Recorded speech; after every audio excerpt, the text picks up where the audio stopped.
Hello! What's up, every pony? Long time no see! It is I, Jackal, aka Lobertinger. We're here for another week, another stream.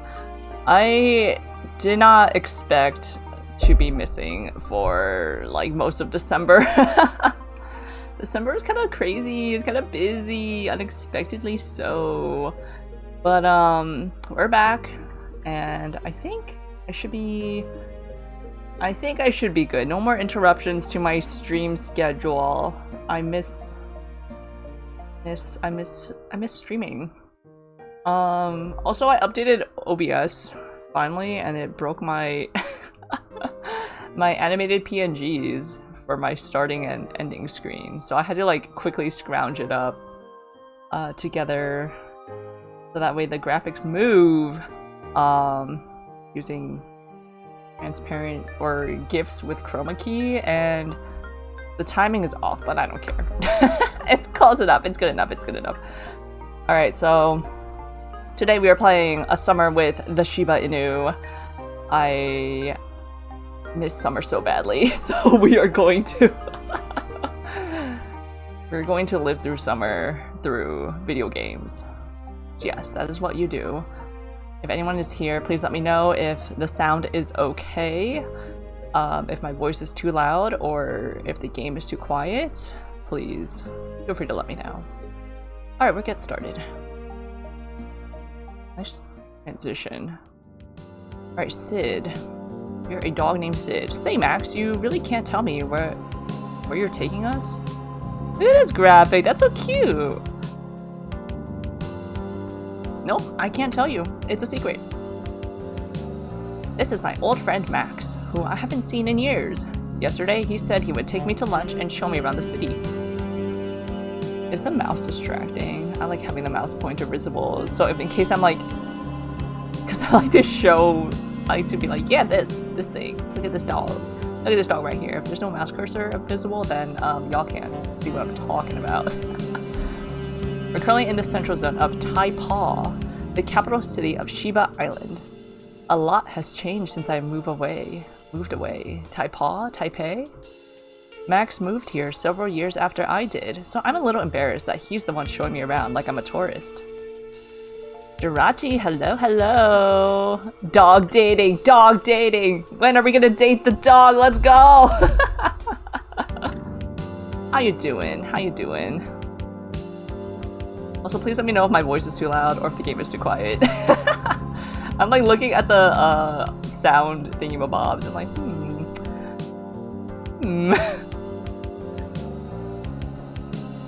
Yes, I wave, I wave. I still love your little emote. What is it? The one that sends the hearts. It's so cute. Taipa is as bustling as ever, with the central zone being one of its busiest areas. As Max guides us towards our unknown destination, dogs mill around the street. Dote, yes. I dote you. I dote you too. I wish I could dote. I can't dote. The most I can do is wave. Maybe someday. Game music might be a little loud. Let me scooch this.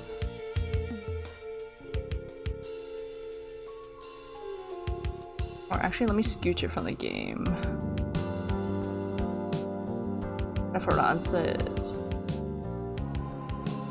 Okay, is that better? Scooch this window and scooch this window. It's so busy. Oh shoot, that was a big dog. It's so busy on the street that it's hard to avoid pushing against other dogs as we walk. Oh my god, he's coming back again, going in a circle. Huge digital signs shine brightly, even in broad daylight. Cute coffee shops, each with... Oh my god!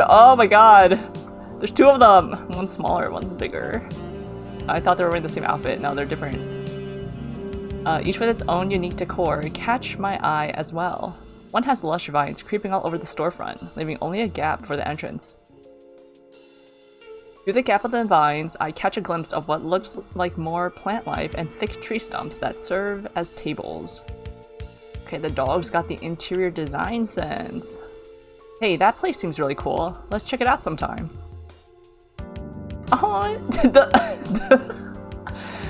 DreamWorks face on this dog. On our friend Max. This is such a handsome dog though.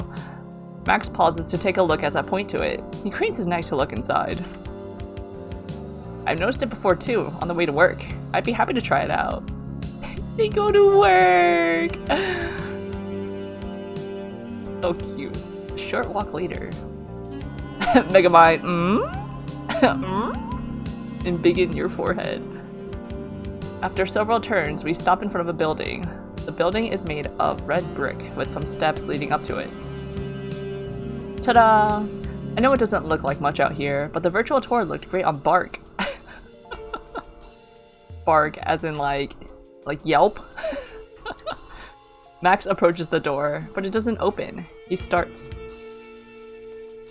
catching himself before he runs face first into the door. He nudges the door with his shoulder.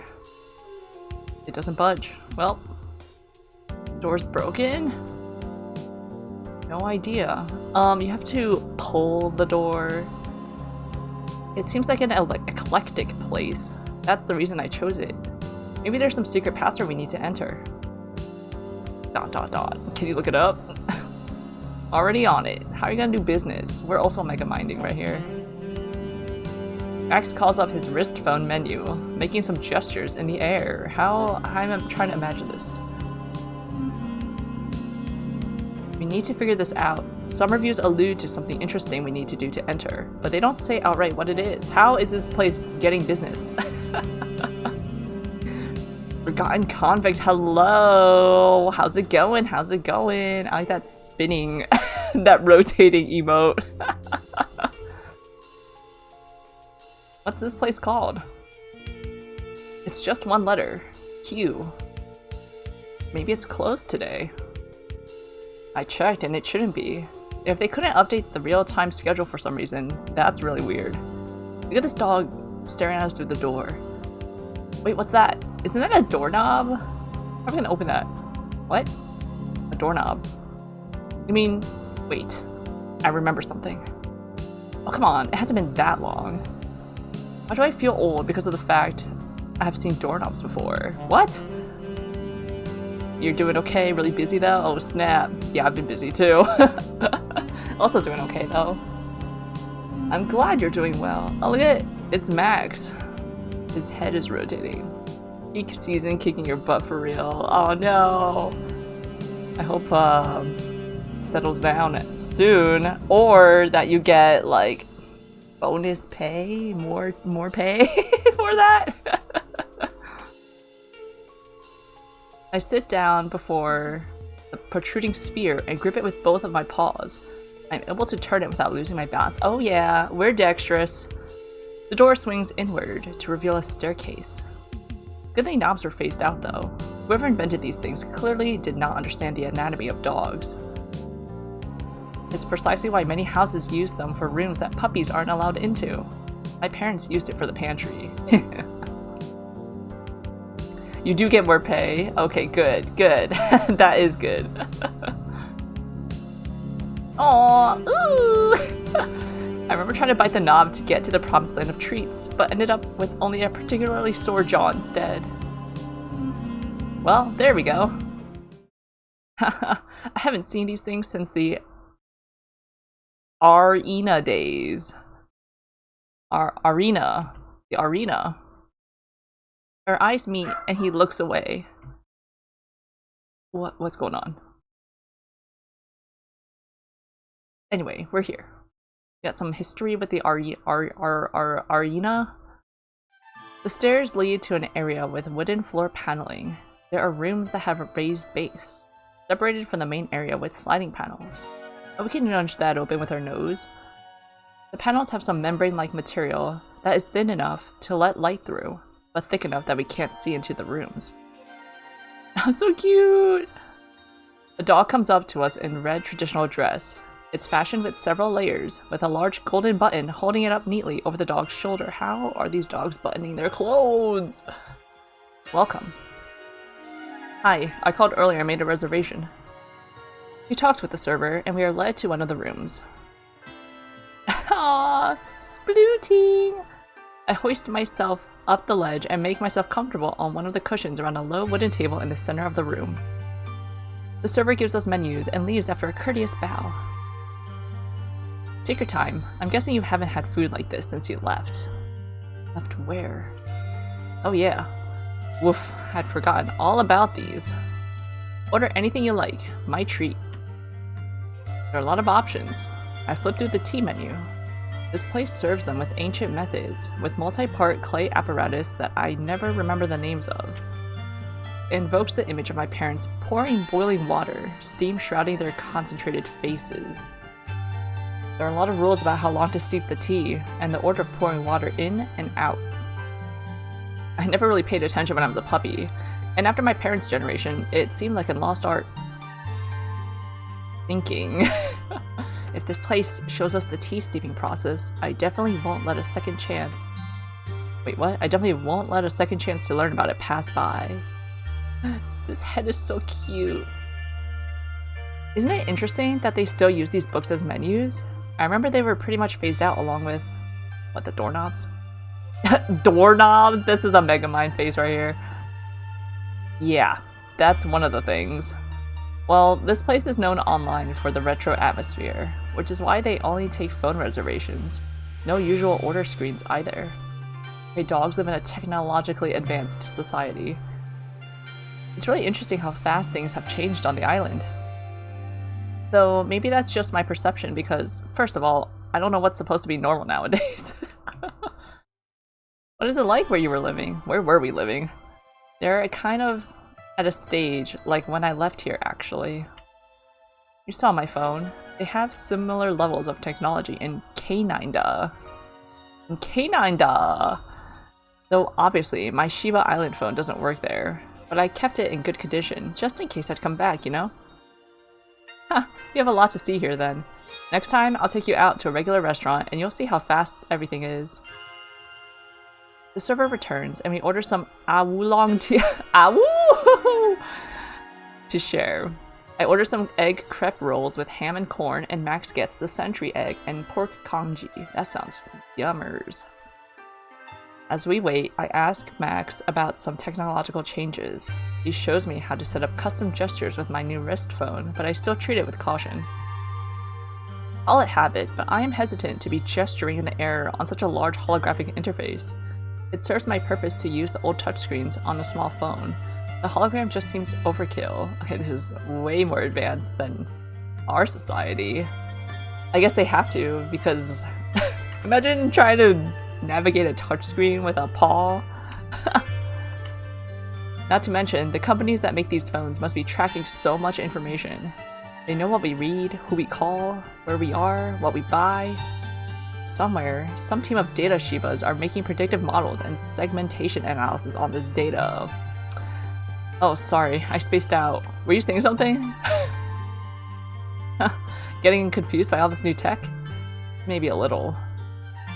Don't worry, it's a lot of information to take in. Here, try sending something to me, like this. A Sid Doge app. Bobork Talk. Oh, not Cacao Talk. Bobork Talk. Test. Mad Maxi. Come on, you couldn't have texted something else? Pretend it's an actual conversation? Sid is just like me for real. You're in the same room. Cry. Hey, let's take a selfie. Dog selfie! No. As Max shows me how to install new software and customize my interface, we hear the server slowly slide open the screen door, giving us enough time to swipe away our hologram phone screens. So like, we can see each other's phone holograms? Or what? Two servers enter this time, carrying a tea-making set. The set consists of a large hollow bottom panel with holes to let out steam from hot water. They begin a process of lining up various teacups on top of the panel stand. The dogs carefully place tea leaves in the pot. They aren't using any measuring instruments, but the practiced way they gather and sprinkle the leaves shows impressive muscle memory. With one fluid motion, they pour steaming water in each of the cups. As the tea is steeping, our food arrives. I take a moment to simply look fondly at the egg crepe rolls. The way steam rises from under the soft crepe skin. The smell of ham misting out towards me. It really has been so long. It's so weird that I used to eat this almost every day, and now it's been years. I feel like I've gone back in time. Egg crepes are a simple dish, usually made in under 2 minutes by the breakfast stalls I used to frequent on the island. First, an egg is cracked and dropped onto the surface of a sizzling metal plate. The cook then uses a metal spatula to smooth out the egg so that it is a thin liquid layer.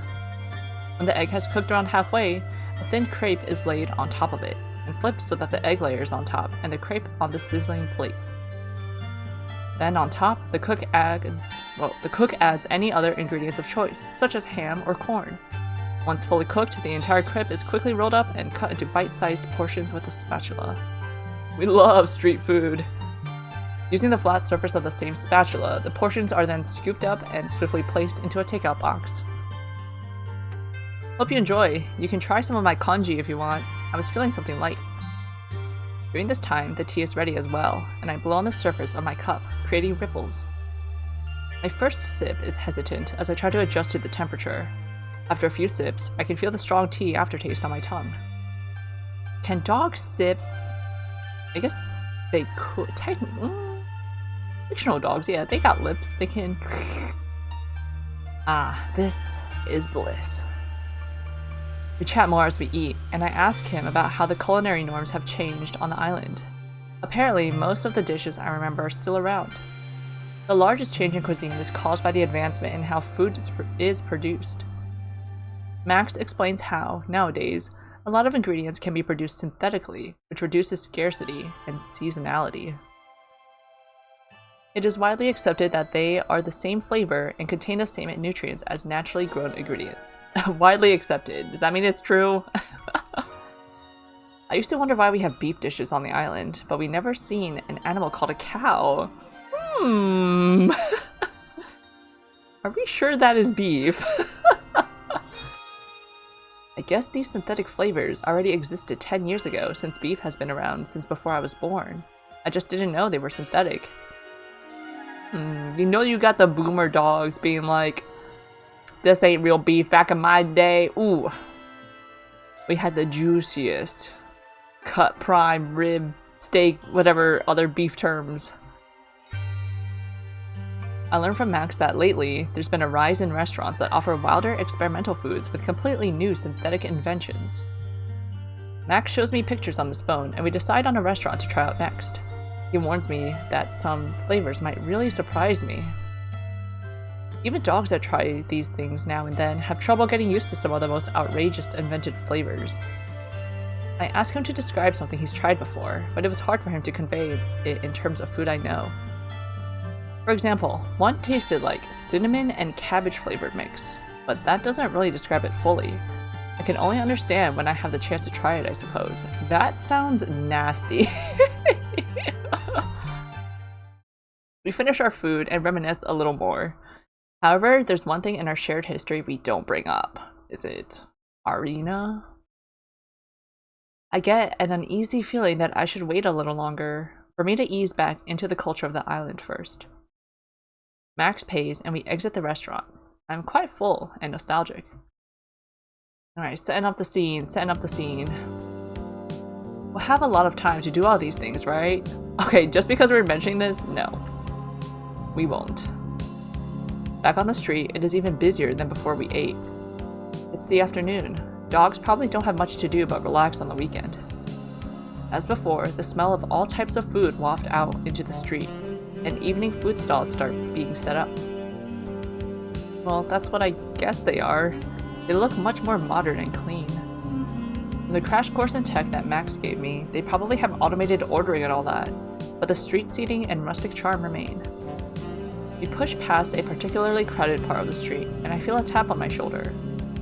Street food that can be ordered through like those contactless like touchscreen menus at like some fast food places, that ain't the same street food. That's just a pop-up shop, not a little stall. I don't really think about it, as it was probably someone brushing past me with their backpack by accident or something. I continue walking when I feel it again. Could also be mistaking me for someone else. I turn around to check. Are we not walking with Max? Sid! Who are you? This face? Sid's face right here. I thought this music is ominous. She's a smaller Shiba Inu, but something tells me that she compensates for it with her attitude. Her gaze on me is steely. Way too steely for comfort. It's concerning that she seems to have approached me with purpose. Hopefully she really just recognized me by chance. You don't remember me?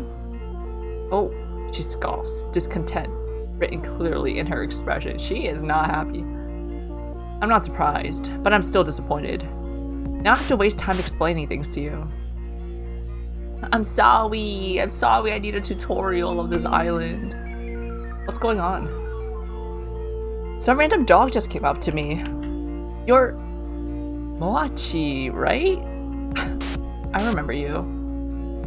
Oh, what? You? Oh, jeez. You? What are you here for? Business is with Sid, of course, not with you. But it's very interesting to know that you two are in touch. Noted. She jerks her head to the side. Let's go somewhere more secluded, shall we?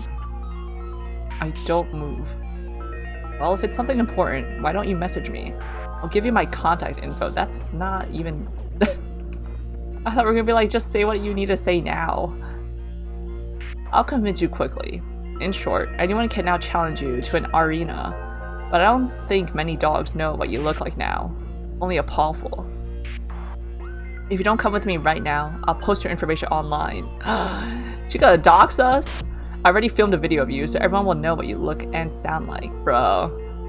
That's impossible. Ugh, Sid, ignore her. Let's go. How do I respond? Alright, let me save. I mean, she's threatening to dox us. I'm curious, but I don't think Max will be happy. Maybe Max will be willing to hear her out. Come on, Max. Interesting. It took me 12.61 seconds. Slacker. Is this me? Is that my time in making a decision? Max, wait. I want to see what she has to say. Would you mind coming with me?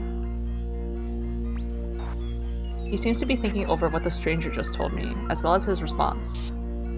If you don't want to come, that's fine. I'll meet you when I'm done. Okay, I'll come with you. I address the stranger.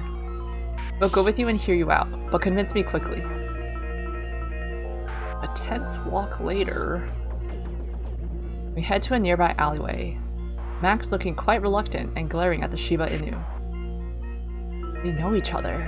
I wish I could ask him what he knows about her, but the best I can do is make sure nothing bad happens. I need information about this arena challenge she mentioned. Who are you? Sid. He's Heifen Hong. Heifen Hong? Okay. We're like, is that supposed to mean something? What? I look the dog up and down. Up and down. Face should be the most important part to recognize her, but I realize I haven't even looked her in the eyes yet. Ooh. It's a task not made easier by knowing who she is.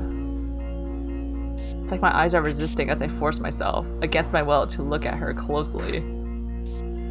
Her eyes, a striking hazel, long lashes, her coat pale and fluffy. I lower my gaze. Submissive. Ah, yeah, now I remember. It's just been a really long time, and you've changed a lot. I'm rambling, yet trying to put on a calm front. As I was saying, now that you're back, it's a very interesting situation for all of us. You weren't supposed to just take the feather and leave. It's not like my leaving affected anyone.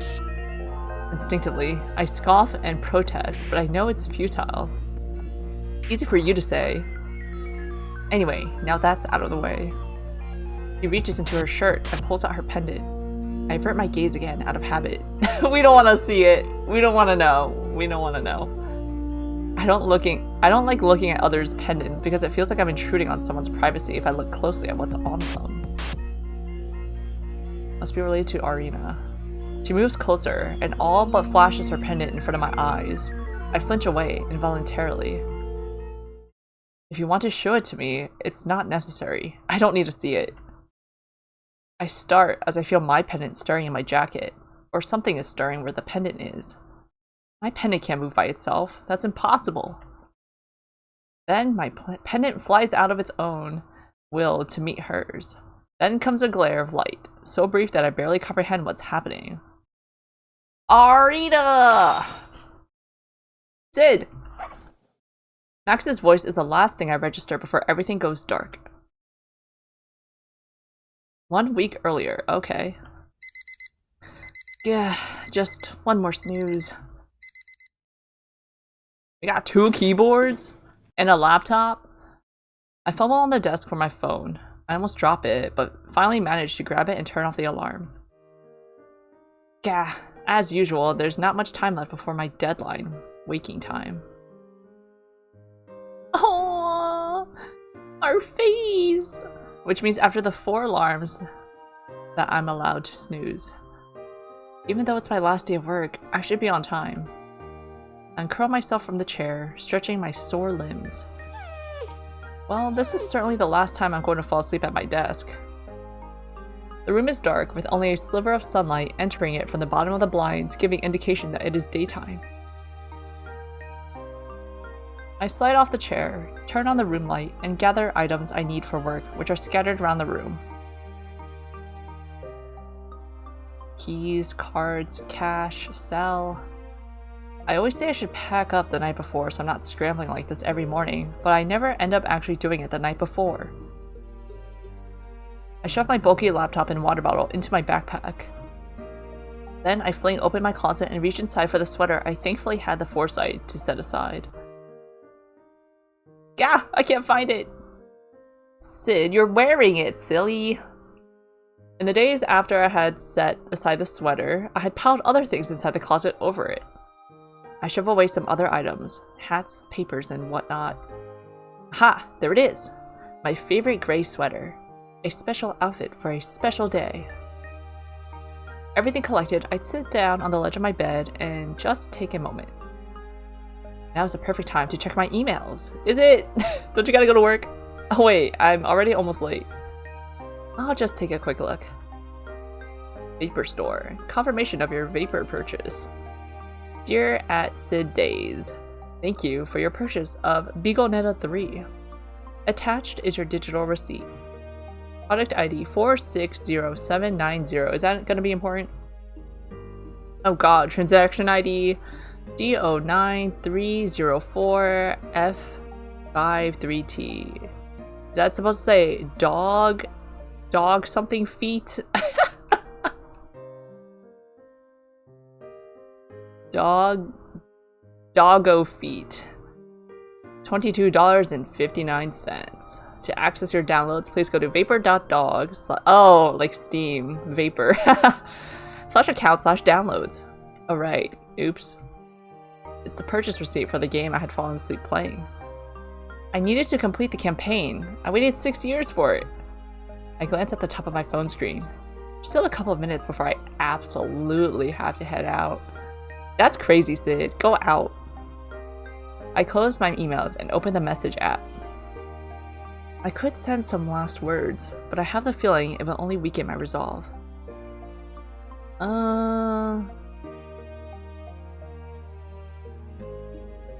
Is this our coworker? We'll send one last text to the most important dog. It wouldn't hurt. Hey, Q. I love you. Please don't forget me. Isn't the name of the shop Q? Ah. I'll just check the spelling one more time. I'm just stalling, so I have an excuse to whip out and not send the message. I can't bring myself to directly say that I'm leaving now, but I hope she knows what I mean. With my paw poised on the screen for what seems like forever, I press send. And now you put your phone away and you walk away.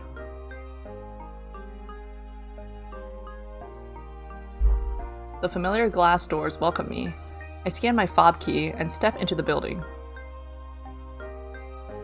It doesn't feel like it was that long ago when I first entered these doors. I had been a fresh recruit, full of hopes and dreams, of making an honest living for myself and contributing to society. I'm just here to pick up my stuff and do the paperwork. I repeat this to myself as I head down the familiar staircase. Pick up stuff, paperwork, that's it. Other dogs start to file into the building, and some stop to wish me well on my move to the west coast of Canada. Last week, we had a small office celebration in honor of my work and departure from the job, which was heartwarming. It turns my heart to embarrassing goo, so I try not to admit how much I appreciate it. I enter my office, which is separated from the corridor by a metal door and glass wall. I scan my fob again. This is one of the most secure rooms in the building. Despite that, there isn't much to protect. Inside my office, I take a look at the computer monitors and the well-used keyboard. None of this is personal property, but I'm going to miss it. What do we do? Canine coder? Funny enough, my office desk basically looks just like my room at home. I feel guiltier about leaving now that I'm here. Like I'm throwing away all that I've built. All of this. Surprising as it might be to the general populace, this research facility is responsible for a big portion of the technological innovation in Canada. In fact, the phone that I'm using right now and the associated software was popularized by prototypes created in this very facility. I double-check the desk drawers again and fill out a form to submit to the Labrador Resources Department. But we're not Labradors. With all the errands and formalities done, I take my leave for the last time. As if all of HR, you have to be a Labrador. As I walk away, I can't help but look back at the building one last time. It's cute. No, I'm not going to read it. It doesn't matter now. I must go. I have to read the message.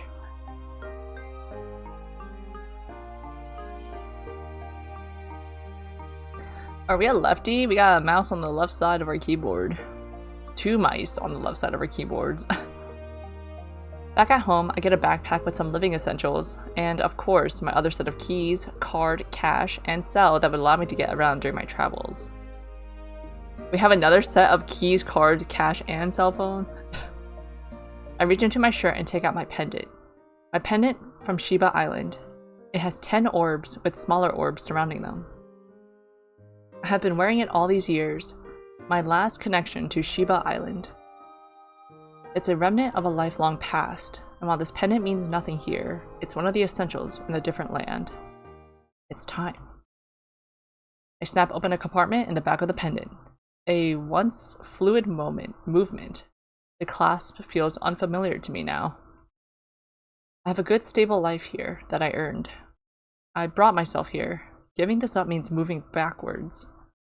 But that also means letting go of the chance to see my brother again. We have to see our brother! As long as time moves forward, I will move forward too, no matter where I am. Inside the pendant compartment is a small feather, already glowing now that I have removed its bindings. The feather of truth, whose holder can alter reality. Like, actually? Are we trying to bring back our brother from, like, the dead? I make a wish. I wish to go back. Oh, and then we're back. Yeah, that was easy. These dogs are naked! It feels as if I've just stepped into a sauna. Within seconds, my coat feels heavy with condensation, as if someone just threw a wet blanket on me. So I'm here. I have not moved one muscle since I made my wish to the feather. These sounds, contrasted with the quietness of my room, give me no doubt that my wish was indeed granted. In addition, these yelps and commotion really alert me to my situation. Shiba Inus scatter in front of me, yapping as if they saw a ghost. I mean, our wish is kind of vague. Like, go back where? Was it that obvious I appeared out of thin air? This is not good. I can't believe I'm drawing attention already. I'm in what seems to be an open-air night market. I scan my surroundings, trying to spot a gap or opportunity to make an exit. I like the nondescript language these canines got for their signage.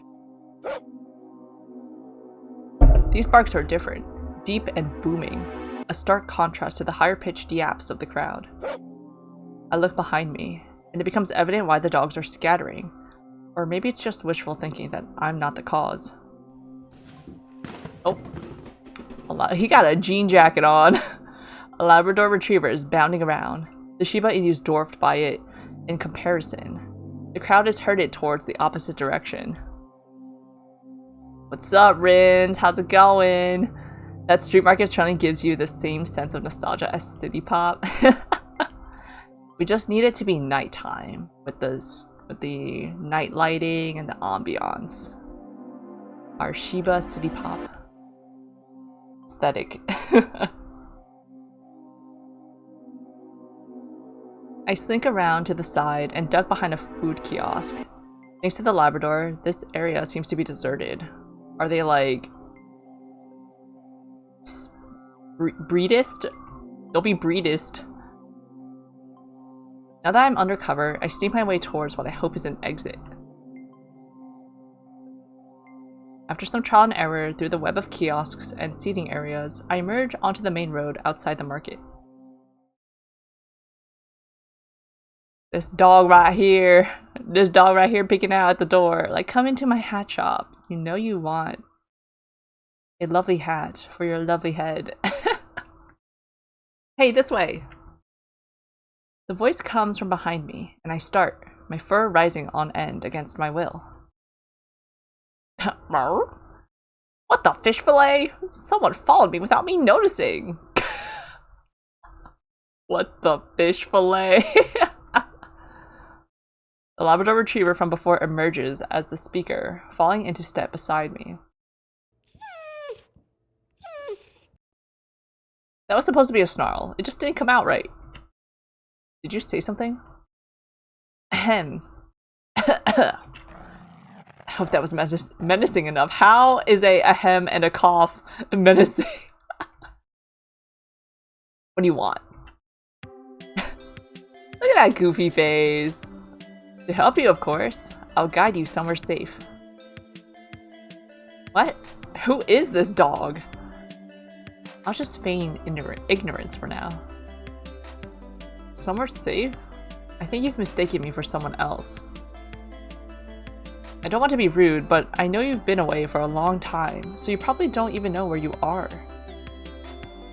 The Labrador's voice is soft, quite a contrast from her towering physique. Well, I'm quite used to this height difference in canine duh, but seeing her towering over the crowd of Shiba Inus earlier amplifies the difference. What to do? What to do? Continue to fake ignorance and hope she leaves me alone. Tell her to get away from me.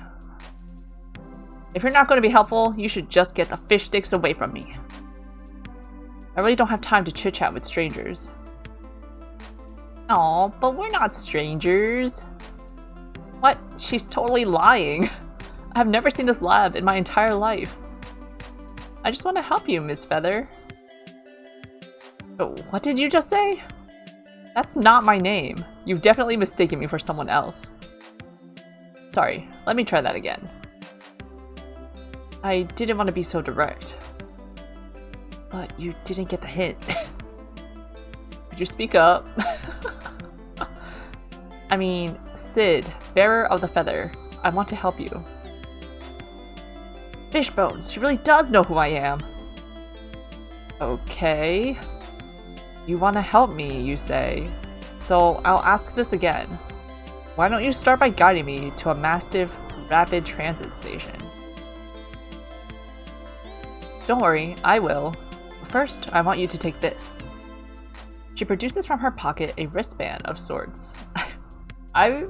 The pictures that's going on in my head, that's playing in my head with these dogs and like putting on their sweaters and grabbing things from their pockets.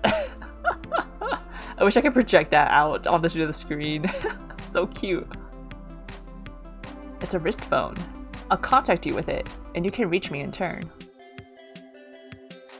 Thank you, but why do you think we'll be in contact after this? There's no reason for me to get involved in whatever it is you want.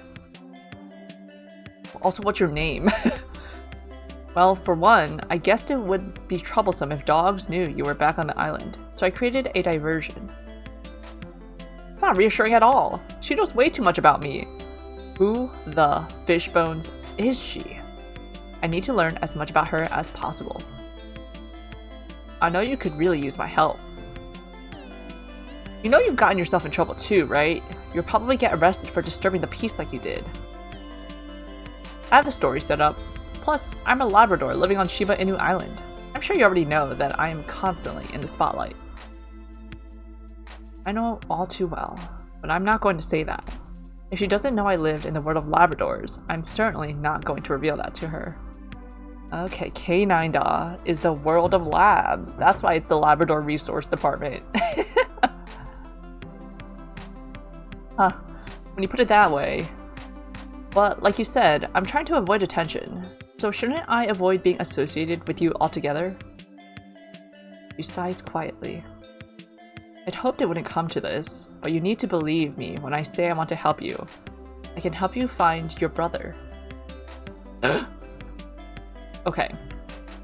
Oh, we're locked in.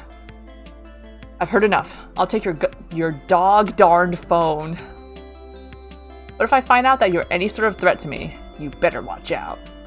Yeah, we're looking real threatening and real tough right now with our favorite gray sweater and our minuscule size compared to Miss Labrador here. Of course, I understand. She offers a paw to me. Quay Lee, by the way, or is it Chue? Well, you already know my name. We shake paws. The Labrador just smiles mysteriously and gives me detailed directions to the nearest MRT station. DG station, huh? That means I appeared kind of far south. I think it's in Taipaw, though, where I need to be. Chue Lee, maybe. I head into the station while the lab heads off her own way. Whoa! Look at that ceiling. So many thoughts are running through my head. The entire encounter still seems unreal, and it's something I could never have imagined happening. Gah! Sid! Focus! First, you need to get to Max's. I find the MRT station according to the lab's directions. Thank dog the directions were accurate. Large hovering signs point out directions to various transit lines. Although I have been in this station in the past, it seems much larger than before, the layout having been expanded and rearranged. I slip out my pendant at the gates, scanning it to pay so it will allow me through. I keep the pendant face down and hope that no one thinks it's strange. There's a large interactive display, and I see that there are many more lines than before, basically crisscrossing the entirety of Taipaw in the outer metropolitan area. The metropolitan area! I place a paw on the destination, and a route draws itself on the digital display from the current station to my paw. My paw? I follow the instructions to the correct platform, and the transit arrived shortly. Sometime later...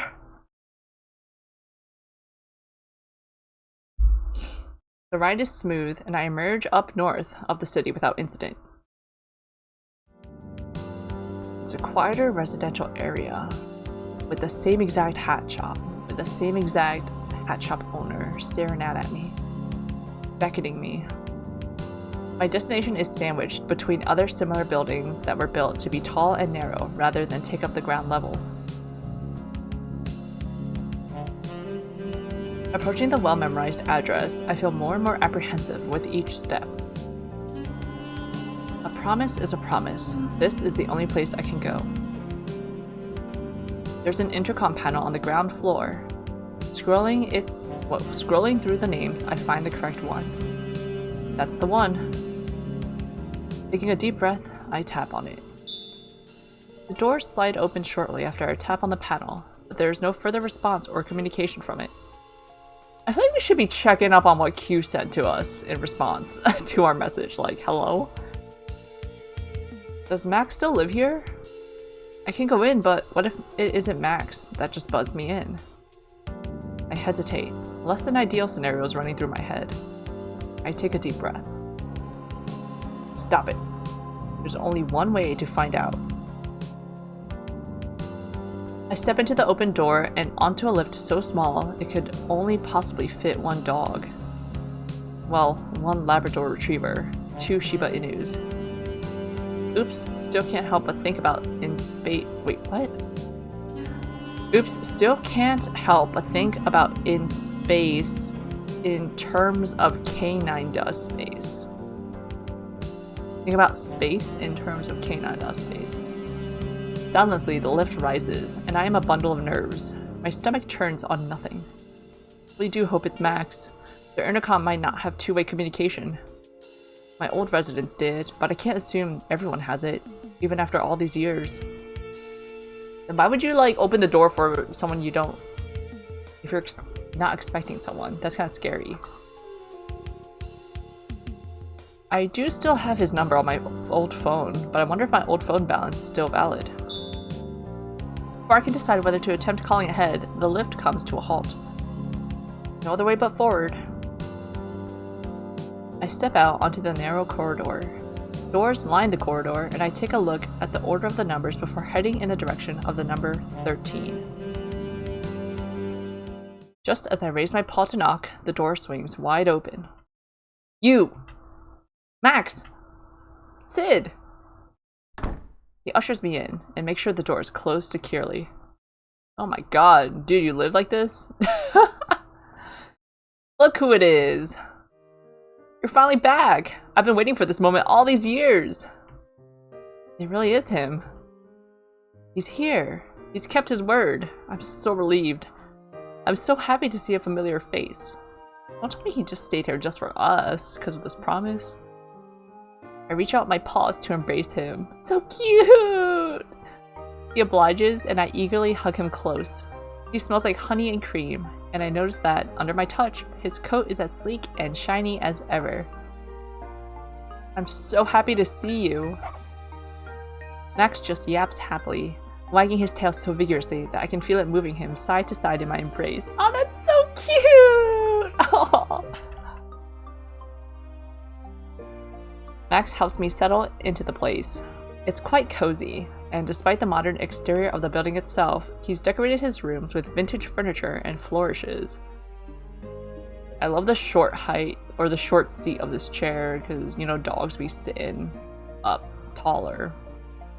I got some tall stools. Gotta pick up this blanket off the ground. I get a feeling he's really into the vintage aesthetic. Maybe it's making a comeback on the island now. He shows me his collection of concert billets arranged on the wall. All of musicians that I know of, meaning they go back at least a decade. Remember Jay Chow Chow? Jay Chow Chow! Oh, of course! I remember when we'd watch his music videos back on our flip phones. You can watch music videos on your flip phones? Alright, this dog world is so advanced. The days of 360p, yeah. It's a really nice apartment, compared to Max's old one. I suppose his final ranking allowed him an upgrade. He gestures me over to his desk, and as I peer on, he sweeps aside a pile of old records. Then he wiggles under the desk to activate something. His secret room? There's a hiss, and a panel slides open on the surface of the desk. It's a touchscreen panel, glowing faintly with a green tint. I can see my reflection in it, along with some menu icons that I cannot make sense out of. It's a security system. Pretty sophisticated, eh? No one would suspect there would be such a system in an apartment like this. Yeah. 360p phone videos on a flip phone is giving 07 vibes. I did not even... Could you watch videos on a flip phone? That sounds crazy advanced. I never had that experience. I didn't even think that was possible. These are some old dogs. Or maybe their technology advances way faster than ours. The door is actually secured with hidden bars that can be controlled from here, and there are sensors programmed to detect living matter other than you and me. He goes on about the security measures and gadgets, but suddenly I cannot find it in me to focus. I'm really hoping he didn't do all this from— wait, what? I'm really hoping he didn't do all this all for my return, but it is the most obvious explanation. You kinda could. Phones were able to record videos around the time. Recording a video, like a YouTube video, recording a YouTube music video on your phone, saving the audio, using it as your ringtone. I remember my first flip phone in general was a flip phone, and it had a camera.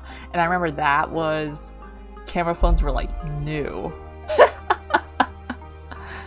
Oh, the good old days. Such simpler times. I take a deep breath, holding a paw up to signal I want to speak. It takes Max a brief moment to notice, but eventually he stops in the middle of his explanation. Camera on phones were such a luxury item back then, right? Right?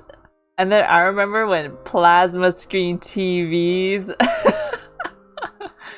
were like the hottest thing.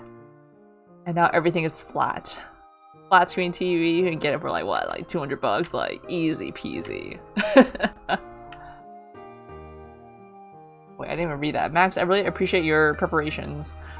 My throat feels closed up, and I swallow and chew on air to make it possible to continue speaking. I just want to— how do I put this? I just want to reiterate that this could be really dangerous for you. I want you to reconsider it. Whoa, what kind of promise did Max made to us? What kind of promise, what kind of deal do we have going on here? Like, Max to have stayed in whatever apartment, to have set up this whole thing. He loves us? Sid. And I think some dog is following me, and I have no idea what she wants. Sid. Sid, it's okay. I've always wanted to be able to finally help you. I promised you long ago I would stand by your side, even if the world turns against you. Oh, and now you need to let me do that. Please. What the heck did we do? Who were we? Who were we? Number 1 champion of our arena, we got the feather, and then we left, and what, everyone's mad? We beat the game and we left. You're not supposed to do that? His eyes are warm, and I compose myself.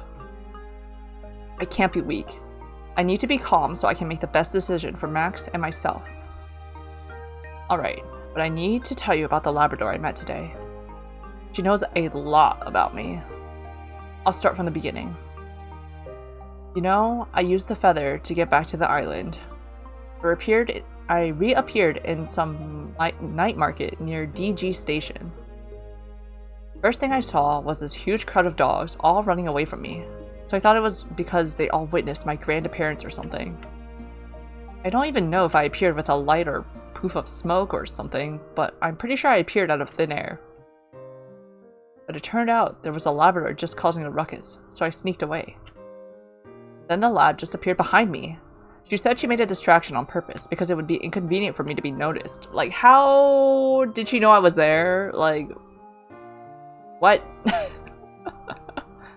It's giving time shenanigans. She even knows why I'm back on this island. It's very, very unnerving, even to me. Max nods his head solemnly. I might have made a mistake, but she gave me a wrist phone, and I took it.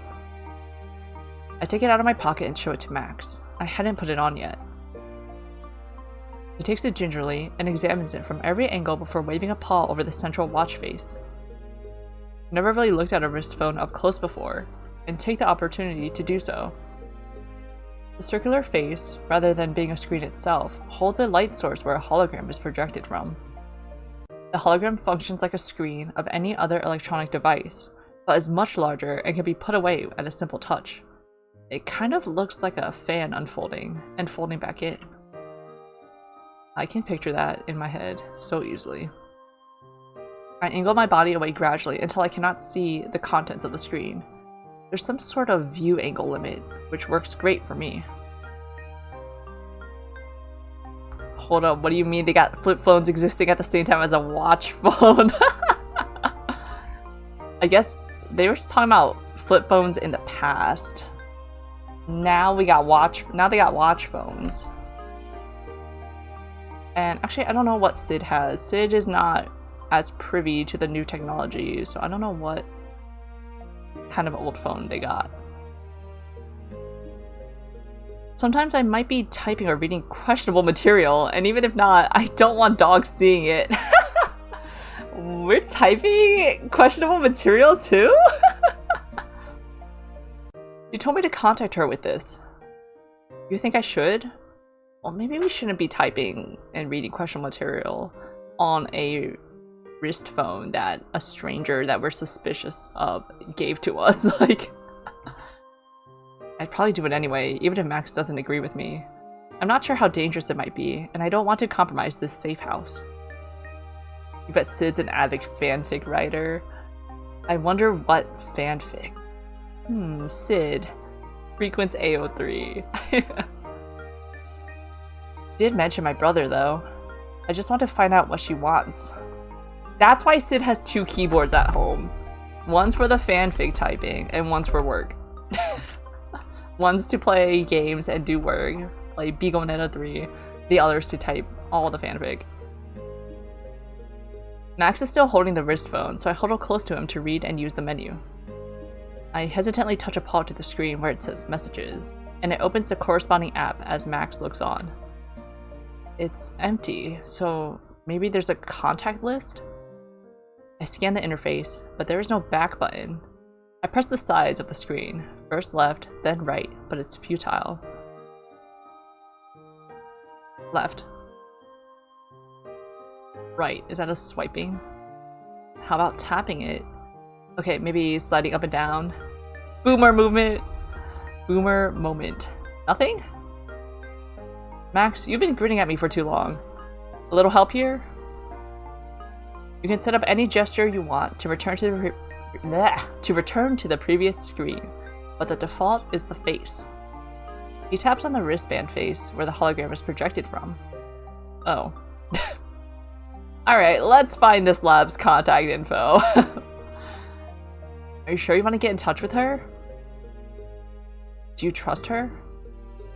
Only as much as I trust a stranger, really. So no, I don't trust her that much. But there's a high enough possibility that she has information that could be useful to me. Should we not do this outside of the safe house that we were just talking about? That we were worried about compromising? It's an uncertain situation though, and I'm just guessing at the odds. It does seem oddly specific that she knows the main reason I'm back here. The risk may well outweigh the potential gains. Again with the words potential, possibility, uncertainty. I'm getting deja vu. So cold, calculating. Just the arena training kicking back in? Information on the reason you decided to come back?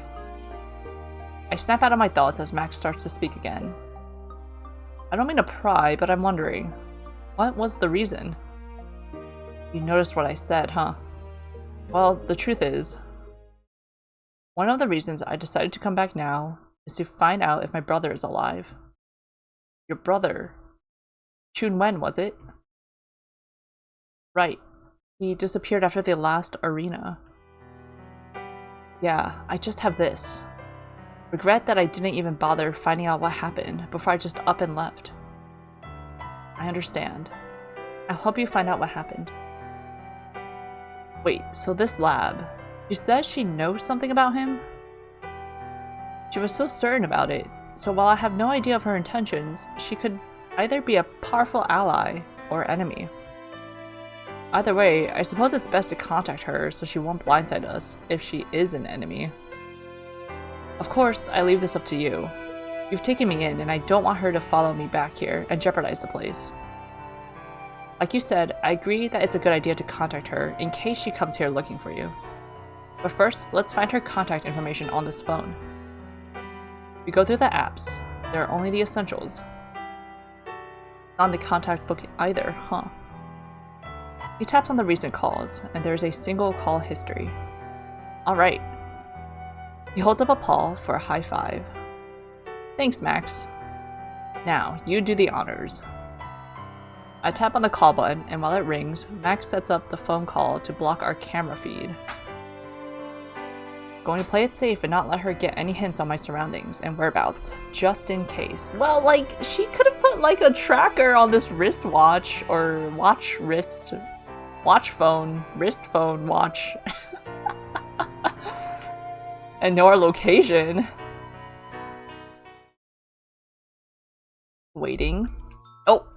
Jesus Christ. It's a little spooky. Hey, good to see that you made it somewhere safe. See? You're not supposed to see us. Why did you want me to contact you? Like I said, I want to help you. And how, exactly? Well, as I said, you probably want to stay under the radar. An eye-catching Labrador like myself would be perfect for distracting anyone on your trail, no? I roll my eyes, making sure she can see my skepticism. I thought we blocked the camera! I agree you are definitely eye-catching. With the corner of my eye, I notice Max trying not to smirk widely. Oh, that is not what I meant. But that will make it even more difficult to stay under the radar if anyone on the outside makes a connection between you and me. So based on that, how really could you help me? That's what I was hoping you would tell me, Sid. What actions do you plan to execute? How can I help you achieve it? Boss, what are your instructions? Still don't understand her real intentions, but she does seem sincere. I need to carefully consider what I say. Still, since she's offering her help, it wouldn't hurt to have someone to do the riskier tasks in my place. What do we need to do to find out if our brother is alive or not? Jesus! Also, are you alone? Chui Li breaks the silence before I can formulate a sentence. You might have taken my slow response to indicate silent correspondence with someone else. I'm alone. I'm so alone. I'm so alone. Yeah, I'm alone. I feel Max's eyes on me, but I avoid eye contact with him in case Chui Li notices. I'll explain later. It's for his safety. What does it matter to you? I was just curious. We failed the test. Let's get back to the topic. What are your plans going forward? Well, as you mentioned, I want to find my brother. Before I tell you my plans, I want to know how you know about my brother. So you're saying you don't trust me because I have this piece of information. I revealed it so you would have incentive to contact me. And I was right, wasn't it? Wasn't I? She's so smug about successfully having manipulated my actions! Make a quip about her smugness. You're smug now about luring me, but have you thought about how that might make you even more suspicious? It's unfortunate you feel that way, but I fully believe that I can turn you around. What? She's so smug! Perhaps I'm not ruling out the possibility of trusting you just yet. But let's get to the point, shall we? How did you figure out the reason that I came back to the island? Really chuckles. A little patience, please, Sid. The truth is, anyone smart enough could figure out that you'd be interested in finding out the fate of your brother. The arena archives are open to anyone who is patient enough to go through the hoops to get approved for access. It wasn't difficult to find online that your brother disappeared after the final arena, but I also confirmed it from the official records. Your infamous disappearance happened shortly after that, so I guessed that you would have regrets about it. Clocked. Right. That is convincing, if not creepy. But like she said, the records of past arenas are available to public access. She's a stalker extraordinaire. Any dog that tries hard enough could put the timeline together and figure it out. What worries me is her understanding of the way I think. That probably means she's researched a lot of other things about my past life. I'd really rather have her as an ally. So, here is my proposal. If you want more information, I have a lead on what you're seeking, but I'd rather not reveal any more over this call. Look at her face! So cute here! Oh! Why does she want to help us though? Meet me at DG Station, the stall where I found you, tomorrow at noon. A lead? But with that, the call is terminated. That was sudden. Well, what matters is that she says she has a lead.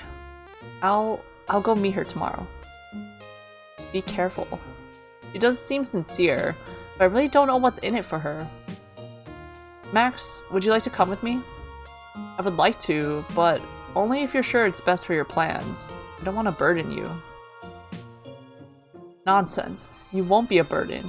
I think I will trust her now and let her know about you. Of course, if she tries to threaten you in any way, that trust will be over. Sid. After that, we quickly plan out the transportation and prepare to sleep. Max insists I take the bed while he sleeps in the living room, and after some protest, I accept. It's been a really, really long day.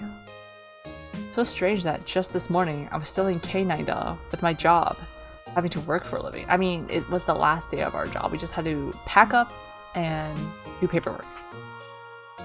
I just threw all of that away, and soon enough, I'll find out if all that was worth it. I tucked a wrist phone away in a bag. If Chui Li had somehow hacked its camera or mic, I'd rather not have it show more than what could be seen during our video call. Good night, Max. I hear his voice on the living room, which is the room next to mine. Sleep tight, Sid. And with that, I close my eyes, and sleep soon takes over me. One sleep after. In the morning, Max suggests that we go to lunch after the meeting with the lab, to which I agree. The lab. Huh. She does have a name. Chui Li, wasn't it? Looks like we agree- wait, what? Like we agreed on, Max joins me as I head to the meeting with Chui Li. Again, when I enter the transit station, I scan my pendant face down. I don't want more unwanted attention on my movements if dogs see my full pendant face. That is, in addition to Chui Li's totally unwanted attention.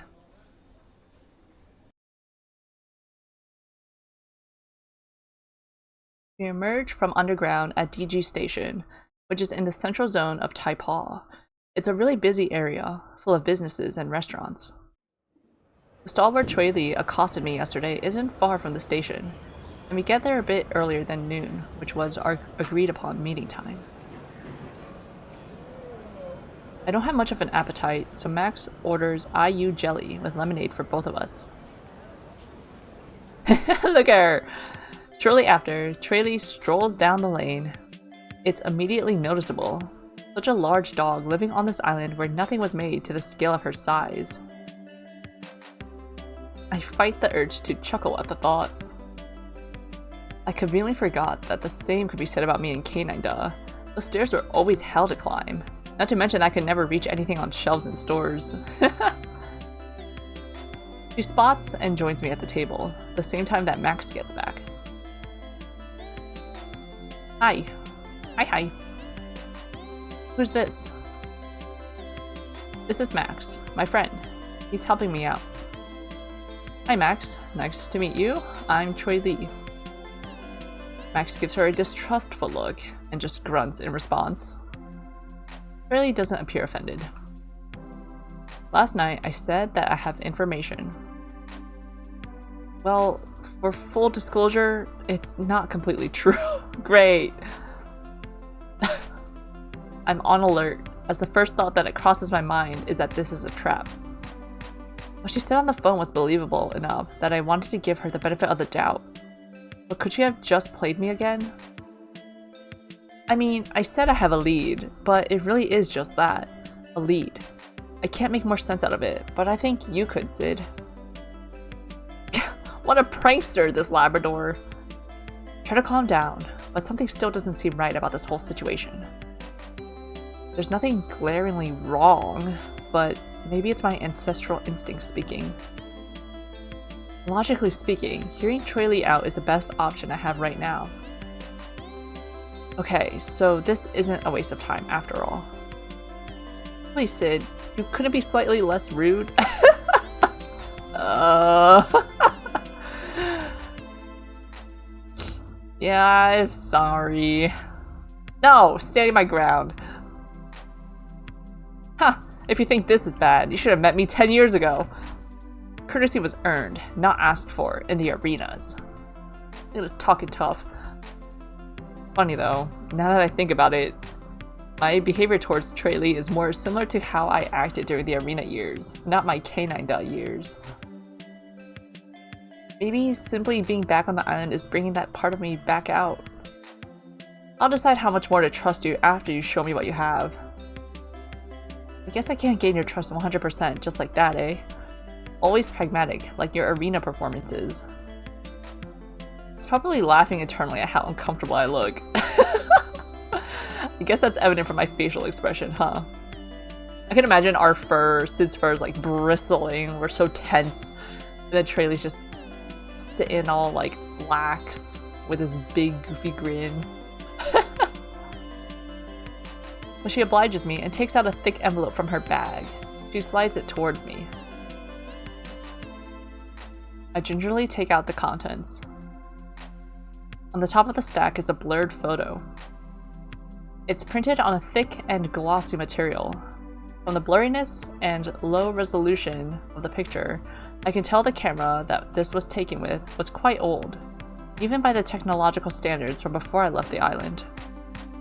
The dog that is the focal point of the picture has a stocky stature and a dark blue shirt on. His coat color is the exact same as mine. It's him, alright. Chun Wen. When was this taken? It's the last time he was ever seen.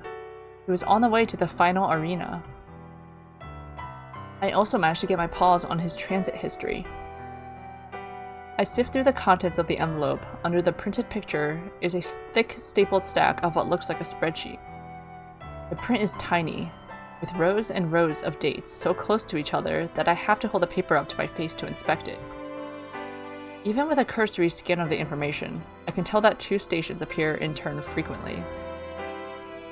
KH Station and NJ Station, huh? With an even closer look, I notice that they appear at 9 in the morning and 5 in the afternoon, respectively. 9 to 5? Is this some joke? At this point, Tralee interjects. It doesn't take any computer to see that there's a very clear pattern. Though I did feed the data through some simple algorithms to double check if there were any anomalies I missed by canine error. It's just NJ Station at 9 AM and KH Station at 5 PM every single day since the day after the last arena. Right. And the weirdest thing is that it's all exactly on the hour. The MRT hardware that captures the pendant scans, doesn't it round up to the hour? Nope. It's supposed to capture the exact millisecond, or some fraction of a second. It's pretty precise. This is it. It's an amazing lead, given that it's to be believed. It's clearly a manipulated log, and I can't imagine for what other reason than to be noticed, and perhaps even to send a message. This is great, Tralee. Thanks. I stack the papers together tidily and insert them back into the envelope. Can I take this? Yeah, certainly. Though for security reasons, I'm not giving you the digital copies. That's all you're getting. That's fair. Wouldn't want to leak or something. How did you get this information? I tracked down a source in the Mastiff Rapid Transit Corp. The source was able to download these files for me, as they are not highly classified. Anyone who has basic customer service tier access could get these logs. However, the pattern might indicate that your brother is able to hack or manipulate the transaction logs, which could potentially draw the attention of the Mastiff Rapid Transit Corporation. Of course, I convinced the source to keep quiet about this discovery for now. That seems like a loose end. Heh, I wouldn't put it past him to have hacked his pendant or transit entry gates to automatically deduct the... Wait. I take out the spreadsheet again and look at the balance column. Silly me. Now that I think about it, this might be a clue. Since the beginning of the log, the balance has only been going down linearly as far as I can tell. A quick graph could confirm that. And on the very first day, the balance was a hefty sum, more than enough to cover expenses for not only transit, but all aspects of a dog's life on the island. How much money does he need in the transit system? Jesus! Where did he get these tags? Actually, the answer seems obvious. He probably was able to acquire all the currency he desires, somehow. Yes, the balances. Quite the wealthy one, your brother. I did a quick visualization of the data, and it is a straight line going down. The fares are deducted each day, every single day. I didn't notice any anomalies other than the huge sum of tags he could afford to load as balance. That was the extent of what I could observe. You know your brother better than anyone, so I thought that you could make more sense out of this than I could. Sure, I'll examine it closer at home. Don't feel comfortable doing that here in the open. I gotta say, I'm pretty impressed, Traley. Thank you for this. Why is she doing this? I pack up the files and rise to leave. Max follows suit and stands. Despite having said nothing during the whole exchange, he seems to be thinking hard. Wait a moment. You don't want to plan our next steps? Well, I was thinking I could tell you what I decide after I browse through these. Oh, come on. And here I was thinking we'd be collaborating as equals. Look, I'm grateful for the information. I really appreciate her efforts and investment in this quest, but I don't want her doing more than necessary and drawing attention. That is the highest priority. I prefer you don't do anything rash while investigating, and only gather information for me after I decide what would be helpful. You're not hearing me. I've already planned my next step, and I'm not going to ask for your permission to carry it out. Fish sticks, what a stubborn dog. Right. What is your next step then? I was thinking I could try to acquire security footage from those two stations at 9 AM and 5 PM. Don't you think that would be valuable? I guess I can hear her out. That would be valuable, I agree.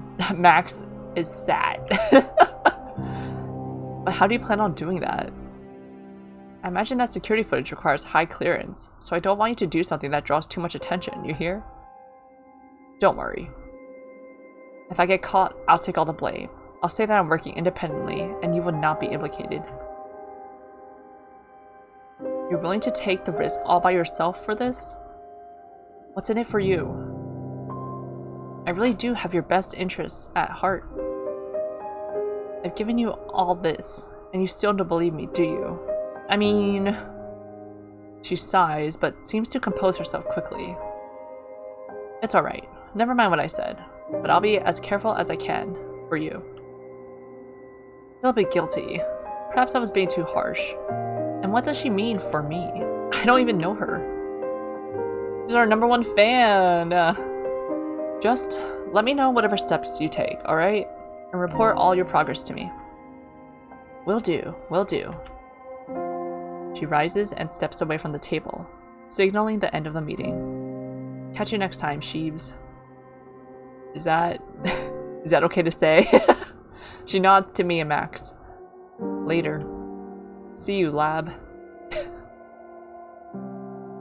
Bailey nods, and without another word, sweeps past us and away into the depths of the market. Waiting until she is out of sight, Max and I leave the stall as well. We didn't even, order anything. My bag feels heavy with the envelope I now have, both literally and figuratively, with all the possibilities that it brings. Much as I want to start a closer investigation on the matter, right this instant, I'll deal with this later tonight. Max and I are going to lunch. But first, we have a date. Present day, island year 224. I never thought I'd see Haefenholm again. Right, this is why we flashed back to a week ago. Maybe, really.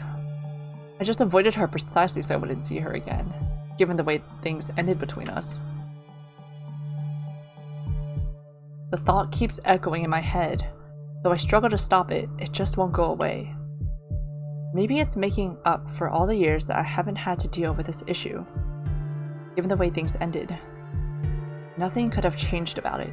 There was absolutely nothing I could have said to change things. I have nothing to say now either. Island year 208, Arena 9, day 1. So it was 224, so some years ago, whatever math that is. 224 minus 208.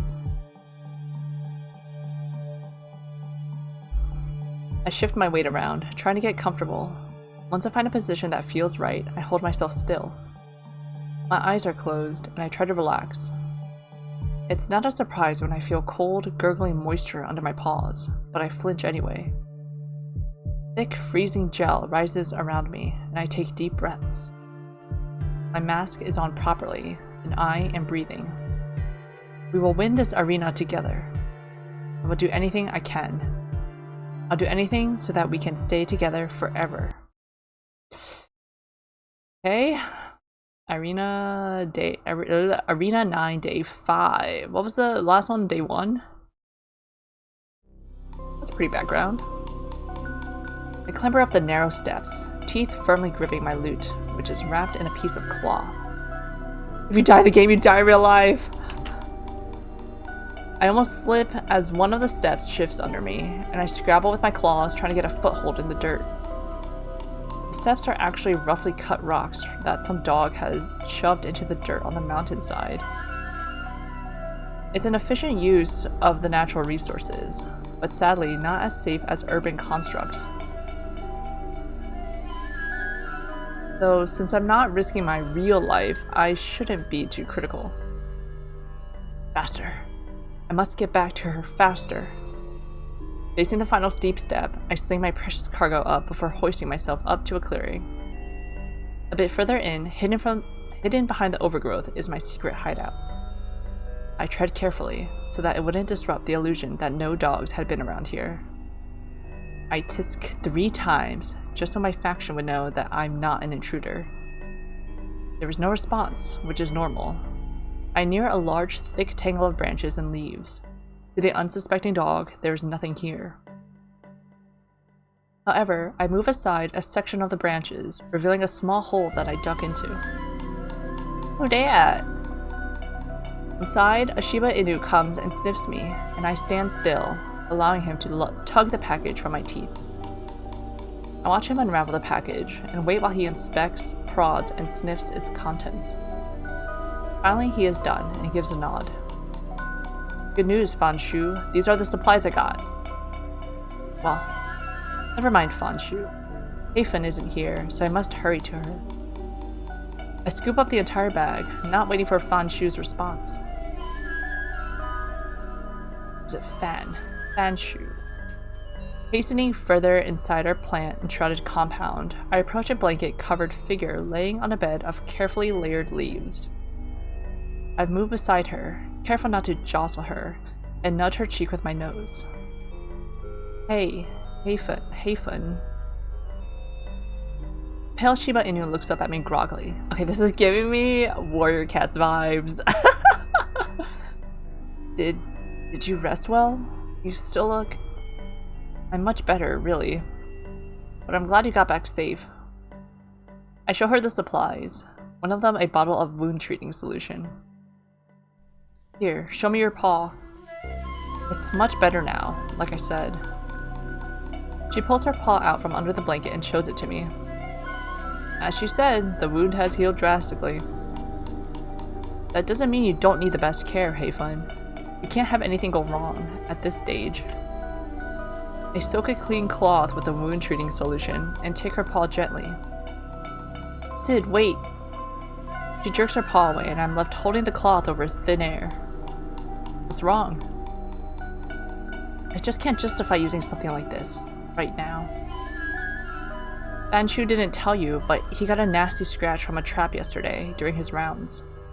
He really needs it more than me. I try to take her paw again. He looked fine when I came in. And there's more than enough to spare. No! I said I don't want it. I stare at her in stunned silence, her shout ringing in my ears. Finally, I gather myself and stand up. Alright, I will go help Fanshu with his injury. But can we talk after I'm back? Suit yourself. She is not happy. I march off, my shoulders stiff, to stop myself from shaking. I had just spent 2 days circling the enemy faction's perimeters, waiting to raid their medical supplies. Of course, I'd also gathered a lot of intel on the strategies and movement patterns. After I talk things out with Hafen, I should call a faction meeting to discuss our plan of attack, based on my new information. What is the goal of Arena? Hey, Fanshu. Hey, Sid. How's Hafen? Her wound has healed quite well, and she insisted that I use this on you instead. What? Me? I don't need that. I'm not hurt. Hafen said you got injured during your rounds. On the way in, I hadn't noticed him acting like he was injured, but now that I'm standing closer to him, I can see he's holding his body at an angle. It seems like he's trying to only show me the right side of his torso to me. Turn your other side around. Really, I'm fine. You're gonna have like the nastiest gash, like... I smirk and dash around him, pulling back his shirt. As Hafen had said, I could see a long gash on the left side of his body. The shirt was slightly bloody as well on that side, an easy giveaway, which explains why he was angling it away from me.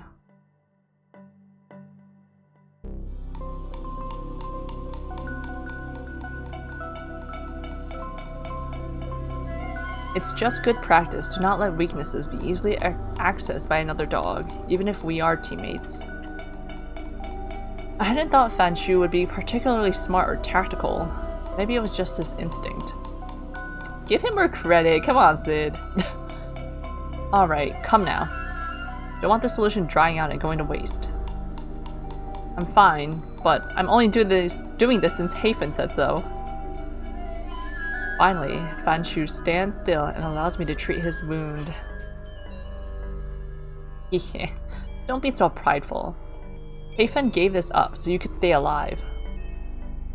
I want to stay alive anyway, he mumbled before trilling off. At least, that's what I think I heard. I wouldn't be so sure if I were you. Well, I am not going to say that out loud, of course. On top of not seeming too bright, I've always considered Fanshu to be disposable when we joined this faction. Bro, that's a terrible thought. He surprised me by being one of the last of us remaining. Endure and survive, huh? But once we get rid of the last rival faction, he's going down. That is, if he isn't eliminated during the fight anyway. He was a pawn from the start. Is Arena like a team royale and at the end a battle royale, I wonder, since we're the only one with a feather, which seems to be the prize. I never told Hafen these plans directly, but I thought she would have guessed. And she will know how I intend to give her to Fanshu after we have our talk. Sometime later. In the end, I didn't have the chance to tell Hafen of my plan. I asked her if she'd like to join me on my patrol round so we could talk things over in private, away from Fanshu. While Hafen's wound was mostly healed, as she had showed me, she said she didn't feel well enough to be walking outside. She's planning her takeover. Which is fair. I still can't believe she didn't even thank me after all the days I spent getting the medical supplies for her. Dude! I get it. She wants us all to survive. I knew she wasn't happy with my decision to leave our base for so long, on her account. It was a risky move. What if I had gotten caught? It was selfish of me. Gah! No, stop it, Sid. You did the right thing to work towards your goal. No, it's for it's for the promise between Hafen and me. We'd promised we'd both progress to higher arena brackets, so we can stay together.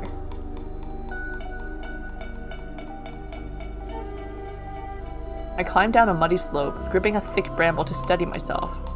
It's the last leg of my patrol. I'll head back soon. Sometime later, scrutinizing the forest and foot of the hill like I do on any other patrol round, I spot some movement from the corner of my eye. What is it? I quickly flatten myself, trying to get closer to the sound, while finding some taller plants for better cover. Thanks to being on higher ground, I now have a good vantage point. So cute. Yes. Oh. 3 Shiba Inus are making their way up the hill that I had climbed earlier in the day. They approach the exact stone steps that leads towards my faction's base. Oh no, our faction's not in good shape, and if Hafen doesn't even feel well enough to walk. I eye the intruders from my hiding spot until they are blocked by some trees. Don't tell me a coup situation is happening. I then emerge, keeping my distance so they don't detect me, while frantically trying to keep them in sight.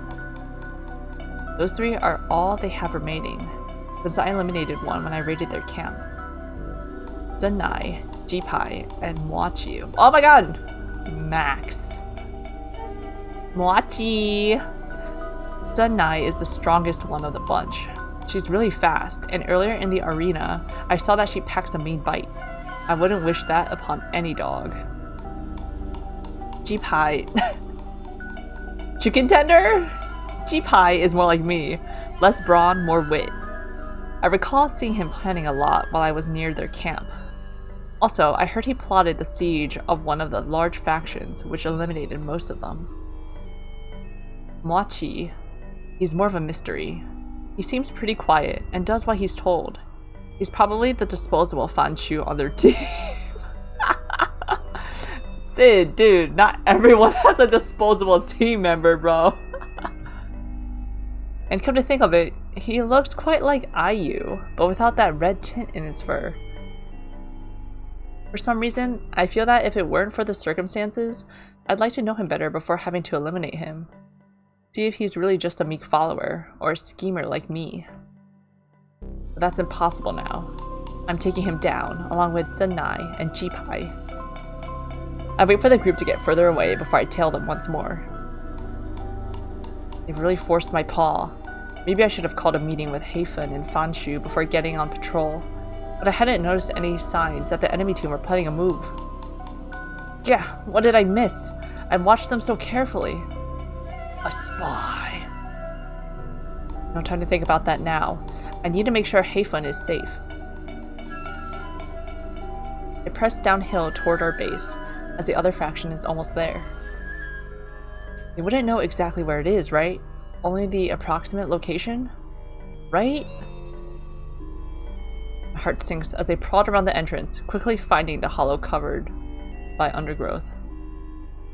Fish sticks. How did they find it so quickly? No, that's not right. They didn't find it. They must have known.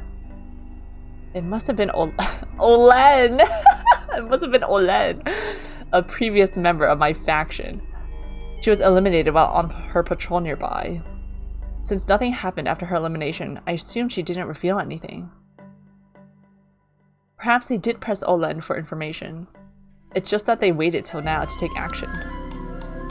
If only I could sneak in to warn Hafen. Unfortunately, there is only the one entrance to our base. We made sure of that. It would take too much time for me to dig a tunnel now given the circumstances. It would make too much noise. The only course of action is to head in after them. We better find out the betrayal.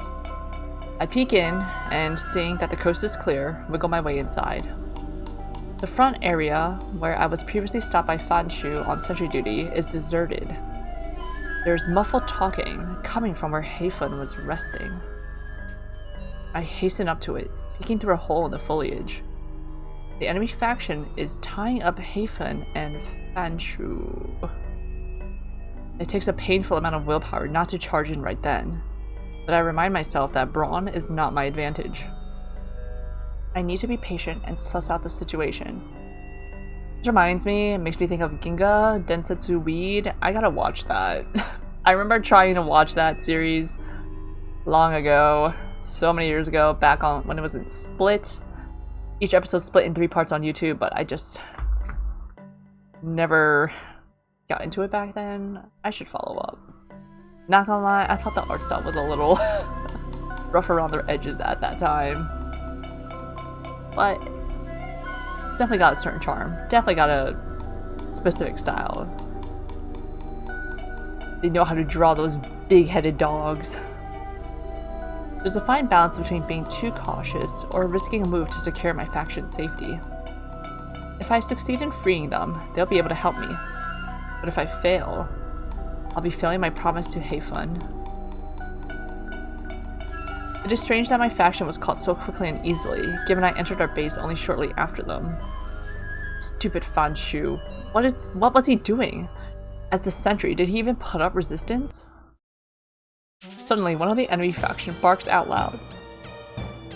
Sid, you're there, aren't you? I would have just turned tail and left if not for Heifun being tied up. Come on now. If you don't show yourself in 5 seconds, I'm going to eliminate your whole team. I have them here, as you clearly see. I grudgingly reveal myself. The second I do, Zen'ai advances toward me, pushing the tied up Heifun and Fan Shu. The other enemies, Jipai and Huachi, follow suit, approaching me. Let them go. I surrender. You can eliminate me. That's not how it works, Sid. Zen'ai sneers. I've heard a lot about how you make this kind of bluff, and somehow end up eliminating a bunch of dogs. You're going to walk in front here, and make no sudden movements. I try to glance at Heifun without being too obvious. It doesn't seem worse for wear, thank goodness. She is just spectating. It is a bad choice I'm making, but I sit down in the middle of the cave, a little distance away from Zen'ai, and offer my front paws. Tie me up and let the others go. Once they are safe, eliminate me as you wish. My hope is that they rally and come save me, which is a riskier plan than what I usually tolerate. I prefer to be in control and not leave outcomes variable to other dogs' actions. However, at this stage, I trust Heifun to get us out of here. Even though we had a bit of a rough spot, this seems to be the only strategy that doesn't completely suck. Zen'ai interrupts my scheming. That would be a really good deal, had your faction not already offered it. Huh, what are you talking about? Your life for theirs. That's what they agreed to. What? No way. You're bluffing. Nope. You think we just waltz up here without that deal secured? Heifun, Fan Shu, they both agreed to it before we came. Yep, they went behind your back, if that's what you're having difficulty grasping. No, this isn't true. We need to renegotiate. Let me and Heifun go. He's telling the truth. Fan Shu. I knew it. I knew you were planning to off me at some point. What you said only confirms it. Yeah. I was planning on coming back for you, Fan Shu. Everything is unraveling. What should I do? I turned tail and dashed towards the entrance. Even if they made this deal, they'd have to catch me first. But they anticipated my move to escape. Jipai, who was close to the door, runs towards me and knocks me flying. Winded, I see Fan Shu shake loose his bindings, and so does Heifun. So it was true, they just pretended to be caught. I'll fend for myself and ask questions later. I cannot be eliminated. I leap back on my feet, just in time to see Jipai lunging towards me. Get her! That filthy white dot! I'm stunned for a moment, almost leaving me no time to react to my immediate threats. I sidestep Jipai and run towards Heifun. What did you just say?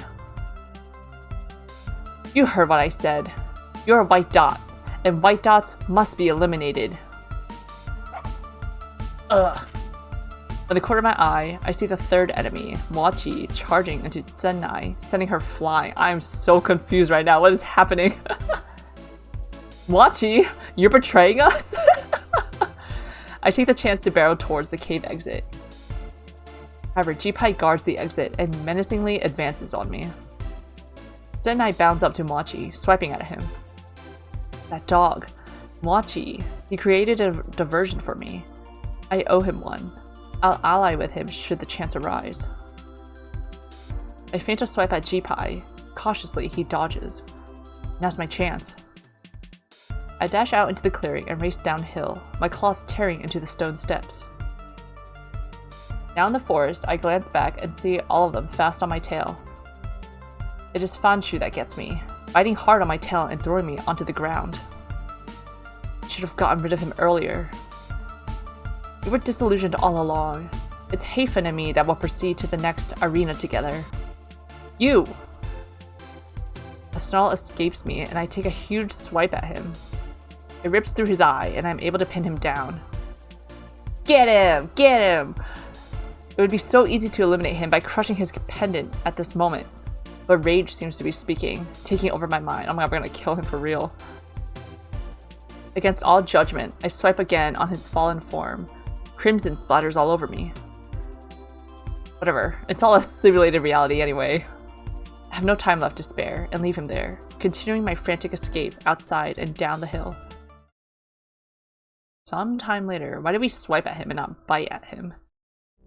I finally lost them. Completely betrayed by my own faction, I managed to find a hiding place. It is a miracle I wasn't hurt much, even though there were so many dogs against me. They're haters. In our next encounter, I discover that they are wary of me. The reason is that, while eliminated dogs usually disappear, Fanshu did not. He just lay there, as if dead. Well, we didn't eliminate him technically. Which is a preposterous reason to fear me, because everyone knows that this is just an emulated version of reality. An emulated version created so that reality can be reallocated amongst the dogs of the island. Huh. This allocation is based on ranking, and therefore how good a dog is. So Max became a really good dog and was able to secure that apartment is what we mentioned earlier. He worked hard. And this is only on the island, because K9 does not have arena. They work by their own rules. Huh.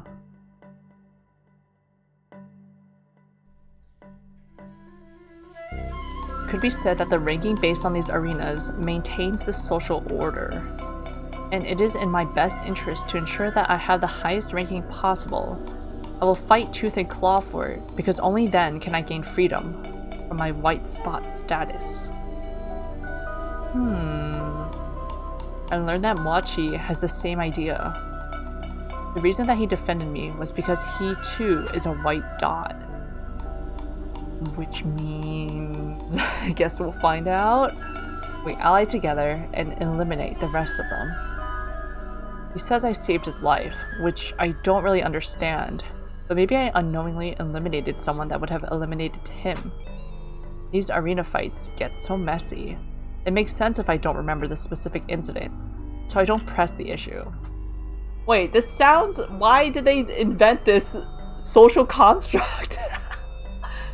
What if you go and eliminate someone, you're like the best arena player, and then in real social life, you're like some successful CEO thing, but everyone will hate you, right? Because everyone will resent you. It's like, oh, you you killed me, you betrayed your team in all the arenas, like you're not a good dog. You're a good dog, but you're not a good dog, you know? He proposes that I eliminate him, to which I agree. What?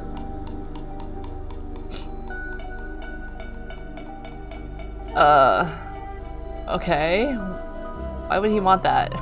So because he wants to help us. Because we saved his life somehow. Alright, present day, island year 224. Now thinking back, the nights after that arena, I was plagued with nightmares. You know what? Fair. We were betrayed. Banshu's dead body in the real world, being taken out on a stretcher.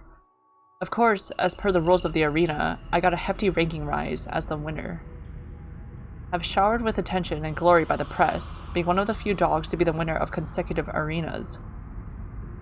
Sometimes, during my nightmares, I thought, if this is the reality that I am being allocated, do I really want it? My feelings for Heifen were the reason for all of my actions in the arena, yet I lost it all.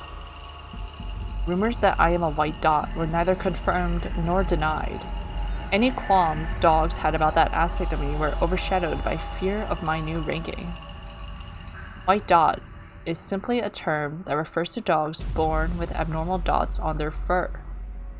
The reason I technically am one is that I actually have some white dots on my back, where the fur isn't fully the same color.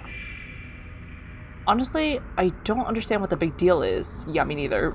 Although I also carefully hide the fact and make sure my clothing covers the dots. It's just one of those absurd ways Shiba Inus love to look down on one another, apart from the arena rankings. Gotcha. Several months after that arena, I had pushed aside the memories and barely thought or felt about it anymore. I hypnotized myself into thinking that it was for the best, and the self-hypnosis worked. There was the next arena to look forward to after all, and I was not going to break my winning streak. I vowed to stand at the end of the final arena and look down on all the islands as the new bearer of the Feather of Truth. That was 16 years ago. We are ancient. I don't know how dogs' longevity years works in this world, but we're ancient.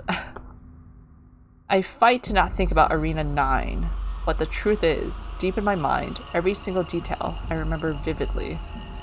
The cave where Heifen and I promised to come out of the arena together. The forest where I struck down so many dogs.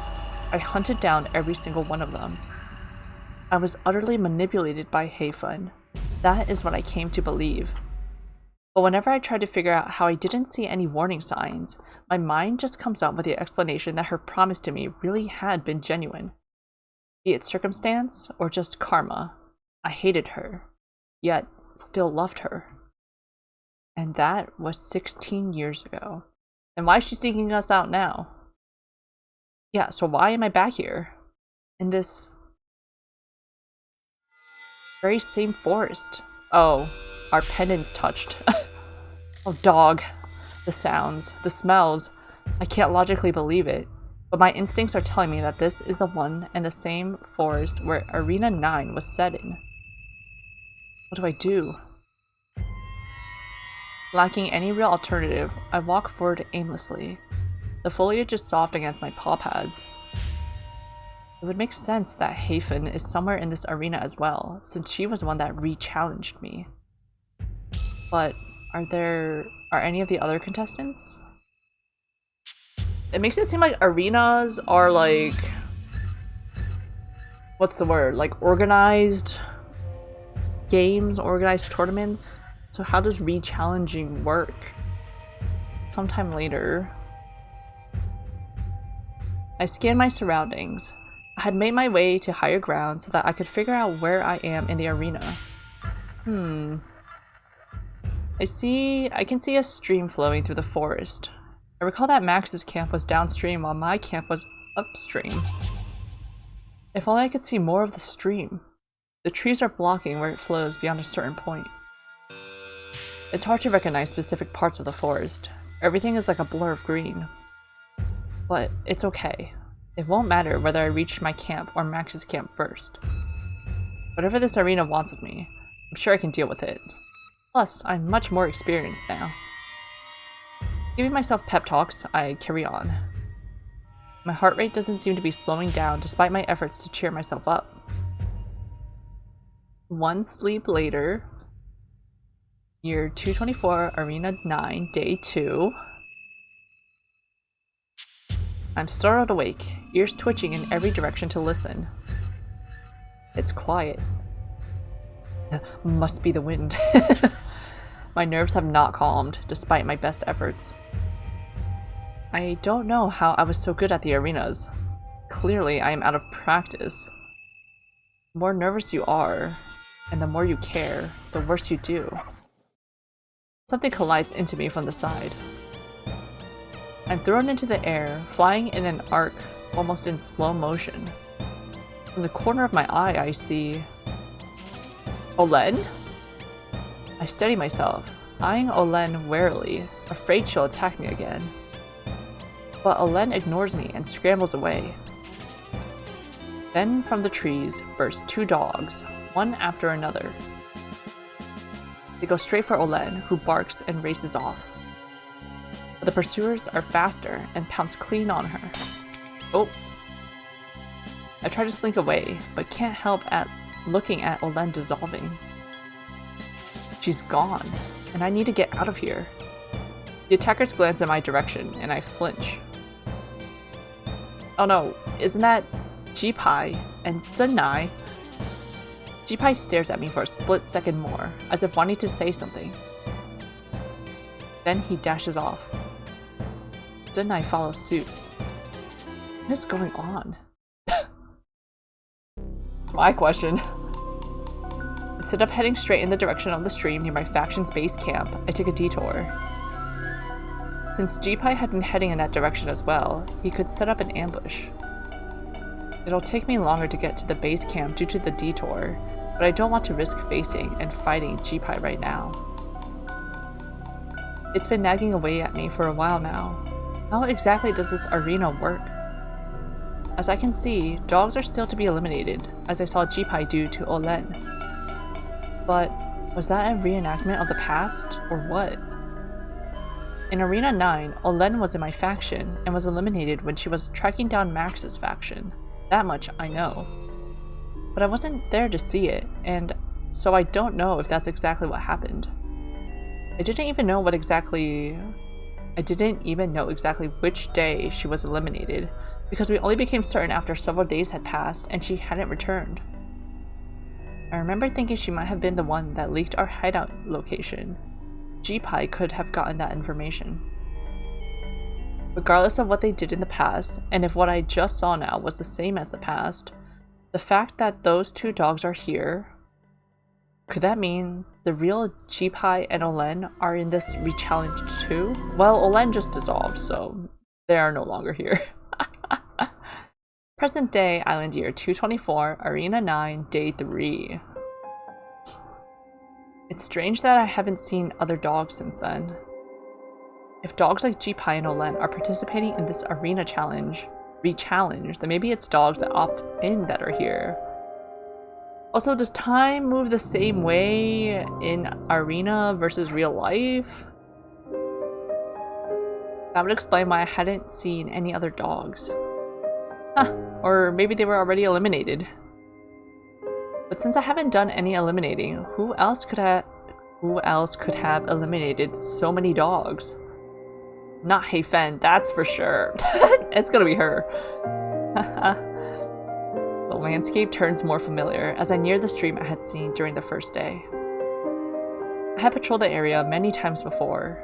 This was the outskirts of my faction's patrol route. Muscle memory guides me as I make my way uphill. It gets more and more difficult to suppress the memories of what had happened in Arena 9. I want to turn tail and run, but self-preservation keeps me from doing anything rash. I want to get this arena over with. To think I believed I had left my arena days in the past for good. After that disaster with Hei Fen and Fanshu backstabbing me, I found Zhenai and Jipai a couple of days later. I eliminated them. It felt so good. The font changed, yeah. No. Sid, stop that. I might have enjoyed the thrill of the competition at the time, but I have changed. I left and went to Canada. I've become a kinder dog. We are reformed. I wonder how Hei Fen was eliminated back then. It was either Zhenai or Jipai that did it, before Max and I found them. And it couldn't have been Fanshu because... Never mind. That means it could be. I wonder if it had been me and Hei Fen left, could I have dealt her the final blow? How would I have reacted emotionally if I had to face her one-on-one? Wrong as it sounds, I'm secretly grateful that Zhenai and Jipai saved me the trouble of dealing with Hei Fen again. We probably would have just laid down, honestly. We'd be like, just do it. Hei Fen, just do it. I near the cave, slowing my pace to a crawl as I try not to make any sound. There it is. The cave entrance, so familiar to me, yet so eerie to see again. I have a strange urge to go inside, as if it were a museum that stored my memories in a pristine state before everything went to pieces. But I shake my head, tearing my eyes away.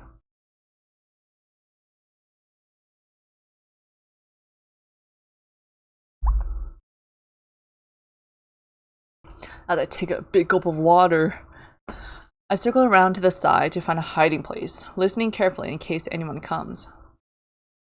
I should be careful. I really don't think a re-challenge is supposed to make contestants friendlier towards me than the first time around.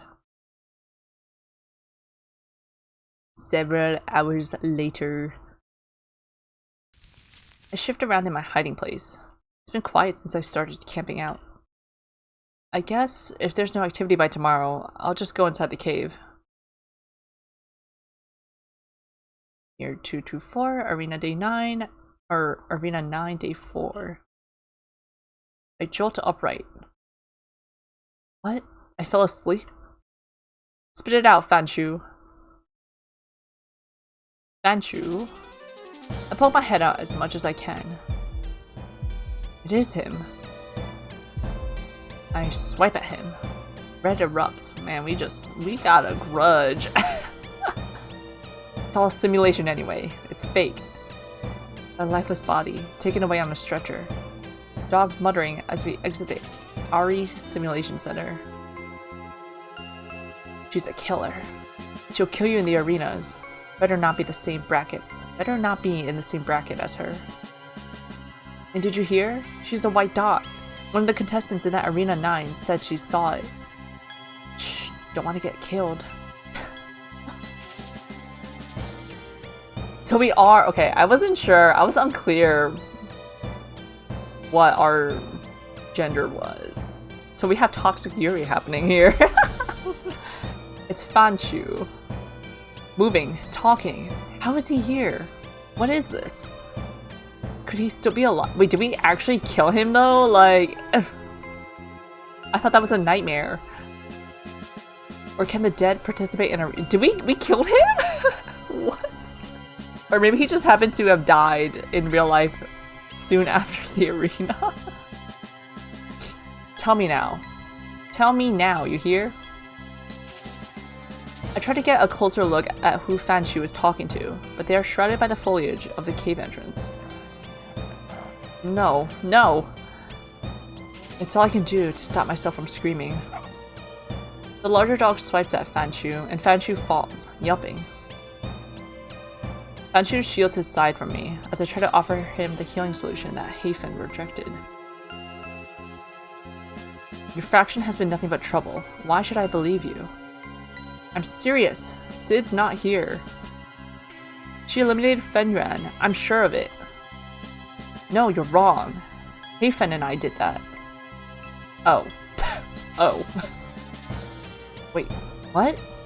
I did eliminate that dog, Fenran, in the past. But I didn't eliminate any dogs this time. Right then, though I swear it was Sid. I know what you mean. I thought Sid was in our faction, but Hafen says it's just my mind playing tricks. Oh my god, Hafen. And for some reason, I heard about her raiding your faction for medical supplies. But she's not working with us. We do have some supplies that are valuable, but I don't recall anyone trying to steal them. But since you know about those supplies, you're not convincing me that Sid's not working with you. The dog stomps and Fanshu flinches. There's something weird about Sid. I keep thinking I've seen her when I haven't. I think that's a you problem, buddy. I'm telling the truth, she hasn't been here. Now that you mention it, I do recall seeing her some days ago, but I must have been imagining it too. That would mean she was in two places at once. Doesn't make sense. You're right. Okay. Are we in a time loop situation? We're back in the past now. And since we're in the past, that means there's a Sid that was back then too. So that's why they're saying two of us. It's us from present day and then us from the past? Like what? Is that what's happening right now? Fine then. Then what did you make me come all this way to tell me? I propose that we team up. Are you kidding me? The dog that Fanchu is talking to kicks him. Fanchu whines and the other dog moves, and finally I can see it. That's Zennai. Serious, we want to find Sid and eliminate her. Whether Fanchu is alive or dead, I still need to make sure I survive this. And why do we need to team up for that? You've heard of how she's ranked in the past, no? Well, I know she's a threat, but so am I. I don't disagree, but Hafen says she knew Sid before this arena. Sid's gotten the top spot in every single arena she's ever been in. Okay, so this is modern time. This is the rematch. I didn't know that. How do you not know that? Oh no! Hafen's from the present. Our Sid, current Sid, us, we're from the present, and these guys are from the past. Well, if Hafen is so worried about Sid, why doesn't she go find Sid herself? Like I said, Sid's too dangerous. But here's our proposal. Sid is a white dot, and Hafen will be the bait. Now, that makes a lot of sense. Does it? I shrink instinctively, my face burning red with embarrassment, even though I don't think they can see me. Why won't they just let me live? Well, this is an elimination game, Sid. Hafen will be back soon, and we'll discuss the details if you stick around. And let myself be in a 2 versus 1 situation? No thanks. Fine, I'll tell you the plan, and you get your faction to follow it. You and your faction come here tomorrow at noon. The entrance to our cave is here. Wait for Sid to show up, and then pretend to capture me and Hafen. Alright, it's a deal. He rises and heads off downhill. Fanchu pushes aside the brambles hiding the cave and disappears within. What a load of trouble. Sometime later... I'm still camping in the same spot when I hear some steps approaching from the stone path. It's her. I watch as she disappears into the cave. Are they going to set up the ambush? It's an ambush that I remember very clearly from the past Arena 9. I fell for it. Collar, leash, and clasp. I don't know what they're thinking though. I definitely wouldn't fall for it this time around. Feeling silly, but having no better course of action, I continue to camp outside. Sometime later... Around midday, the 2 dogs emerge. Hafen, looking agitated, paces around the clearing. Fanchu stands near the cave exit, eating something. Ugh, everything is in place, but where on earth is Sid? Don't worry, once we have the other faction's help, we can find her. Oh, right. Hafen whips around and glares at Fanchu. Fanchu, forget that deal. When Zennai's faction comes here, we're going to eliminate them. Wait, but you said yesterday... The plan's changed, Fanchu. Her expression softens as she approaches him. I'm sorry. It's been so long since I've seen you. Oh, this girl. Hafen. Why am I speaking like this to you? She shakes her head. When Zennai and company arrive, we are going to catch and eliminate them. But it's 3 versus 2. Are we going to be okay? Hafen touches Fanchu's face with a paw. Look, Fanchu, I'm no longer the same dog you know. I'll take care of it. Sometime later... Muffled voices catch my attention, and as they grow louder, I am not surprised to recognize them as belonging to Zennai, Jipai, and Moachi. Instinctively, I tense and scan for places to run. Wait, relax, just wait. Sure, there are safer places for me to be right now, but I need to stay put to see what happens. The trio approached the cave from the stone steps like how I had witnessed in the past. They prod around the entrance and lift away the foliage hiding it. What do I do now? If all goes according to Hafen's plan, then those three will be eliminated. And then what? But Mochi is Max, is he not? Like, but this is the Max from the past because the Max from the present who was with us when we got transported back to this re-challenge did not get transported back to this re-challenge. Haven's trying to find me. That I heard from Fanshu and Zenai's conversation. So should I bother sticking around to see what happens? Right now, all those 5 dogs are occupied. It's my opportunity to set up an ambush.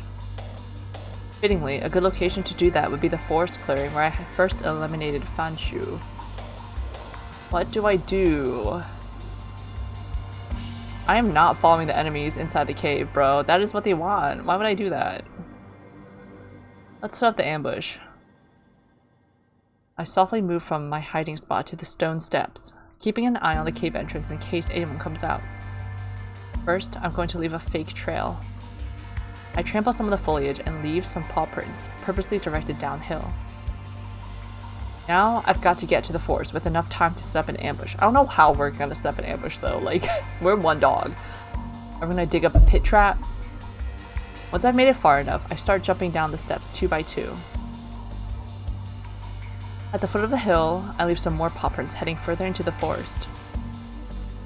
I now double back, making sure to tread lightly, and hide on a small bank overlooking the path. You know what they say, as long as you're crouching, the enemy will never hear you, never see you. Just press C. C to crouch. If they don't come by after a while, I'll have to go back to the cave to see what happened. It would be great if they all eliminated each other. That would save me so much trouble. We're going back in the cave, aren't we? Some moments later... Fish sticks. We lost him. Heifen and Fanshu poke around near one of the fake tracks I had left, a distance off. I prick my ears, trying to listen in. At least we got the other 2. Yes, but how could he have suddenly gained so much on us? Heifen looks around, quickly jogging to follow more of my fake paw prints. Keep going, just a bit further. Are they tracking Mochi? They're almost below where I am hiding. If they go a bit further, then I can catch them unawares from behind. The 2 of them continue down the path, and I prepare myself to follow them. Oh. Heifen starts running back right up the bank towards me. I'm gonna stay put. Doesn't know I'm here. Maybe something caught her eye. She'll turn back any time now. It's too late. She's too close. With no other choice, I leap up and run down the bank. On the forest path, Heifen and Fanshu corner me. Well, so much for our setup ambush. Hey, Fanshu, aren't we in the same faction? You're not following the plan. Yes, we are on the same faction, but... How dare you! Heifen lunges at me. You're a monster! No, what are you talking about? He's not even real! Okay, maybe I should have said that. Gotcha!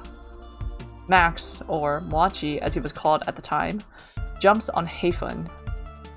I pounce on Fanshu while Heifen is distracted.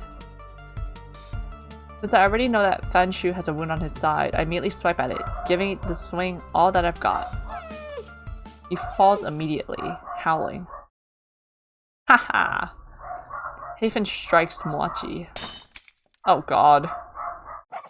Max! Sorry, I couldn't save you this time around, old friend. But I don't think you're real here. Okay, every time we say that, they're freaking dead. He's dead for real. Heifen turns, starting when she sees Fanshu in pain. I don't make a move to eliminate Fanshu while he's down, instead standing still and facing Heifen. Look, I didn't mean to kill him in the past. What's the point of telling me all this? All these years after. You can't change the fact that you killed him. I'm not denying that. Who did you kill? Heifen and I both ignore him. I'm not naive enough to think that if you don't kill him now, that he'd be alive again. Who knows? Maybe the feather can revive dead dogs. I haven't tried, but to be honest with myself, I doubt it. Unless if our brother's dead, then we'd want to try. But I told you that if you lose this arena, the feather goes to me, remember? Why don't you eliminate him now?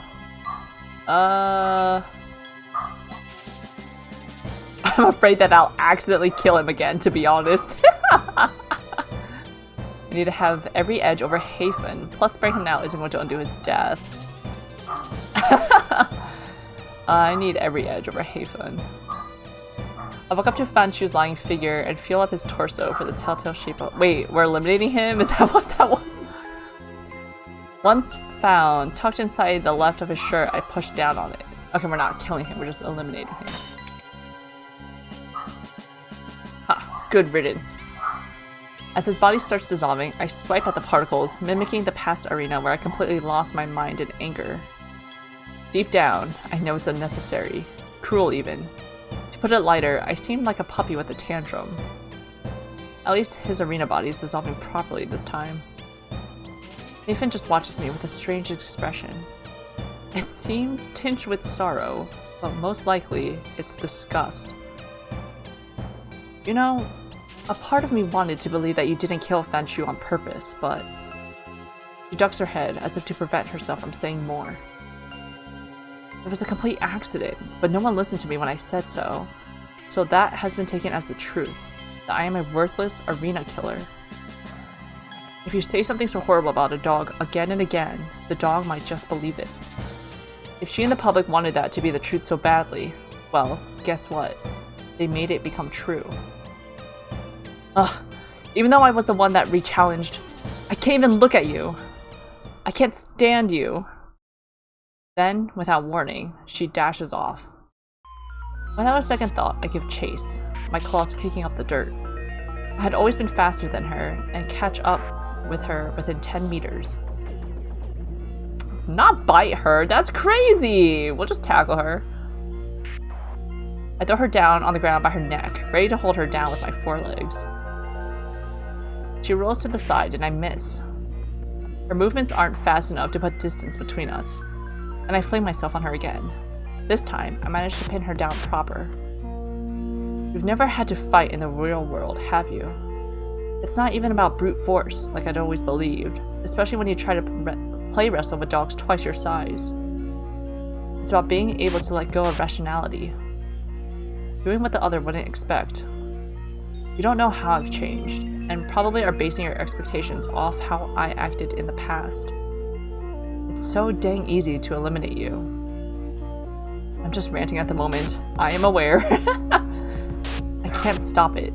The misunderstandings festering over 15 years just overflowing, spilling out of me. Hafen, struggling against me, is struggling against me and is putting up a good effort too. I don't have time to waste. What to do?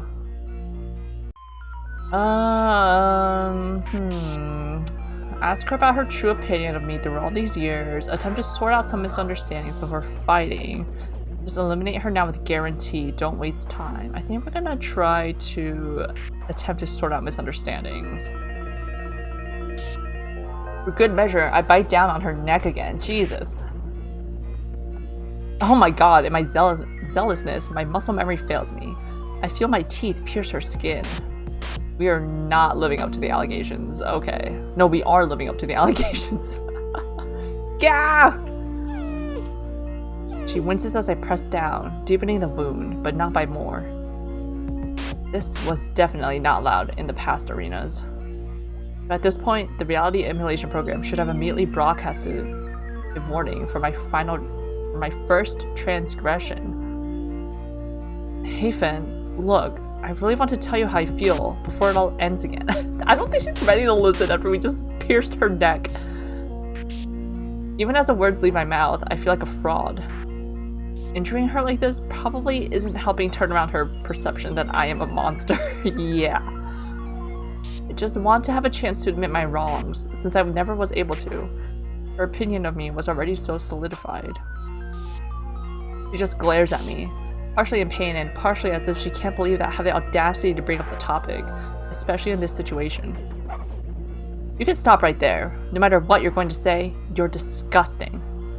She starts flailing against my hold, but thankfully her efforts are weaker than before due to the pain. Sorry, Heifen, I had to do it. Just give me a moment, please. It's not about Fanshu, it's about the way I treated you. I'm sorry I assumed everything on your behalf. I should have respected and listened to what you had to say. I only listened to myself and ignored your ideas and agency, all the while thinking I was doing everything for you. I feel her stop struggling underneath me, but she's listening. I guess that's why our entire alliance was so harmful to you. In the past, I thought I was doing the right thing. I realized I was only controlling you. And now, I totally understand why you chose to conspire with Fanshu instead. Heifen is quiet, then she nods weakly. You know what? I'm glad you realized that. Let's just end this. Eliminate me. You have the upper paw. Sure. But yeah, if I could, I would let you win, like I promised you last time. But this time, I just really need to keep the feather, okay? And with that, I feel down her torso with her paws. Wait, I feel down her torso with her paws? I use her paws to do that? Her eyes are on me, but she doesn't resist. I find her hidden pendant and crush it. Bye-bye. I'm back in this body. So tired of this body. Cumbersome and heavy. My body is so heavy and leaning on another dog. I can barely make out that it's Max. Thanks for keeping me safe, Machi. Max rests me in his bed, and I can only sink into the sheets, lacking the strength to pull them up higher to my chin. Sometime later. I meet with Cui Li in the night market again. How long has it been? She says she's gathered more information about my brother. Last time we spoke, she said she would try to dig up some security camera footage. I wonder if her tip is about that. I've also tried investigating on my own, but to no avail. I went to check out the 2 stations that Chunwon had rigged his MRT transaction records to show, day after day, NJ Station and KH Station. I wonder if, instead of having rigged the records, he really did live in one of those areas after I left the island. But the transaction timestamps are caninely impossible. No dog could physically scan its pendant at the MRT gates consistently down to the millisecond. Regardless, after visiting NJ Station and KH Station, my trail had run cold. I have no idea about Chunwon's fate. I have no idea what he could be doing in those 2 locations. I'm so ashamed that I ran away, but that's what I'm trying to fix now. I want to know where he is. I want to know how he's doing. There's just the feeling that something is wrong. Why set the transaction times to 9 and 5? Is it a hint pointing to a work facility? A dog of his ranking wouldn't have that sort of activity pattern anyhow. Day to day, he wouldn't even need to use public transit if he wished. Though I wouldn't put it past him to take transit just to try it. Is he like the maker of Arena? I order an IU jelly lemonade, my favorite drink. Well, second to bubble milk tea. Just after I get my order and return to my seat, I spot Cui Li coming in. For fun, I didn't wave to her, just curious to see how long it would take her to find me. But she spots me very quickly. Hey, there you are. Hi, Cui Li. She plops down across from me. How are you doing? I'm good. I'm alright. I hope you have something helpful for me today. I do, in fact. Though you're not going to ask me how I'm doing? Cold and straight to business as usual. Ha. How are you doing? Cui Li grins, cheekily, smug that I listen to her. The truth is, she has grown on me, despite my efforts not to get close. After the initial distance I put between us, she's yet to demonstrate any ulterior motive. Hopefully this won't be a mistake. I've made so many mistakes in the past, trusting dogs that offer me a good deal, A deal too good to be true. Well, I've been good. I've been great. Just waltzing my way around town, as only a Labrador can. There, you happy now? That response wasn't anything of substance. I didn't even need to know that. It doesn't enhance our relationship or trust. Why would you care if I asked how you're doing? At this point, I'm just messing with her. Part of me is just curious as to how she would respond. Well, your answer was also just, I'm good, I'm alright. Which is typically just a canned response. The way you said, I'm alright, makes me feel like it's not alright. There was some information to be gleaned, and therefore, it wasn't a useless question. From that, I think I deserve to be judged based on even ground here. Okay, fine. You're right, I'm not that alright. I'm feeling a bit down, in fact. I tried poking around the 2 locations from the travel logs. I didn't get any results. The area was just too broad, and I know nothing about how my brother's related to those 2 areas. You know, I'm a bit surprised you'd even admit that you're feeling down. The Sid I researched would never say that. The Sid I researched. Yeah, I would never say something like that to a busybody stranger like you. I stick out my tongue and try to make it clear I'm just joking. Though to be honest, I have mellowed down considerably since those arena years, if I do say so myself. But, you know, some habits do remain. In the rechallenged Arena 9 with Hafen yesterday, I was afraid of the sides of me it reawakened. Okay, so time does not move the same in the arena as in real life. And I was afraid of how quickly my mind relapsed to scheme ruthlessly against others. Yeah, that explains why you're still so rude and cold. Even though I'm the one that gave you that last solid lead you have about your brother. Maybe this one will really make you warm up to me. She playfully makes a flourish with her paws. I take a sip of my lemonade. The IU jelly is so juicy and refreshing. Good. I'm listening. Well, I was able to get some security footage. The unfortunate part is that there's still no real sign of him on the dates after the final arena. Right. I suppose that's it then. The lead is that there's no trace of him. Say, Traley... Yes, Sid? I'm going to be frank with you. Her ears perk up, and she looks at me attentively, but also in a way that seems like she's bracing for a rude comment or joke. Not because I fully trust you, but, you know, it might help the investigation. You know what? I'll take that. My instinct tells me it's a mixture of both. You're just saying it's for the investigation, so you don't have to admit you're starting to trust me. I grin at her sheepishly. That's not how this works. But anyway, back on topic. I'm really concerned about whether my brother is he's even alive. Rayleigh lets out a heavy sigh.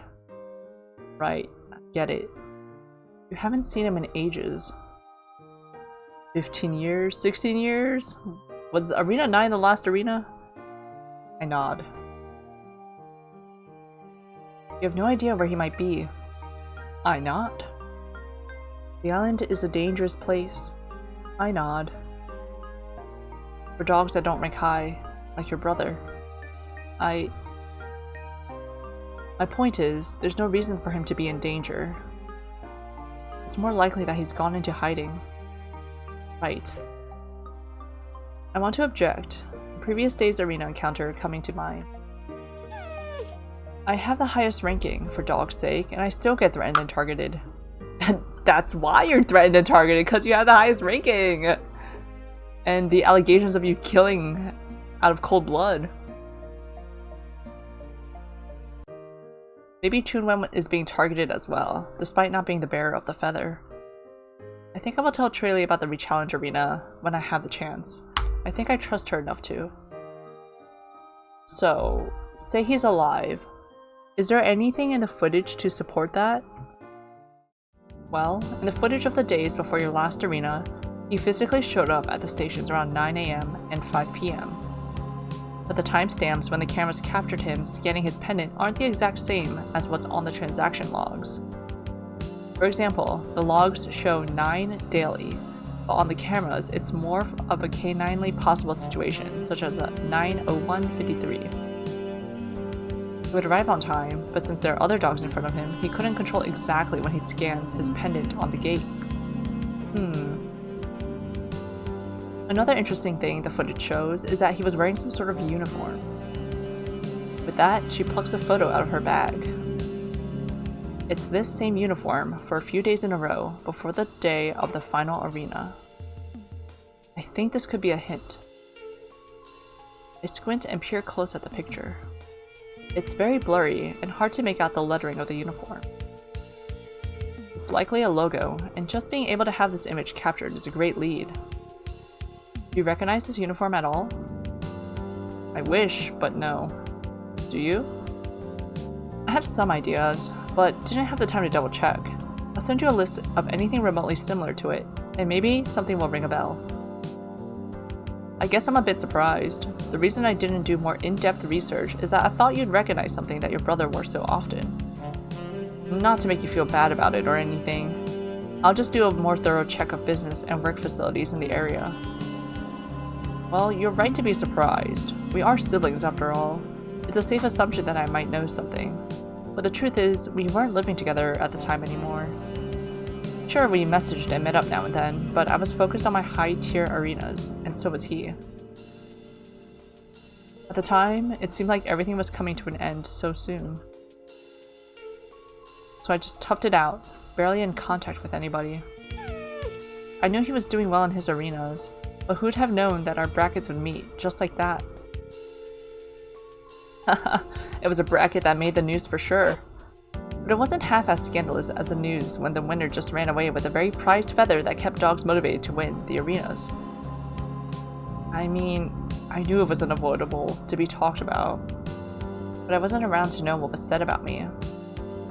I've still been too ashamed to ask Max about what happened after I left. I could also look up news articles, but same thing, too embarrassed. Don't worry about it. It was mostly unfounded speculation. Only you know the truth of what happened. It's your life. I guess so. Anyway, I'll hold on to this photo, and you should send me a list of places you think it might be from. Yep, there's a list that I quickly generated from an image recognition search. I just haven't gone through them manually yet to see what might make sense. That can be our next step. Thanks a lot for the help. Really coming in clutch. You're welcome. You know what? Want to go to the 2 stations and walk around? Maybe we'll happen upon something. Hey, that's a good idea. I finished my beverage and washed the sweet aftertaste down with a sip of water. I put the photo of my brother securely inside my sweater and we set off.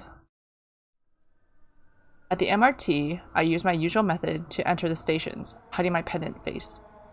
First, we traveled to NJ Station.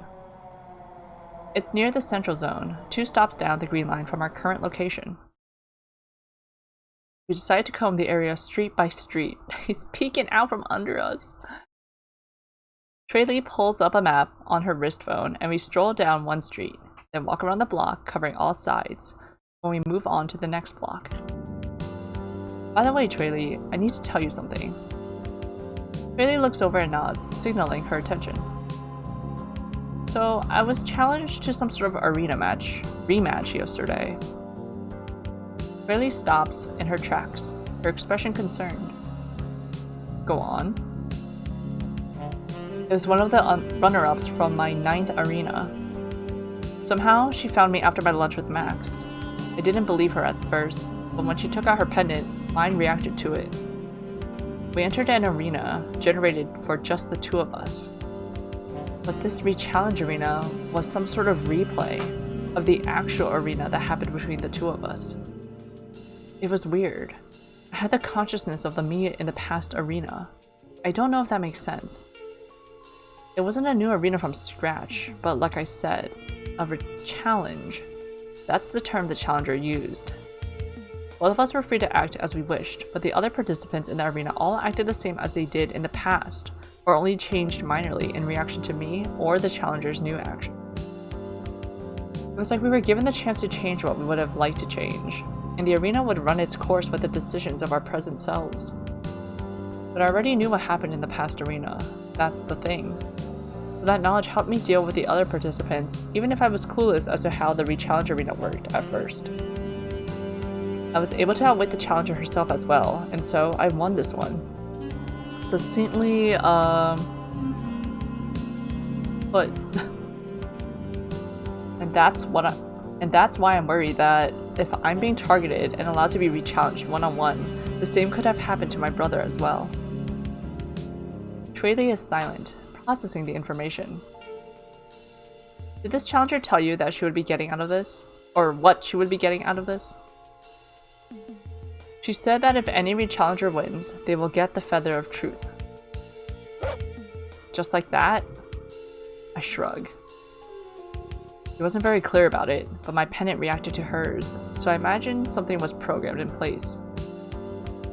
Remember how, in official ARI-regulated arenas, we go to these rooms and then are connected to the emulated reality with our pendants? Our pendants still connected to us, but this time out in the open, not in the ARI buildings, and just one-on-one. Jailbroke. Interesting and strange, but I believe it. Though it's so unfair they could just take the feather if they win. Decades of your hard work down the drain, just like that? Perhaps it is unfair, but maybe it's just righting the wrong that the feather went to someone like me. Sounds like someone's feeling awfully guilty about this whole feather bearer thing. Guilty. I guess I've never kept it a secret from Max. You'd be surprised how offended dogs get when you have second thoughts about the prize dangled in front of their noses year after year while they were forced to participate in the arenas. It's not like every dog cares about the feather. Most just want the high ranking so they pretty much can do whatever they please on this island. You can live a life just fine without the feather itself, which is not the sole purpose of the arenas. I just feel hypocritical speaking ill of holding such power when I am the one that holds it. Yeah, understandable. As we continue walking, I spot a sign that has similar red lettering to Chunwen's uniform in the photo, and take it out to compare. Do you think that could be the logo? Amau Enterprises. See? Red font, slightly slanted. It's missing that oval around it though. You're right. Features, font size, color. Is this a typo in their script? Perhaps one hot encoding of flourishes around the words. Oh no, this is some quip. What are you talking about? Oh, sorry, just a habit. Let's keep looking. We head down the next block. Bailey pulls up her hologram map and marks the route we've walked so far. I'm just wondering, what were you expecting when you were gunning for the feather? Like, what did you plan to do with it after you won it? If you had any specific plans for it at all? Well, it's funny, because in the very beginning, as a puppy, I wasn't interested in the feather in the slightest. The challenger from yesterday was actually one of the dogs that spurred me to aim for higher than I would have. Her name is... Hayfun. Hayfun. That name rings a bell. Didn't you two have a really big fallout? I remember reading about it on some news articles. I guess that happened. Want to talk about it? I'm not sure about that. Oh, come on, just a bit. You seem to have something to say about it. Let's see. Tell her what I think about the fallout, even if it sounds horrible. Ask her what information she has on Haven. I can tell her what I think about the fallout. Sigh. It's just difficult to talk about it after I've tried so hard to bury it, but I might as well tell you a bit. It was Arena 9. Yes, by that time, I already had a reputation for winning my past arenas. All of them. Dogs were intimidated and dealt with that in various ways. For example, you know that superstition that dogs with white dots on their front legs or have white paws are unnatural? Really nods. For my research, I found that Hafen had stated you are a white dot in many interviews, meaning you are a descendant of a family with a very violent history in the arenas. She used it to support her claims that you killed Fanshu on purpose. Ah, I see. That's why they were like... Hafen was like, she's a white dot! After her! You already know so much, huh? I'm impressed. Why'd you ask me about the fallout then? Well, things that happened can be looked up in archives. Only you can tell me your real thoughts and feelings. I guess so. I mean, she wasn't wrong. I do have a white dot, but I have no idea why it even matters. Some distant and ancient ancestral tie to dogs I have no idea about? Plus, assuming everyone with a white dot is evil is just putting nature 100% over nurture. It's an excuse to justify how I won over her, in my honest opinion. But yeah, the real issue was that I liked Hafen. Oh, is that an L? I liked Hafen. I actually wanted us to win together. Now that I look back, I have no idea why I was attracted to her. I would even have thrown the match so that she would win, before the betrayal happened. You see, after that arena, I learned to not trust any dogs. Don't make any real alliances. If I did, I was mentally prepared for them to betray me at any point. I was ready to do the same. Hafen's betrayal taught me that what I need is freedom. Freedom from other dogs' wants and desires. Without that freedom, I will always be at the mercy of others. It seemed reasonable that, in order to be free of the whims of dogs, I would need to hold all the power for myself. I glanced at Traley, who's been silent. Hopefully this isn't boring her, but she asked. Sorry, went on a bit of a rant there. Am I losing you here? Nah, go on. So yeah, that's what happened. And there you have it, my honest opinion. Maybe my reaction to the betrayal was overly dramatic. Burned by a romantic attraction that was spreading rumors that I am a white dot murderer? Time to take over the island. But I was young, and choosing to make the most of it took me far in the end. I do regret how I was. You could have called me ruthless in the arenas, but I'd say it was more pragmatic. Seems like you're trying to justify your guilt, just like Hafen was. Yeah, right to the Kokoro. Sometime later. We cover another 2 blocks, scanning the signage for the logo of my brother's uniform, with some false alarms. I take some photos of those we confirmed to not be a match, just in case.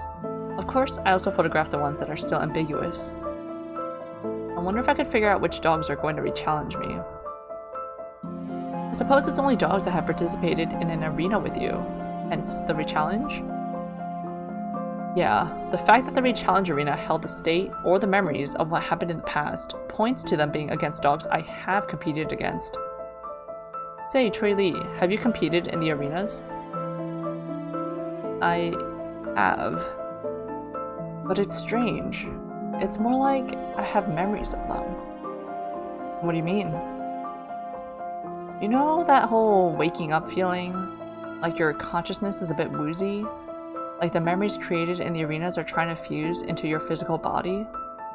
I kind of get what you're saying. The way I think it works is that the memories are being downloaded back to our physical body. That might be what you're describing.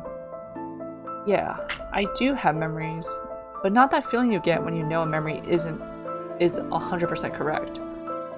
Like, the corresponding muscle memory isn't there. I don't think I noticed a lack of muscle memory. To me, it felt like I did physically carry out the actions in the arenas. Though that could have just been a trick of the mind, to reconcile with memories of my physical body. I wonder if your Labrador physique or something genetic isn't fully compatible with the RE hardware, if the muscle memory is something that is completely absent. Yeah, maybe. We walk along in comfortable silence. We're almost at the end of the last street as we plan to scan Manuel. It's funny how this feels like a regular afternoon in Canada, strolling down the street with a lab, chit-chatting. I'm so curious how she ended up here. Maybe she's also a type of feather holder. What if she's a descendant of the fabled species of dogs that once lived on the island? My imagination is pretty wild sometimes. Either way, I think her actions so far make her just trustworthy enough. Although, there's still the deeply rooted thorn in my heart. The fear of another betrayal. Well, what about Max? But I wonder, will Trey Lee be different? Say, Trey Lee.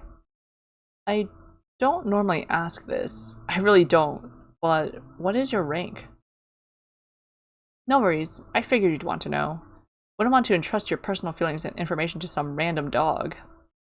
She takes out her pendant and flips it face up to show me. 9 large orbs are filled, with 7 of the smaller ones filled. You're a 97, huh? Not bad. Thanks for showing me. Shirley puts her pendant back in her jacket. No problem. Look down at the last few buildings in the area. Doesn't seem like there's anything matching. Your brother's hint might be pointing to areas even further from the MRT station. Like I said, I'll run a graphical analysis first thing I get back. Alright then, thanks. I should go, but let me know what you find. Alright, Commander Sid. See you back on the Normandy. Later. Why do I feel like she just made a joke I'm not getting? Me too. Sometime later, I'm lounging on a chair in Max's apartment, waiting for him to get home. Last night I woke up back on the bed in the apartment.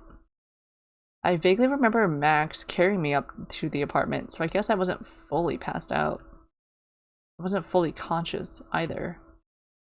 The dog's body uses up nutrients while the mind is in the comatose arena state, which is why the Airy hooks us up to all of those life support things.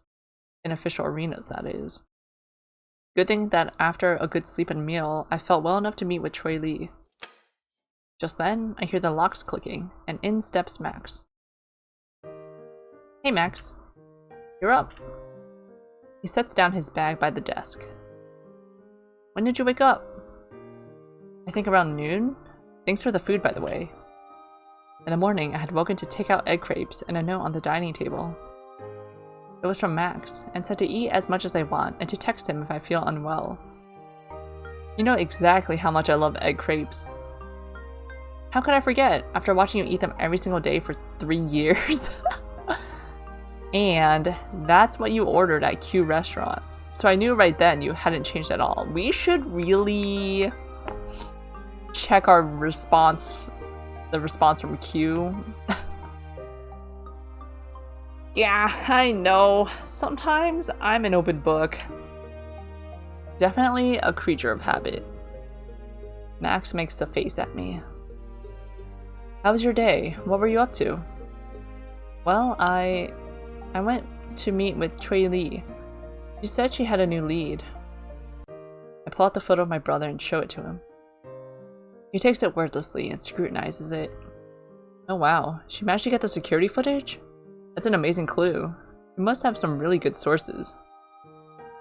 Yeah, I'm starting to think there is something fishy about that.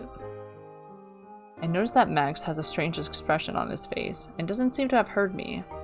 I look at him to see if he'll say something. He doesn't respond immediately. You didn't tell me you were going to meet with the lab. Uh-oh. Uh-oh. I mean, not that you had to. It makes me worry that you'd go without messaging me, just in case. He seems upset. I'm sure he's just looking out for me.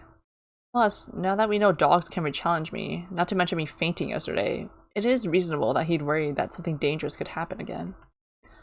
However, I wouldn't have gone if I didn't think I could take care of myself. Still, I should speak carefully to... I know Max. He wouldn't bring this up unless he really cares about it. What should I say? Let's explain our reasoning. We can't leave him hanging like that. Huh, it took me 3.5 seconds. That took some time. Let me live, Sid. Look, Max, I can tell you're upset. No, I'm not.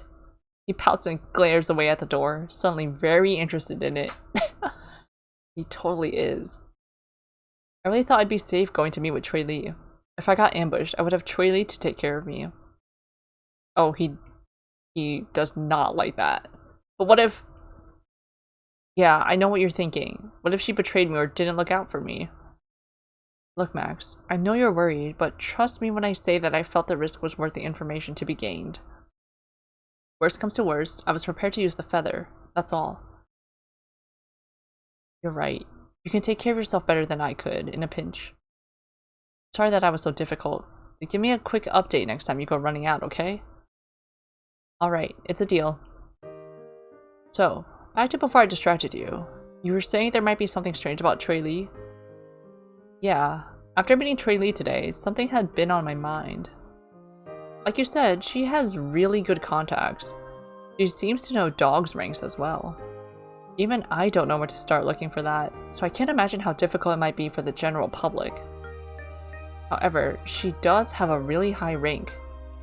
So I wonder, she could be using her rank to get the information, in which case, I'm not too happy about that.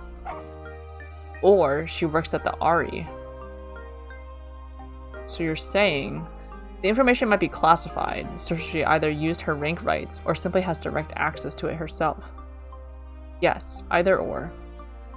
It's silly of me to not know how much the Allocated Reality Institute itself. Wait, not know much about the Allocated Reality Institute itself. I should have learned more about their operations before I left their island. Do they really allow such loopholes for information leaks like rank rights?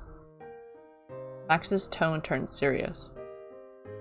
Sid, it is perfectly within the lab's right to use her rank rights. I doubt that any RE member would be an exception. Any dog has to obey the dog whose rank is above them. It is the purpose of the RE to determine who on the island is deserving, and to separate the good dogs from the bad. I grimace. The rights to alter reality are allocated accordingly. My voice is just a croak. Even after so many years, I still remember the dogma of the RE. Huh. Now imagine having to hear it again and again, day after day. I fell for the Allocated Reality Institute's promise of a dream. We all fell for it. Max sighs. It's the way things work. Even if you don't use rank rights, everyone else is still doing it. If Trey Lee did, would you hate her? I mean, it wouldn't be fair to hate her. I think I would be disappointed, but yeah. It would be unfair to judge her for using her rank rights. I've tried to use my rank rights as little as possible, but I have used it before. I can't enforce my values on someone else. Either way, I would try to get that information out of Trey Lee on what her sources are. Does anyone know the typical ranks of dogs that work at the RE itself anyway? I have no idea. I think their members are kept secret, but I've heard that dogs that are keen on an RE position aim for very high ranks. I see. Be careful, Sid. I mean it. I really hope the RE itself isn't out to get you. Especially now that random dogs on the street can just kidnap you and force you into an arena. Eek! I certainly hope the RE isn't after me. I'd like to see them try, though. I'm worried, but it was actually kind of fun? Reliving my trauma is kind of fun? I thanked you for getting breakfast for me, but totally forgot. Thanks for bringing me back last night. No problem. You were kind of awake, but definitely not awake enough to come back yourself. I was prepared to stay until the arena was done, no matter how long it took in real-world hours. Yeah, even though time passes much quicker in the arenas, there's no telling how much time it might last, huh? How was Hafen after we woke from the arena, by the way? I called a cab for her as well. Woke her up enough to ask her to pay with her own pendant. Speaking of which, how much was it? I'll transfer you some tags. Don't worry about it. I mean, I already see where this is going. You'll insist, because you feel bad. My face grows red, though I know he's just joking. Buy me a drink next time? Okay, deal. Just then, I get an email notification.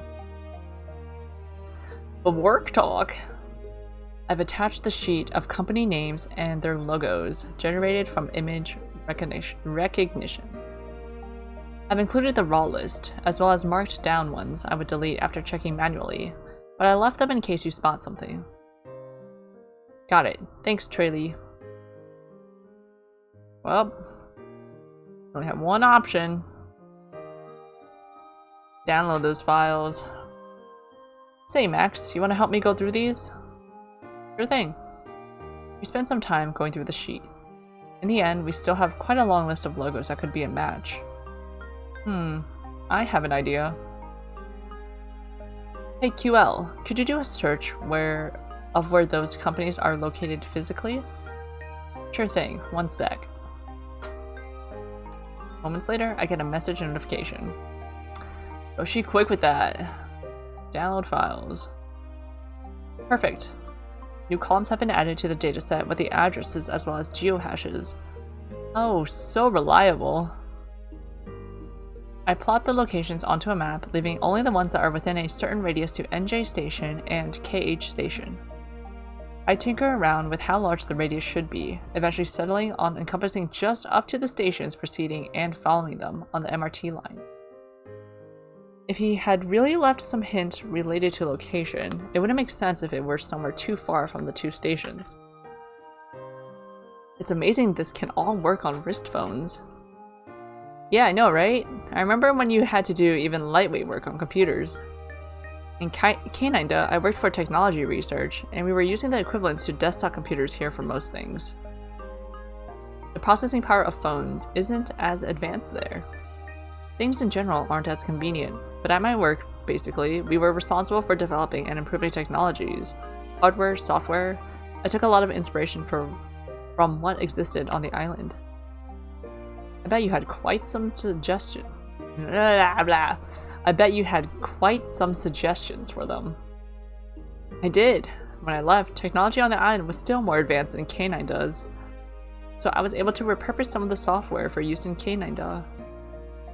The dogs I worked with were brilliant and came out with most of the implementation based on their current hardware capabilities. As we chat, I send Max a copy of the data. Upon receiving the mail notification, he pulls up the data. Alright, let's go through these data points first. You do station KH, and I'll do NJ. Max nods in agreement, and we pore over the map with a renewed focus. One by one, we examine the details of each company on the shortlist, in case there's something of significance based on its exterior appearance or the type of goods or services it provides. Hey Sid, take a look at this. He points to a name on his hologram map. Obsidian Rock Industries. Office location, 9th floor. The Ori on the 9th floor. Not the Ari, the arena, the 9th arena. This could be it. No, this must be it. I'll go through the rest of them, just to be sure there's nothing else. Yeah, I think I could catch this one because I know enough about you. But if there's an even more obvious hint than Obsidian Rock, you would be the best dog to catch it. Yeah, you're right. Either way, there might be something else to look for, since Obsidian Rock is near KH Station. There might be a clue near NJ Station too. Yeah. I continue looking down my map. I'm around halfway through, and nothing really rings a bell. There's a bunch of coffee shops, but all of them had opened after I left. Even if Chunwen had wanted to hint at somewhere we went together, I couldn't reliably say if I could recognize it by name or pictures. It's been over a decade, my memory isn't that good, and the establishments might have gone through renovations. Hey Sid, I looked up the company. Their website is really bare bones. Just lists their address and has a picture of the exterior of the building. Nothing about what they do. Interesting. I'll pay a visit tomorrow. I pull up my messages and debate whether to tell Trey Lee. I'm still not 100% sure if she might be an agent for the Ari or something. Right now, my instincts are telling me that... I mean, is there an in-between? I think she's an agent, or nah, she couldn't be working for the Ari. She could be, though. I think she's an agent. I don't have enough proof to be sure, though. Like, maybe they want to hunt down our brother for some reason. Why? He needs to participate in the Ari? He's been slacking. I've decided to tell her either way. After all, it's not like my brother would just be living at the Obsidian Rock Industries office address. Knowing him, it's probably just one step and several more to actually find him. So even if Traley does work for the RE, this wouldn't be the last step to finding him. I might still need her help. When push comes to shove, I could still double-cross her later. And since Obsidian Rock is one of his hints, maybe we're still thinking like our old ways. It means that only myself and dogs I've known for long enough could plausibly decipher this. Though given Traley's track record, I can't rule out the possibility that she already knows the significance of Obsidian Rock, or could find out. In the case that she hasn't figured it out yet, I suppose there's no harm in just telling her the name Obsidian Rock, but not the meaning of it. I don't even know the meaning of it, Sid. When the investigation reaches a point where she cannot proceed on her own, I will no longer be dependent on her for new leads. Basically, I'll use her help as much as possible, with the new complication that she might be a double agent. Maybe I shouldn't worry so much. Chunwen must have put in some safeguards to prevent a random third party from finding him. Let's hope that my trust in him won't jeopardize him. Hey QL, could you help look up information on Obsidian Rock Industries? It's near KH Station. Okay. It's pretty funny though. Chunwen and I used to play scavenger hunt games like this. Before the arenas, before everything. When we were just puppies living on the plains. Living your merry life with the prod dogs. Haha. It's been so many years, but you can't come up with new jokes? Old habits die hard. Geez, I guess it's still kind of funny. Makes my stomach hurt kind of funny. It's hurting in a bad way. Dang, I lived a decade in peace away from these jokes from the island. I deserve this, seeing as I used to make fun of prods with even more gusto. With real venom too. What's a prod? Later that night. I am Tamaye of the Tap Clan. My supervisor Monukai has summoned you on behalf of Master IU. I knew I should have watered down a deserted alley, even if it was a shortcut to the MRT station. I'm so fed up with all this mediocrity around me. It is poisoning me, dragging me down. Why did I have the luck of ending up here? I deserve better. No matter the cost, I will escape from here. Okay, we're about to re-challenge whoever from Arena 5 after we figure out what the heck is going on here.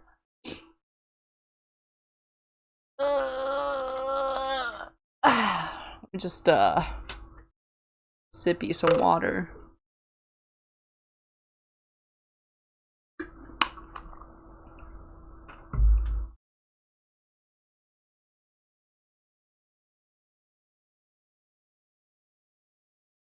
I'm intrigued. So far, I'm intrigued. What is our brother doing? Where's our brother? Island year 204, Arena 5, day 4, morning. Ooh. IU. We mentioned IU. Oh, with the red on her fur. You sure you don't need any help carrying that, boss? Actually, could you help me with half of it? I grinned sheepishly and hoisted part of the sticks that was carrying on my back to her. Thanks so much, IU. No problem. We continue on in comfortable silence, back to what we had dubbed the beach house. It's pretty quiet here, situated in a sparse forest overlooking the ocean. Short palm trees dot the island, which is actually quite vast. We picked this location because it's relatively secluded from both sides by a half basin. Strangely, it doesn't seem like other dogs come to our side of the island often, but when we go further north along the coast, we can usually find them. And of course, eliminate them. We've had pretty good luck with that so far. Back in the beach house, we set down the fruits and sticks that we had foraged. Sticks go in a pile next to the door, while fruits go on the plates, which are really just wooden planks. Going through the motions of foraging and eating, it doesn't seem like we're hunting each other in a race to the top. After all, a dog doesn't need to be in first place. Making it to the top 5 would be good enough to proceed in a competitive bracket. However, I doubt these prod dogs are really thinking that far. Why did my parents have to move here? Ayu and I eat the fruits in silence. My ears are alert in case any intruders decide to pay a visit. The next part of our routine is to take a walk east around the coast. Tidying things up and putting away our plates, we close up the beach house and trot towards the beach. The sand flows and shifts pleasantly under my paws, making a soothing trickling sound. With deliberate steps, I allow the sand to cover my paws, enjoying the sensation of the particles running between my claws.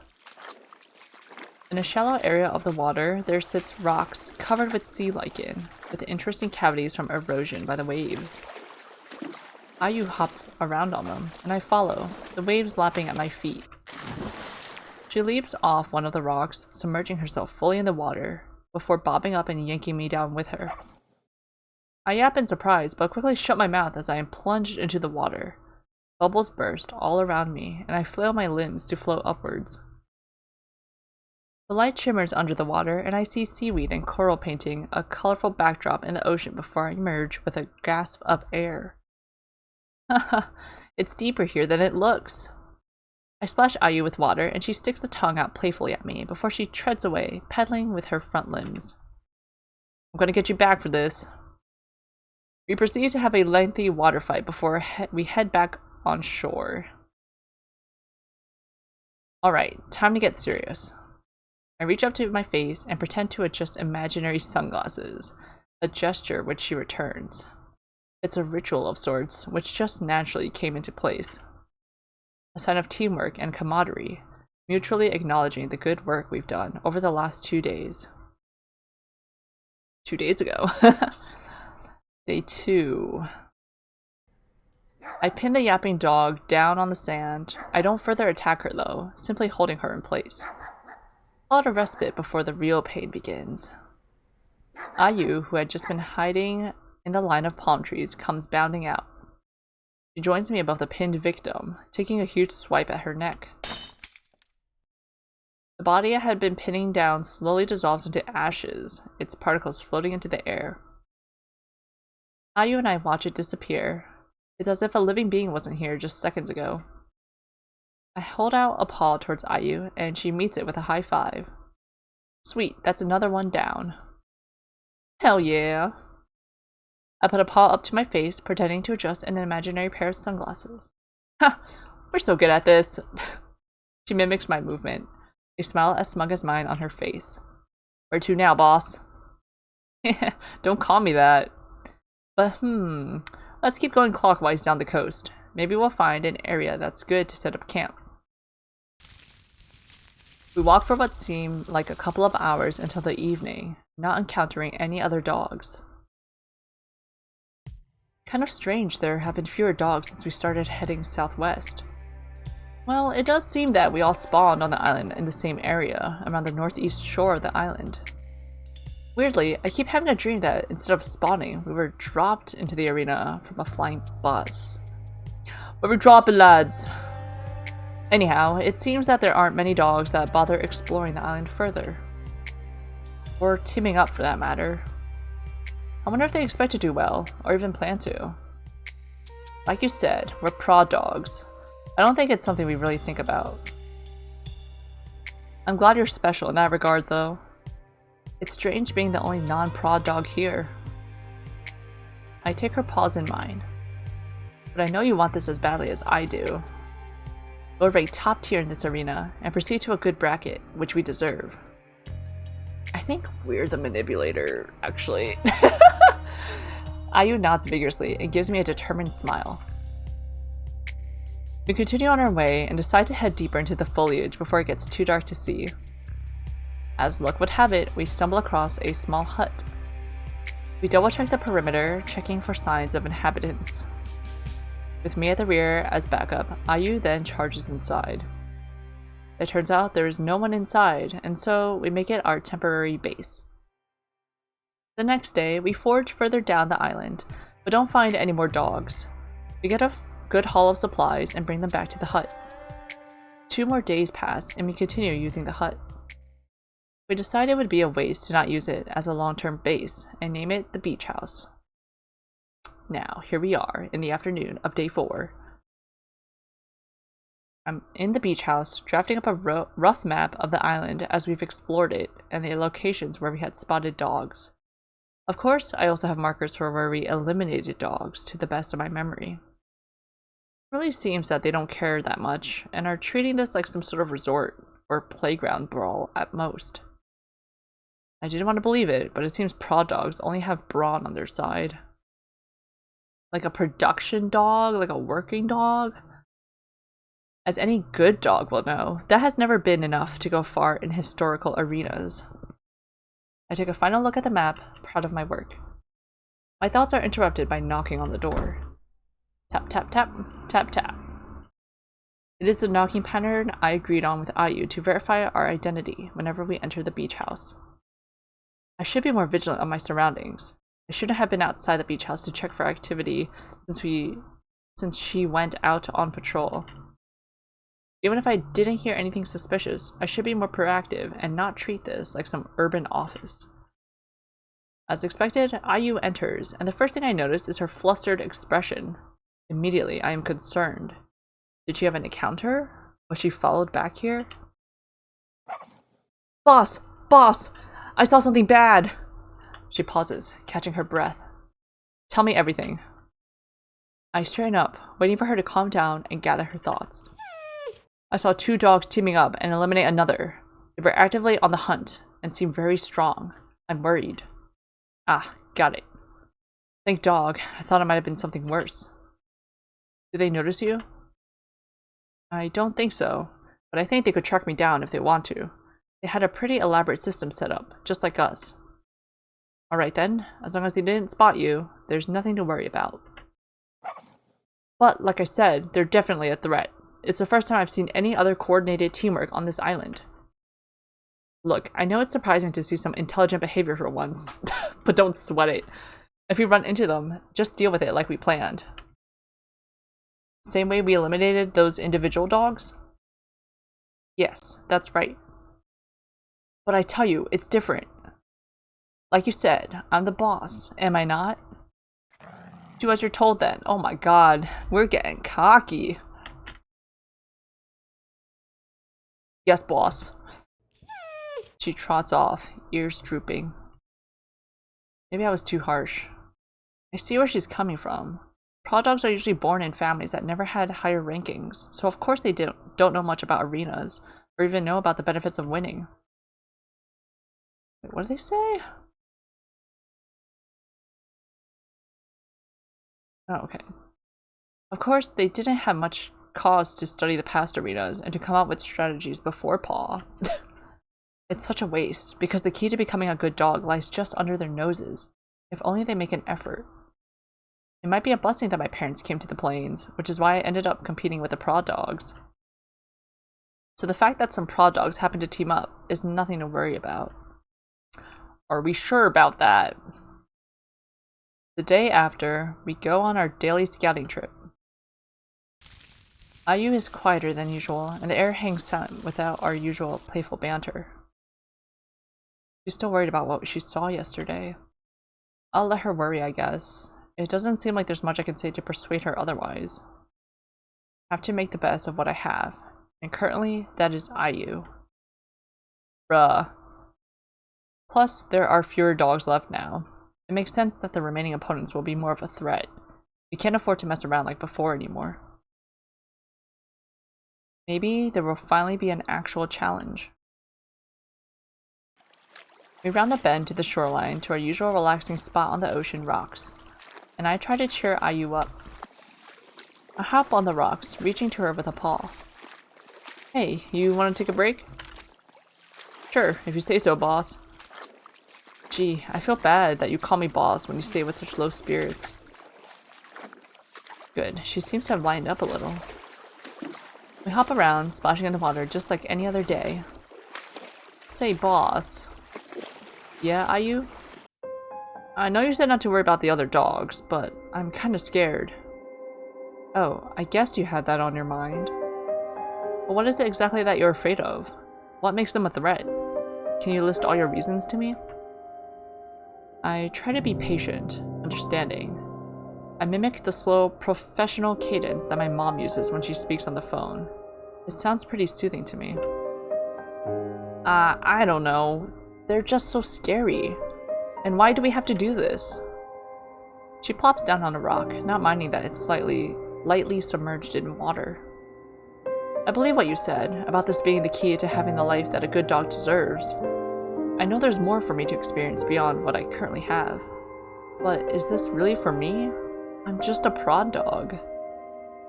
With that, she covers her face with her paws. You can hear her sniffling. My patience is being tested, but I wait for her crying to subside a little before addressing her concerns. Oh my god. Ugh, jeez, Sid. Look, all I know is that I want to go back from where I came from. When I was just born, I lived in a city full of lights. Life there is so much better, and the arena is designed so any dog can live that life. No matter your litter, the arena is a completely fair environment for everyone to get the life they deserve. It's the perfect equalizing mechanism, Ayu. It's so easy. All you need to do is kill some dogs in the arena. Well, technically you don't even kill them. You just destroy their pennant in a virtual world. As long as dogs do this, they can come out on top in the equalizing mechanism. That's what I want, Ayu, and now is not the time to be showing weakness, if you want it too. I pat her shoulder. Look, I know that you still want this. And in return, I want you to trust that I can get us through the arena, no matter what. We're a team. We are the problem. Ayu doesn't respond.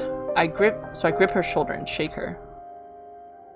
It is really bad timing for my arena partner to be in such low spirits. Stay with me. We'll get through this together. Get through this together. That's the spirit. Alright, let's get back to the beach. We can chill some more. Take your time. I'll go in the water. Come join me. I don't really feel like it. It's fine. It's fine. You don't have to. I'll be back in a bit. Yeah. Leaving her to mope, I dive into the water. The water is clear, shimmering and light. I dive deeper, following the rock outward and away from the shore. Underwater doggy paddle, left paw, right paw, both paws. Let's go underwater. I'm going faster than the TTC back in Canine, duh. Oh, again? Both paws. What should I do next? Underwater.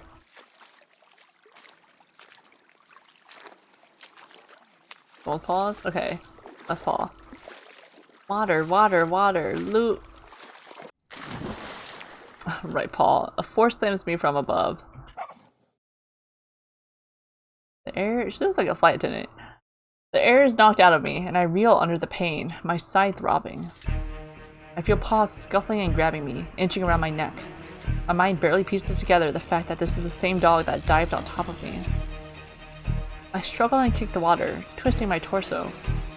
The dog, who I can see now is larger than me, scrabbles around my neck and torso with his paws.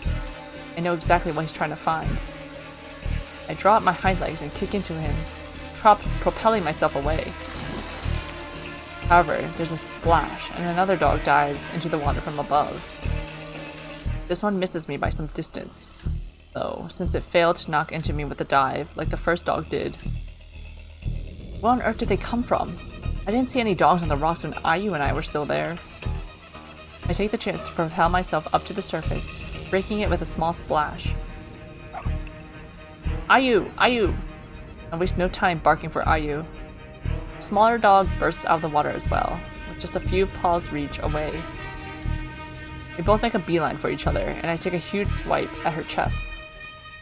She twists away, but there's a small movement I wanted to see, lured out with my feint.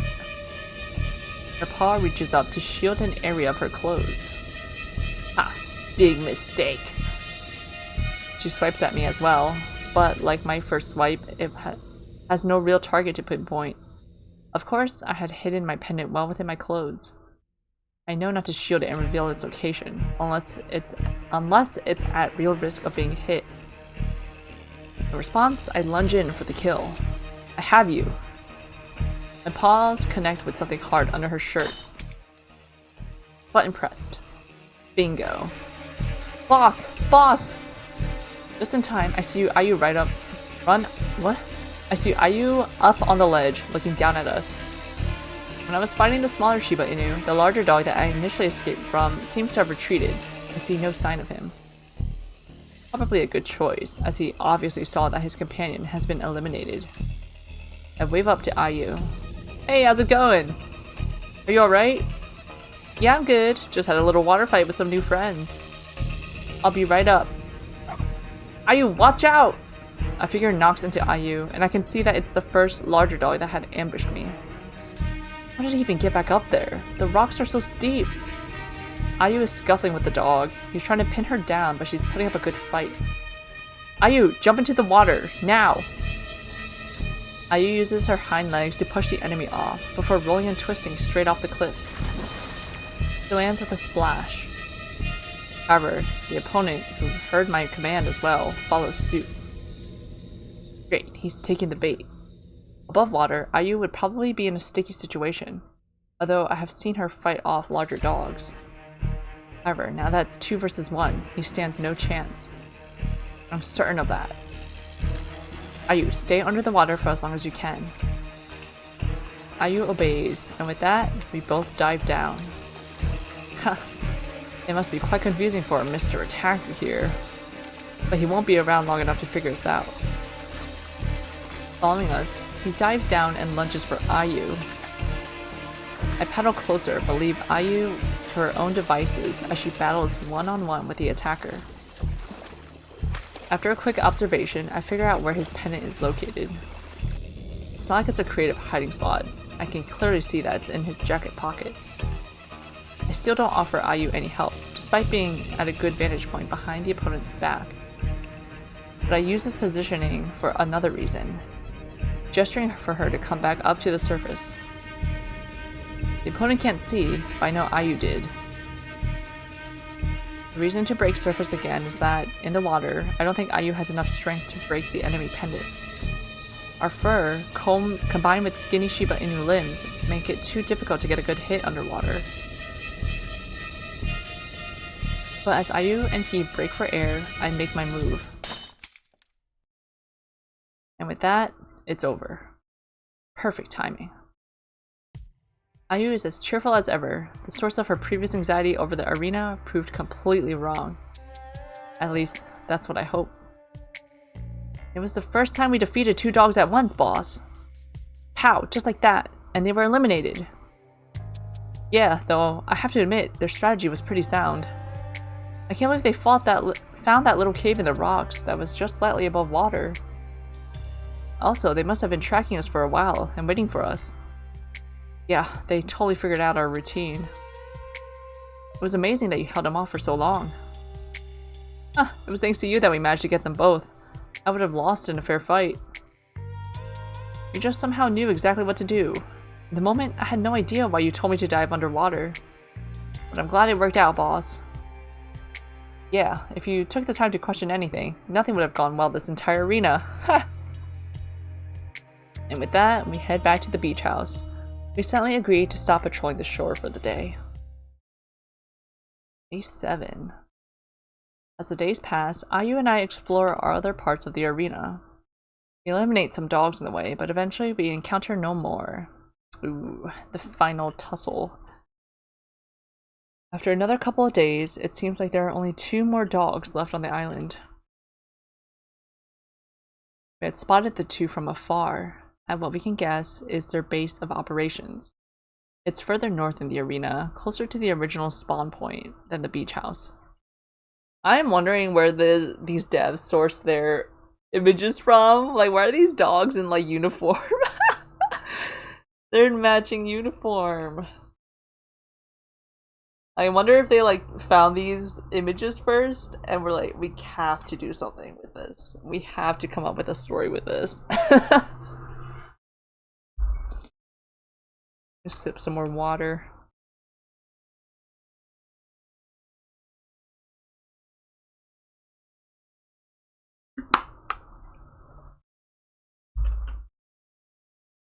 While they don't seem to have a structure like the beach house, we've observed them often circling a set arena. It's like their domain. Ayu and I decide not to venture closer until we have a sounder strategy. We refer to them as the second duo, as they are the second organized pair in the entire arena we've seen. That is, apart from Ayu and myself. That would explain why the arena's emulated reality hasn't been terminated yet. But this dog-darned island is too vast to force us into an encounter. That would mean either those two, or the first duo, had been picking off dogs. Ayu and I had eliminated a fair amount, but judging by the numbers, we could only take credit for eliminating around a third of the actual cohort. Ayu and I set up some traps and sound markers near our base. After all, the first duo had our shoreside hangout figured out, so it's fair that anyone could have found the beach house as well. Of course, it's not like me to only plan a defense. Ayu and I set out making an offensive plan too. We don't want to be caught off guard like last time. But it's good that Ayu is in higher spirits and as loyal as ever, doing anything I say without question. It's often a pair that is determined to make it till the end together that will do well in early arenas. It's only Arena 5 for me, so the ranks are in batches. This means that since I am already one of the last 5 dogs remaining, we all get the same score. But of course, I still aim to survive till the end of this arena, and I'm very, very excited for the upcoming arenas. From my understanding, starting from Arena 6, it's individual rankings that matter, meaning each dog you outlive counts. Gotcha. Day 8. It's the day after we last confirmed the second duo's base, and Ayu and I are getting ready to shepherd them into our trap. I'm really excited to execute our plan. I can finally test out my mind in this arena. It's too risky to set up a trap right by their camp, as we could be discovered at any time. So we set it up somewhere further, which is the direction we'll herd them to. Once preparations are done, Ayu and I split up. She is the decoy, and I will wait for her signal to proceed on my part of the strategy. I hope everything works out as planned. Not that I don't have some contingency plans on my collar, but a number of situations could happen.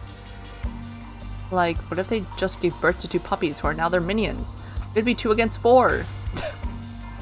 Anything could happen. I wouldn't have accounted for that in a million other scenarios. But my thoughts keep racing without rhyme or reason. It seems like the stress of the last few days is getting to me. Really, I just want to get this over with. Though, if I don't have the discipline to be patient until the end, do I really deserve to survive? A few moments later, I'm lying behind some shrubs, waiting. Finally, I hear some commotion. About time! I wonder if something delayed the window of opportunity for Ayu to act, but no big deal. I trust that she waited for the best timing. It sounds like the dogs are heading my way. Time for action. Ayu comes bounding into view. Fast on her heels are... Wait a second. These are some of the largest Shiba Inu teens I have ever seen in my entire life. When Ayu and I had observed them from afar, nothing seemed out of the ordinary. But now, as they run side by side with Ayu, I can see that they are huge. Could it be? They're Akita Inus? What are Akita Inus doing here? There's a small population of Akita Inus on the island. Though often mistaken for Shiba Inus in terms of appearance, Akita Inus are much larger in terms of size. They also have their own arena bracket due to the physical difference, the top performers of which then compete with the middle tier of Shiba Inus because there are so much more of us. The Akitas historically don't make it much further, the highest being around the 70th percentile in final rankings. I never thought I'd have to face an Akita. This completely throws off our plan.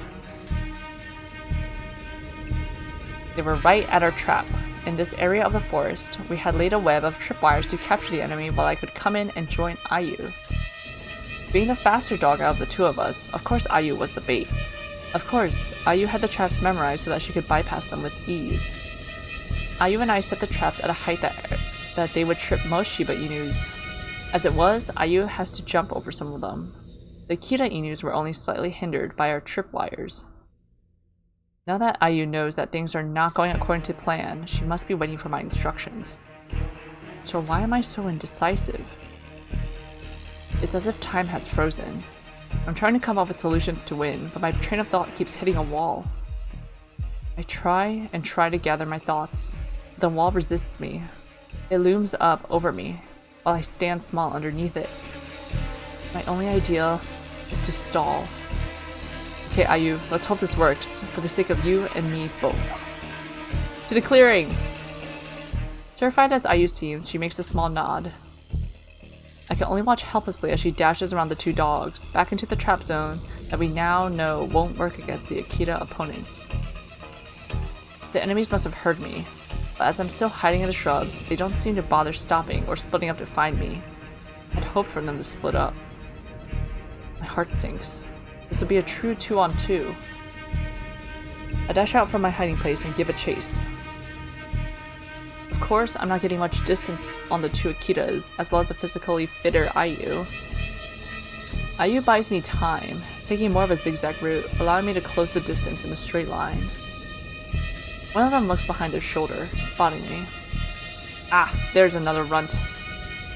Ignore it. Let's get the first one. She's running towards that clearing. It'll be an easy pick. How can things turn out all right this time? Despite the fleeting but compelling thought to turn tail and run, I press on towards the clearing, where Ayu must be already. Thank goodness the trap zone at least slowed them down. My mind is working better now, after the bout of anxiety. Ayu and I are smaller, but we are more nimble. At the clearing, Ayu stares down the two dogs who advance on her. With no time left to waste, I run up and try to bite down on one dog's tail. Oi, you! They whip around to face me, unsure of who to tackle first. This surprise factor buys us a few seconds. I make eye contact with Ayu and start barking pointedly at the Akita Inu on the left. Hopefully, Ayu understands. I want to focus on the brown-coated one first, who is the one I'm barking at. If we can whittle down the numbers, there may be hope. Got a real temper, you! The brown-coated one pounces on me, and the larger one on Ayu. I flatten my body and dash to the side. The dog misses. From the way they wordlessly divided their work, they have a good rapport. Take that, you! She takes another swipe at me, which I dodge again. This goes on for several times. Occasionally glancing at Ayu, I see she is dodging the attacks, but the size of the enemy makes it difficult for her to find an opening to join me. Why are they so bad at this? Maybe they're trying to tire us out. Or maybe it's because they do seem like brawn types after all. Let's test this. So, how come Akitas like you are in our arena? Not answering that. What's the harm? We just didn't show up for our arenas. Figured it wouldn't matter. Was able to skip some of them, but one day, dogs from the Ari showed up at the door. Because the few Akita brackets had already progressed pretty far, they had to put us in with the Shibas. They circle around us. My legs are starting to feel sore. I know I can't keep this up for much longer. I have an idea. I yap at Ayu, dashing back towards the trap area. Untying one end of a tripwire, I duck and hide. Ayu rounds the tree, the two in pursuit. The white one lags slightly behind. I take the chance. I run out, quickly circling the dog and pulling the wire around her. She yaps, but falls on her side, her limbs all tangled up. I jump on her and attack her torso. I claw and scrape her body as if I'm digging a hole in the ground. I just grazed something solid. I hope it's her pendant. What could have been a clean hit only missed because she twisted her body in the other direction. Haha, you missed. Well, now I know I had been aiming at the correct spot. She didn't have to announce that I would have hit her pendant. However, she starts wiggling in the bindings, and I don't have time to spare. Ugh. I don't have the strength to hold her as she kicks off the wires. You're not gonna catch me.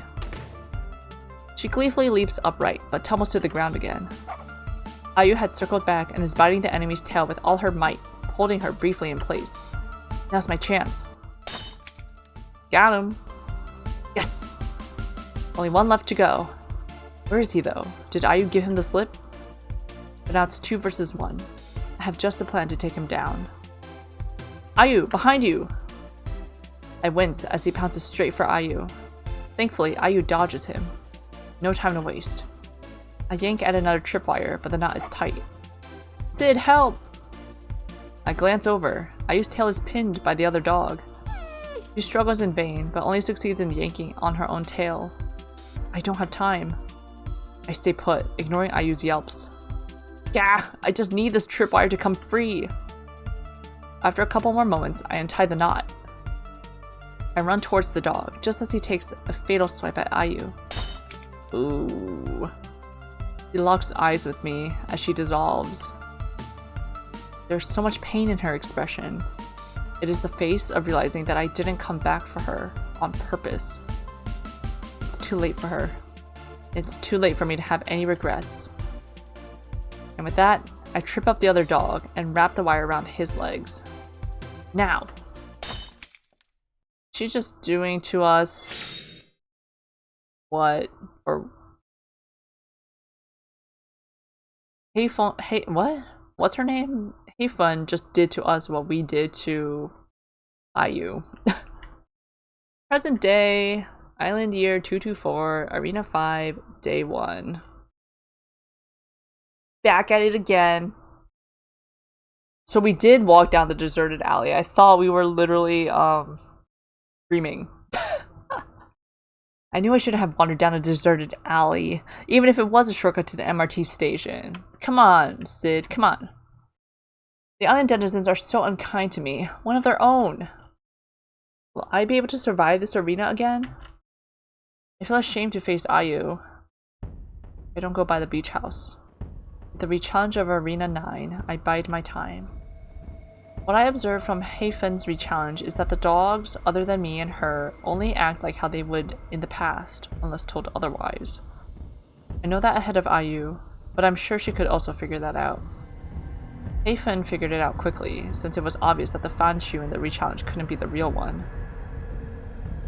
My strategy this time is to wait for Ayu to appear, since she should be the only other actor I should care about. Though I have been mostly following the coastline, avoiding the mainland. Pretty passive of me, but hey, not bothering with the NPCs happened to work out in Heifun's re-challenge. Thing is, what to do once Ayu and I find each other? I'll slay her with my lightning fast reflexes. That's just wishful thinking. The best bet is to find her before she finds me, and keep her from noticing me until I eliminate her somehow. Blah! She's always been the one with the sharp reflexes. But I'm also more mature and wiser now. I've seen enemies much smarter and more agile as I experienced more arenas. If I could go head to head against those Shiba Inus and win, I can go against Ayu. Oh dog, but I'm so out of practice. I argue on and on with myself. The strength and stability of mind that came with being a regular arena contestant had all but left me, and I had to be coaxed into a calm state. Day 5. Several days pass without progress. What if Ayu is also waiting for me to come to her? I wonder if there's a time limit for the re-challenges. We could both agree not to end the arena and spend the eternity doing separate things. Theoretically, I could write several books in here if given enough time. But I'd rather speed up the process. There are other things to be done, and I need to return to Max and Trey Lee. I guess I should make more effort. Time to venture inland. With that decided, I head into the Palm Forest. We spent 5 in-arena days thinking about that.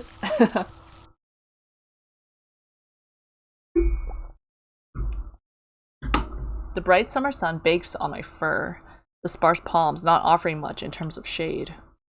It's much hotter, only now. I realized that the water by the beach kept the area cool.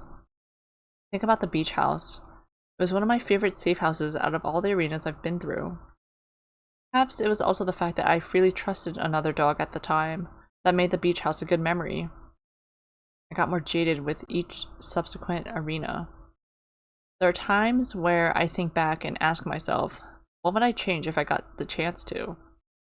I never answered myself the same way. One day I would think, maybe I shouldn't have done that. Another day, in another mindset, I would think that my actions were pretty justified. There was no resounding consensus. What I do know is that I still feel shame and guilt about my past in the arenas. But because the results I got from my behavior are coveted by others, it was easy to trick myself that everything was but a necessary sacrifice. In the corner of my eye, I glimpsed a blur of movement. It's Ayu. This can't be good. I wasn't prepared. I need to buy some time. I run back onto the beach. Maybe this was a bad idea, with the rocks and sand. As I slow down, Ayu is catching up with me. I throw myself sideways to avoid her lunge. I quickly turn to face her, so I'm not caught off guard again from the side. Our eyes meet, and it pains me to hold her gaze. Ayu doesn't make another move, nor does she speak. Not wasting the moment of peace, I back away several steps, all the time beadily watching her. I'm tempted to say something snarky, but considering the circumstances, I don't think she would appreciate that. If anything, she deserves to say the first snarky comment to me. So, hello? That sounded bad. Look, I'm not going to fight you. Ayu sits down, her posture opened and relaxed. There must be a catch though, right? I just want to talk. Well, what do you want to talk about? I just wanted to say, you're a horrible dog. You re-challenge me just to say that? But you're right, it is true. Can't you even pretend to understand for one moment? Dogs don't always do something with some high and mighty reason, Sid. I'll bet that you can't name a reason for every single thing you do. Actually, I consider a main scheme of things. I don't think that's what she wants to hear, though. No, you're right about that. At least you can admit to that. That's really what, what's her face said? Hayfun said. Listen, I know we were really, really young when this whole thing happened. But when I got the IM that we'd be able to challenge you one-on-one, I immediately wanted in. You want to know why? Oh god, Hayfun doxed us? Her tone is gruff, and I get the feeling she's not quite getting to the point yet. You wanted to prove how you've changed since then? Well, yes, and no. I still haven't forgot about what happened during that arena. Yes, that much I can tell. So, is revenge what you want? Huh, when you put it like that. But I wouldn't say that. I just want to understand. Even though I'm not sure if that is possible. What is it that you want to understand? I still haven't made peace with the arenas. It's not about you in particular. I was hoping that coming to an arena once again, after my ranking had been finalized, could, I guess, shed some light, looking at it retroactively. I didn't know your ranks would be finalized. I realized that even though I went through the motions of the arenas, and even didn't end up doing too badly, I still felt so lost. I don't know what any of this means to me. This arena was the last time I remember feeling something for myself. It's not because of you. It's mostly that I was still young, and my understanding of the world was so certain, so optimistic. When they mentioned the re-challenge, I wondered if, somehow, I could find that feeling again. I have no idea how to respond here, but I've got to be smooth. Not to mention, it's pretty jarring. We haven't spoken in years, yet she's pouring her heart out all of a sudden. What have you found so far by being back in the arena? So far, nothing. You see, my plan was to come to terms with what happened between us. But that couldn't happen until you and I met again, no? Oh, yeah, that makes sense. This is so awkward. Like, did you want to talk more about it? Are you suggesting that we talk more about it? Yes, if you want to. To be honest, I hadn't thought about that. My plan was... Oh. A force slams into me from behind, winding me. The attacker and I fall into the water. I reel under the pain, my side throbbing.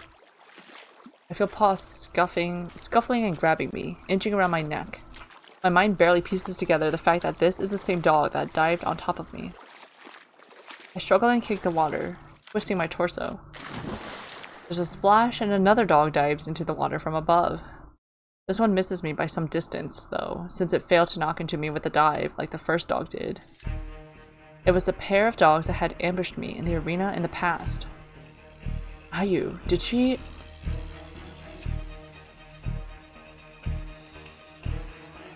let's eliminate on the spot. Fish sticks. If they're like NPCs, that means... Expecting the attack and the dog trying to wrap his paws around me, I twist away. Still underwater, I grab on his shoulder and pull him towards me. I remember where his pendant is located from the past arena. With my other paw, I punch him squarely where his pendant is. Oh, we're underwater though. Without my other paw pulling, I wouldn't have the strength to break the pendant, but I swipe underwater. I only learned that in arenas after this one. The pendant doesn't break. Even applying the experience I learned in the arenas, I still don't have the physical strength to eliminate him underwater. In my zealousness to eliminate this dog, I'm poorly prepared for the second dog. She got closer to me while I was occupied with her teammate. Now she latches onto me from behind, filling up my torso from my pendant. Good move, but you're gonna die. Ayu lands in front of me, white bubbles partially obscuring my vision. Oh no, this isn't good. Gah! Ayu had made a good move, and now I'm totally outnumbered. With a powerful paddle, she charges towards me. Much as I want to continue my aggressive retaliation, I should get myself out of here before it's too late. Once I'm on land, I'll have a better chance against them. I twist my torso and kick, putting distance between me and both opponents so that they shield me from Ayu.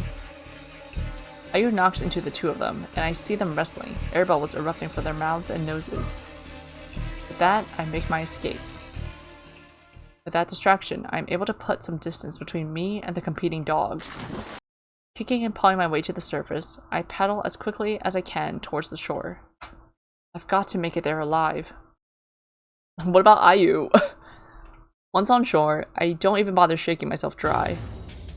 My claws tear into the sand, and I push my legs to the limit as I dash towards what I know to be the base of the remaining arena competitors.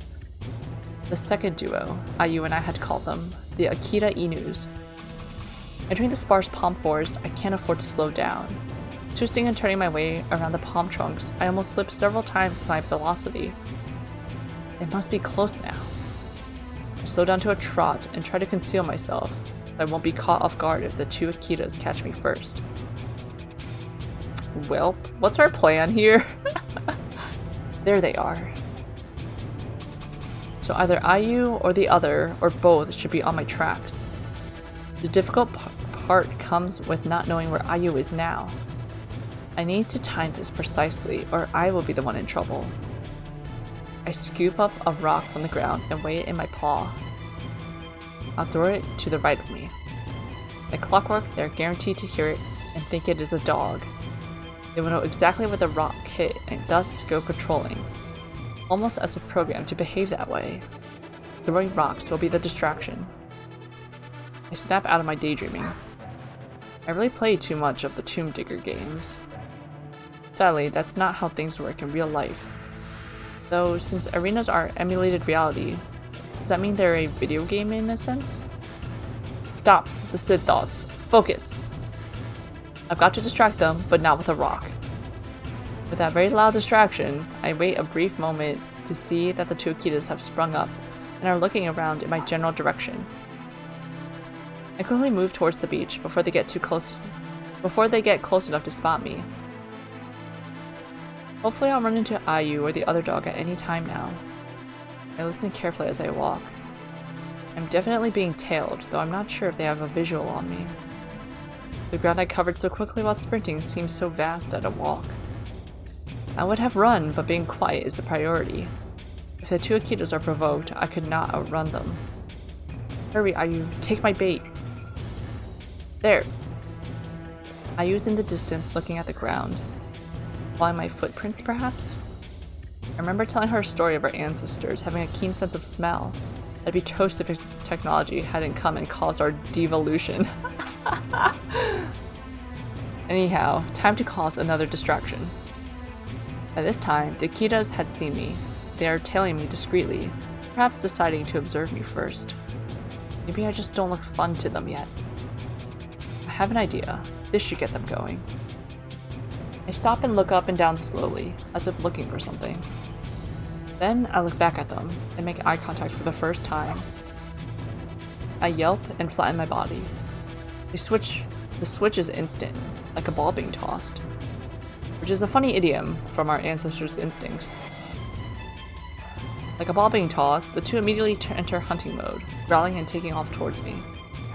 I dash forward, yapping in feigned hysteria. I'm in clear view of Ayu now, and I throw myself at her. The two Akitas have closed in on us in no time, as I wrestle and pin Ayu on her back. Ayu squirms and twists, but I have the upper paw. Then, instead of figuring out her pendant location, I run off, leaving her to the two opponents. Well... Light shines onto my closed eyelids. Despite the brightness, I don't feel like opening my eyes. They just feel too heavy. I don't have the strength to open them. I left Ayu to the dogs again. Ooh. Leave me alone. Physical sensation slowly returns, as if my brain is lazily connecting my limbs back to the nervous system. Poke, poke. The pokes, which increase in intensity, speed up the process, albeit unpleasantly. I'm lying on my right side. I almost wish I hadn't woken up, because I am drenched in chilling sweat. Sid, I know you're awake. Yeah! I feel a firm shake on my shoulder. Okay, I'm waking up. Ayu looms over me. The first thing I notice is her ragged and exhausted appearance. I want to make a quip, but I probably look the same, if not worse. Hey. My voice is a croak, but I am unable to muster anything louder. Phew, just checking that you're alive. Ayu, we did not need to go in the arena again. We could have just talked. Well, I guess she has another motive for re-entering the arenas, but like, come on, girl. I'm not so cold-hearted to leave you in the street. You know what? You deserve the win. I should have known you'd pull that bait-and-switch strategy again with those Akitas.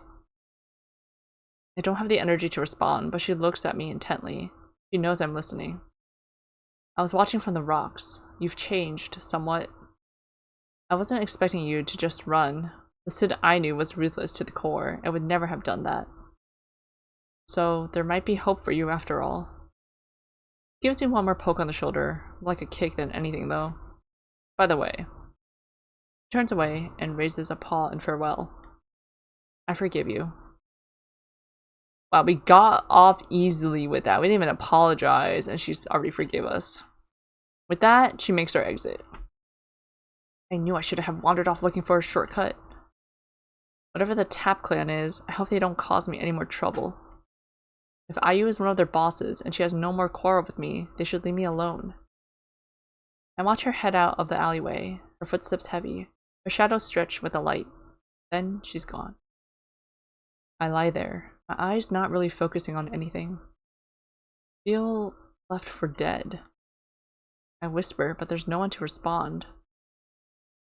It's a while before I finally am able to gather the strength to stagger upright. The world teeters. Alright, Sid, time to go home. Yo, Max is gonna be so mad. The next day, I gingerly open the gate that leads to the building. Obsidian Rock Industries is what we're looking for. Whaley and I cut through the huge grounds. It seems lovingly maintained, and I get the feeling that not many dogs use the space for enjoyment. There was no one checking for visitors at the gate, nor was there security on the grounds. The building looms over us as we approach.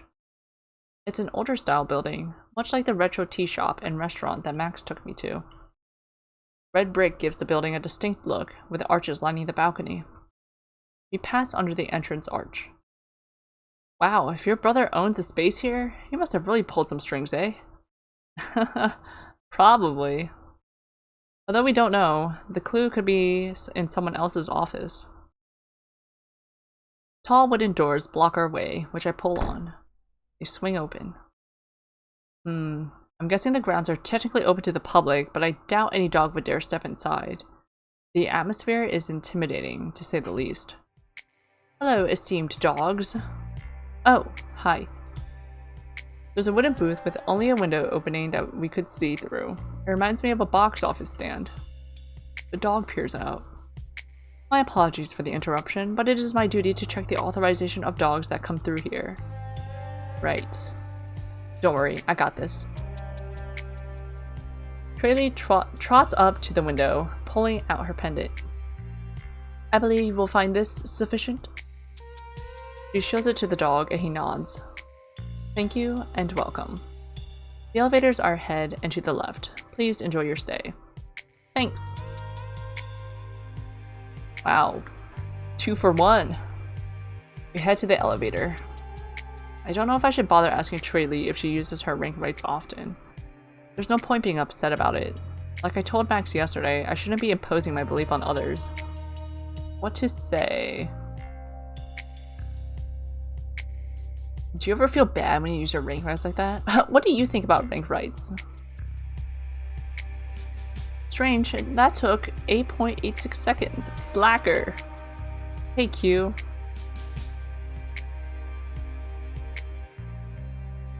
So you're Q. Which is what I thought about, but didn't say. What's happening? So we said take me back, so this is the past? Wait, but we got, wait. Yeah? Also there's 2 Qs. What do you think about rank rights? Let me guess. You have some opinion on what I did just now, right? Yes. You've read me like an open book. Sometimes I wonder what using rank rights means to me. I usually end up feeling regretful, even if the results are what I wanted. Well, sometimes you just have to use it. I do take into account what outcome I am aiming for. What if we could have entered the building another way? We didn't even try anything else. If what you're trying to get at is that I went straight to using my rank rights, you're wrong. My consideration is that, say we managed to sneak in, the possibility of getting caught later is still high.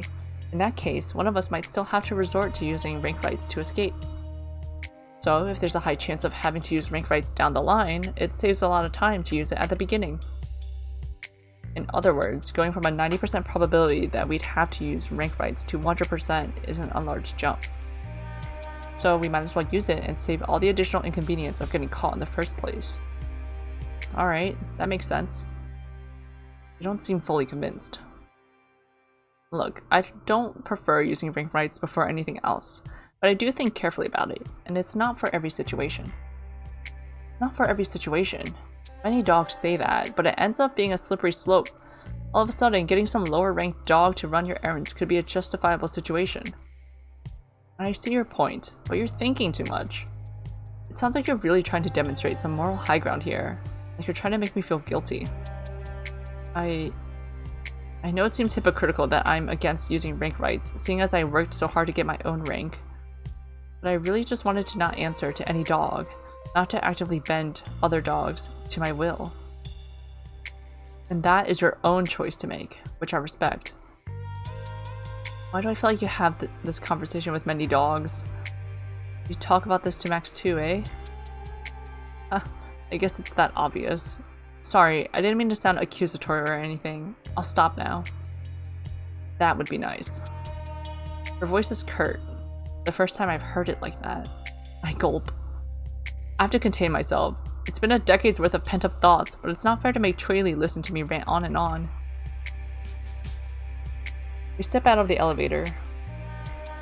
Obsidian rock. What will I find, I wonder? There's a simple door with a nondescript sign that says Obsidian rock. I wiggle the doorknob. It's locked. Well? Did he leave you any secret key? Some last parting gift? I don't think so. I guess it won't be that easy. But if it's his space, I could get away with breaking in. Now, Miss Featherbearer. Are you sure we don't have any other options? Like, maybe we can use my rank rights on the dog downstairs and get the keys. Sheesh, she's being passive-aggressive. No, we don't have to do that. I'll claim that my brother shares his property with me. If there's any trouble and we do involve the dog downstairs, he'll be blamed because of his lower rank. I think with either method, you'd be the one in trouble. Getting another dog to take the blame would give you a way out of it. Look, I just really try not to use other dogs now, be it with rank rights or any other methods. Yeah, I can tell. Sorry, that came out harsh. Well, to me, your brother is just another dog, and seemed perfectly happy to be illegally trespassing on his property. He's the one that led us here. He must have wanted me to get in by any means necessary. I mean, without getting other dogs involved. Riley doesn't argue any further, just shrugs. Look, I know you suggested getting the keys from the dog downstairs, only to keep me out of trouble. So, thank you. Best to let her comment about using rank rights slide. Might have hit a nerve earlier. She was just trying to help and I kept accusing her. Maybe I'll just smash this door in. I'll do it. I'm larger. There will be no issue. No, it's okay. I'll use the feather. You don't need to risk it on my account. The bearer of the feather has the right to alter reality. And if the reality is that the door is unlocked, so it would be. Who came up with this feather? I twist the doorknob and it turns smoothly. I push the door open, holding it for Trayley to enter. Wow, that makes things much more convenient. Could you do anything? Like, anything with the feather? Well, I'm not sure. For simple things, I'm sure I could change all sorts of reality. But say, for huge events, I'd need to plan out all the components. For example, if I wanted the world to end, I'd have to plan out exactly how. By food shortage? By fire? How would the fire not be put out? Maybe something happened to the fire department's pipe infrastructure? I'd have to break everything down to the smallest components. But I could make it work. Wow. See why I don't like using it though? It's way too much responsibility. Yet you chose to use it over a simple solution such as me shouldering the door. It would have given away immediately. I just didn't want you to get your paws dirty. Using the feather for something small is the least I could do. There's a hallway further along with doors lining it. We check them one by one, but they are all empty. We proceed along the hallway. It leads to a large open room. In the center of the room sits a single desk. This must be it. I hope so. You think your brother would just leave something like this? It does look suspiciously easy. My arena senses are tingling. But we did get this far. It's not going to stop me. I march up to the desk and forcefully start opening the drawers. Aha! There's a thick leather-bound book tied closed with a piece of twine. I tug on the twine to unravel it, and the book bursts open. Here, take a look. I flip to the first page. It's a journal? Dear Doggery. I imagine there are many worlds. In theory, I might like to visit them. However, my biggest desire is merely to avoid complicated things. Drama, maintenance of status. It's so troublesome to me. Chun Wen. Is it really okay to be leaving your thoughts sitting out here in the open? Well, we opened it! Well, to be fair, a random dog would be very hard-pressed to even try to break into this place. The building itself reeks of high ranking. I didn't really mean it as a serious question. Haha, oops. Maybe you're rubbing off on me, Sid. So, any other clues we have here? I quickly check the other drawers in the desk. Empty. I check underneath just to see if there's some hidden compartment. Doesn't seem to be. I knock on the desk and its sides, trying to listen for hollowed sounds. There doesn't seem to be anything odd. I guess the journal was the only thing to find at Obsidian Rock Industries. I'll take a look at it when I get home and see if I can figure out what clues Chunwen left. Sounds good. Keep me posted? I will. Thanks for the help, Truely. As we leave the building, I tie the book shut and clutch it tightly. I never thought my brother to be the type that would keep a journal, actually.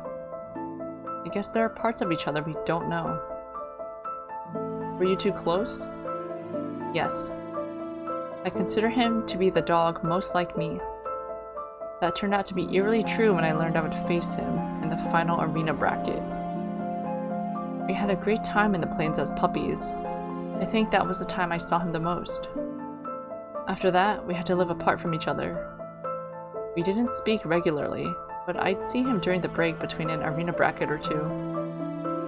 You know how, after you leave a dog, it's like your life goes on separate branches? I always felt that, no matter how far away our branches grew, they would eventually come back and meet. You'll see if your branches meet again after you figure out that journal. Though I'm wondering, would you say that this is the furthest your branches have ever been apart?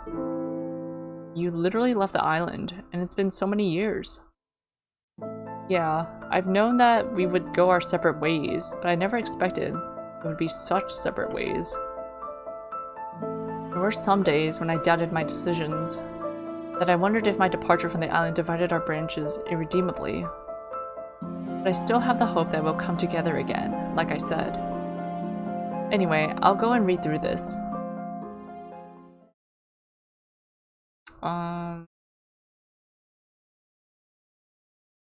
Stay silent or say you want to join me? I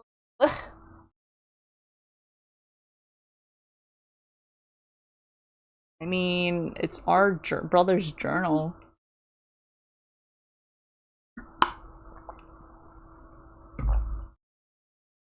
I'm gonna read his journal. Sounds good. Keep me posted. Let's chat again tomorrow. Sounds good. See you. The next day. Stayed up late reading the journal. I have read roughly 1/3 of it, but so far nothing stands out as a clue. Max left breakfast for me once again. After devouring the egg crepes, I sit in the armchair and pick up the journal again. I'm hungry. It's still a while till Max gets home from work. I can probably go get something. Don't tell me we get ambushed again. What's nearby?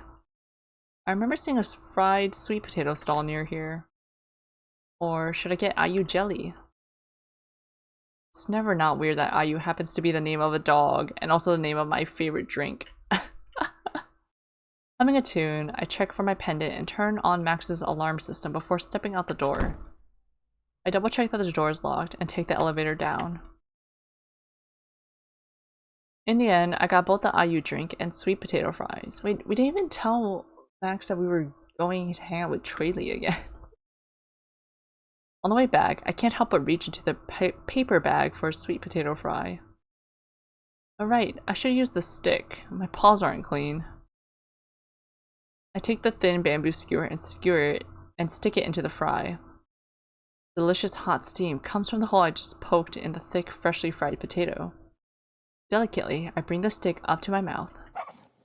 Ow! Whoa.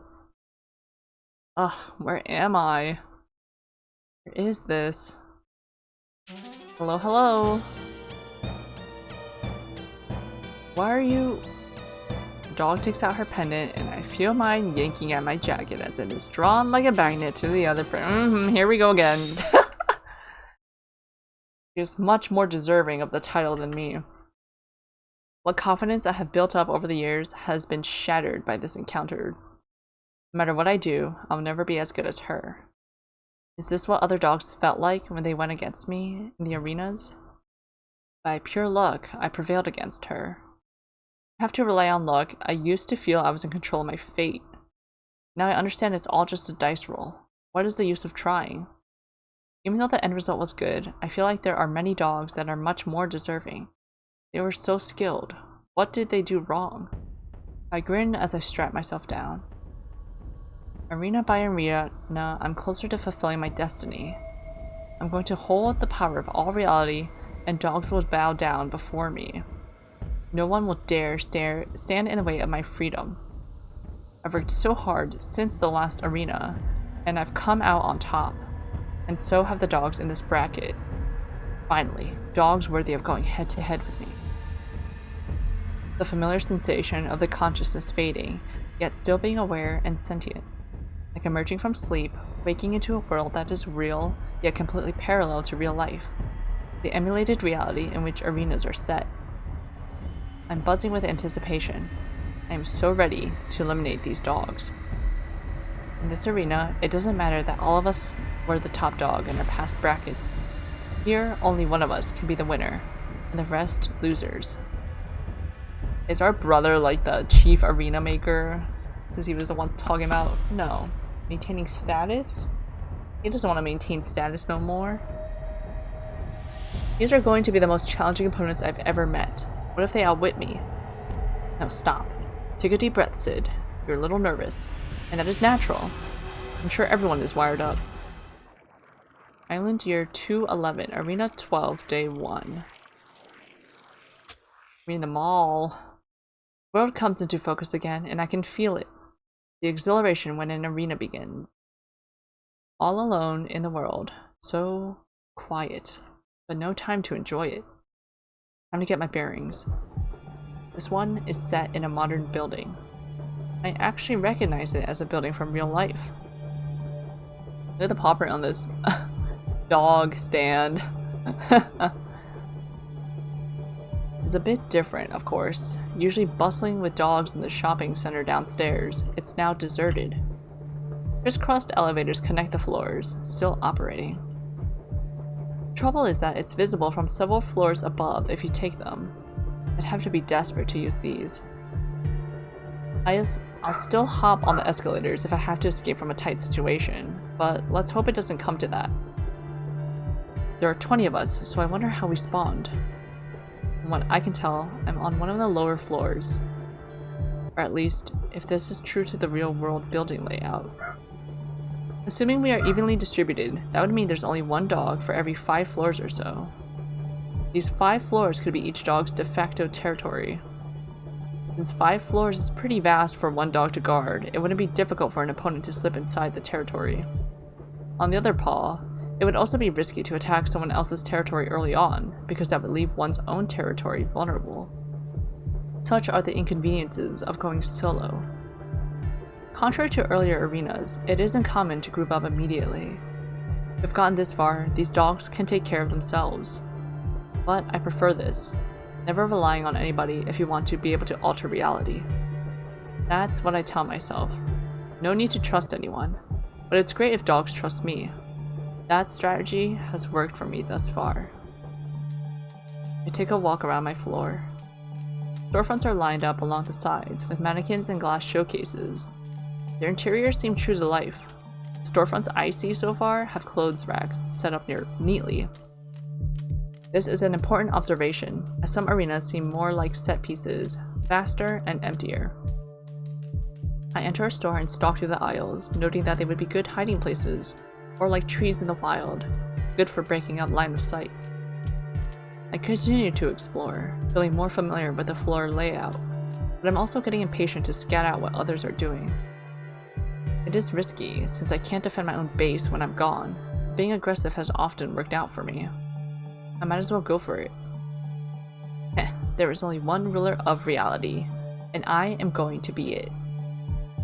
It wouldn't be wise to use the escalators like I had noted earlier. That's begging for attention. I bet our nails, everyone's nails are just click-clacking on these linoleum floors. People could hear us come in a mile away. If I remember correctly, there's a fire escape somewhere here.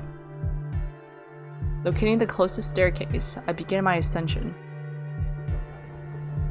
I take a cursory look at the 2 floors above me, but they are deserted. On the 3rd floor above, I tread more carefully, taking a look around every corner before venturing out. If I refer to the floor I landed on as the ground floor, and my theory is correct that each dog has 5 floors, I should run into someone soon. Of course, I'm still assuming that the arena does things symmetrically, which, according to experience, is reasonable. I head up 1 more flight of stairs, making this the 4th floor from my spawn point. At this point, the storefronts give way to office space. I knew that some floors are rented out to companies as office space, and that there are luxury stores and restaurants in the highest floors. But in the real world, I have only been to the shopping floors, so I don't know what to expect on these upper floors. I wonder if there's food in the luxury restaurant floors. It would tire me out to climb up that many floors. If that happens, I'll need to conserve energy so I don't have a disadvantage. Surely, there are regular elevators past this point. There seem to be only freight elevators on the shopping floors. I prefer to avoid them since they move so slowly. However, there might be no choice but to take either type of elevator to access the highest floors, if I don't want to be tired out climbing the stairs. Since elevators are an enclosed space, I'll need to be extra careful since they could be easily rigged with traps. Now that I think about it, I should rig the elevators before anyone else gets to it. I spot some movement in the corner of my eye in another section on the floor. I don't think I'll go on the offensive yet, but I might as well get a good visual on this dog. I head in the direction that I saw the movement. I pass a floor to ceiling glass divider, which opens into an office cafeteria. Where did it go?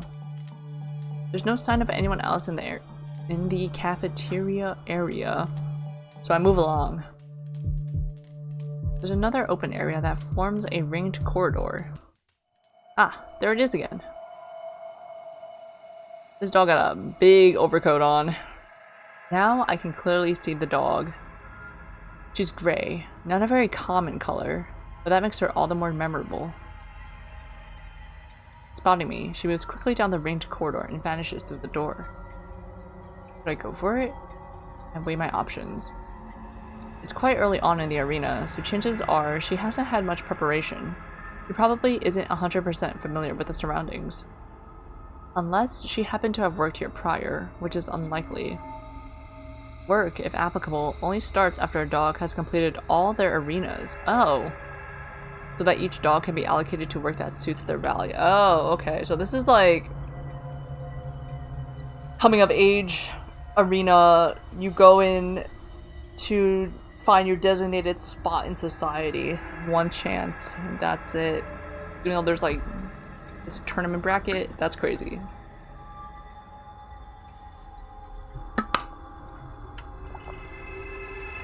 I suppose it's safe enough to take the initiative right now.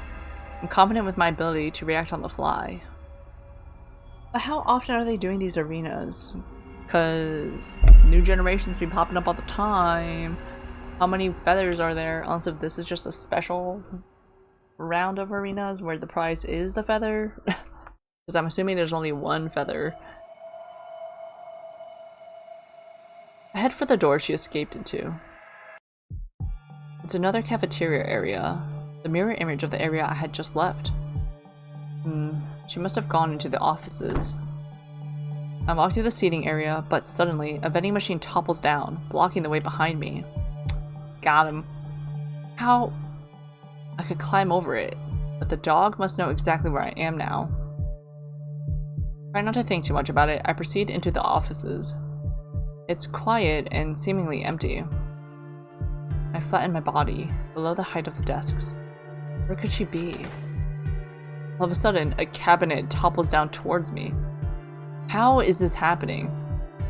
I make a beeline for a gap between 2 tables. Good thing I wasn't squashed, but I want to stay hidden and leave the area.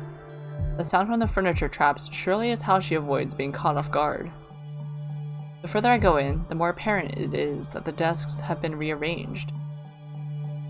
I've been funneled in this direction without even noticing? I gulp involuntarily. feeling the lump go down my throat. It's only the beginning of the arena. How did she manage to get this set up so quickly? One wrong move and I'll be eliminated. Another bang and I jump. God, forget finding the dog. I'm getting out of here. There should be a fire escape nearby, assuming it's connected to the one on the shopping floors. I scan the walls and, thankfully, I spy the door in question. Heading straight for it, I press on the button that opens it. That's exactly what she wants. It doesn't budge. No, no, no, no. I press again and again, desperately. Empty clicks ringing in my ears like my heartbeat. Oh my. A really reckless one, aren't you? The dog appears behind one of the office desks. Such a shame to be eliminated so quickly. I don't answer, backing away and putting some distance between us. Honestly, I'm surprised that someone would fall for this so quickly. She slowly looks me up and down. I didn't have the luxury to observe her in the same detail, instead trying to scan the room for openings, while only watching her for sudden movements in my peripheral vision. Ah, I get it. You're a prod dog, aren't you? I turn my full attention to her. She's smiling smugly. I try to keep my expression neutral, but she seems to have caught the brief flash of irritation. That explains your abysmal performance thus far. I've been performing perfectly well. God, you're just trying to distract me. I could run away, you know. I'm bluffing, and we both know it. From the way she cornered me by blocking the fire escape, she had exactly predicted my actions. Probably already set up something behind me to further trap me. I might be slightly larger than her, but at this stage of the arena's physical strength barely gives me a competitive edge. But in this desperate situation, maybe I run forward, ramming into her. She sidesteps, so I don't impact her head-on, but it's enough to throw her off balance. However, she uses the split second of impact to feel out my torso. I know exactly what she's looking for. Yeah, even at a moment like this, she is gathering information. You don't have it hidden there. I make a wild dash towards another door that probably leads back to the side of the office complex I came from. Thankfully, it opens, and I frantically look behind me as I run out. The other dog hasn't moved to pursue me. Goodbye, my little puppy. She waves cheerfully, but along with her sweet smile, she's watching me beadily. Let me go on purpose. While my bravado sapped out of me, I skate back to my floors, tail tucked between my legs the whole time. Well, yeah, let's, not go up there again. The next couple of days, I just snoop around, getting a catalog of the other dogs. I take the freight elevator several times without incident and leave some items around the access points to my floors so I can observe if anyone has trespassed. For example, I dragged up a fluffy rug and set it in front of the elevator doors so I would notice if there were any paw indents on it.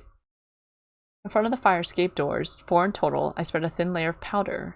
This I procured by sneaking into the office floors and grabbing some food replacement powder from the kitchen. Food replacement powder.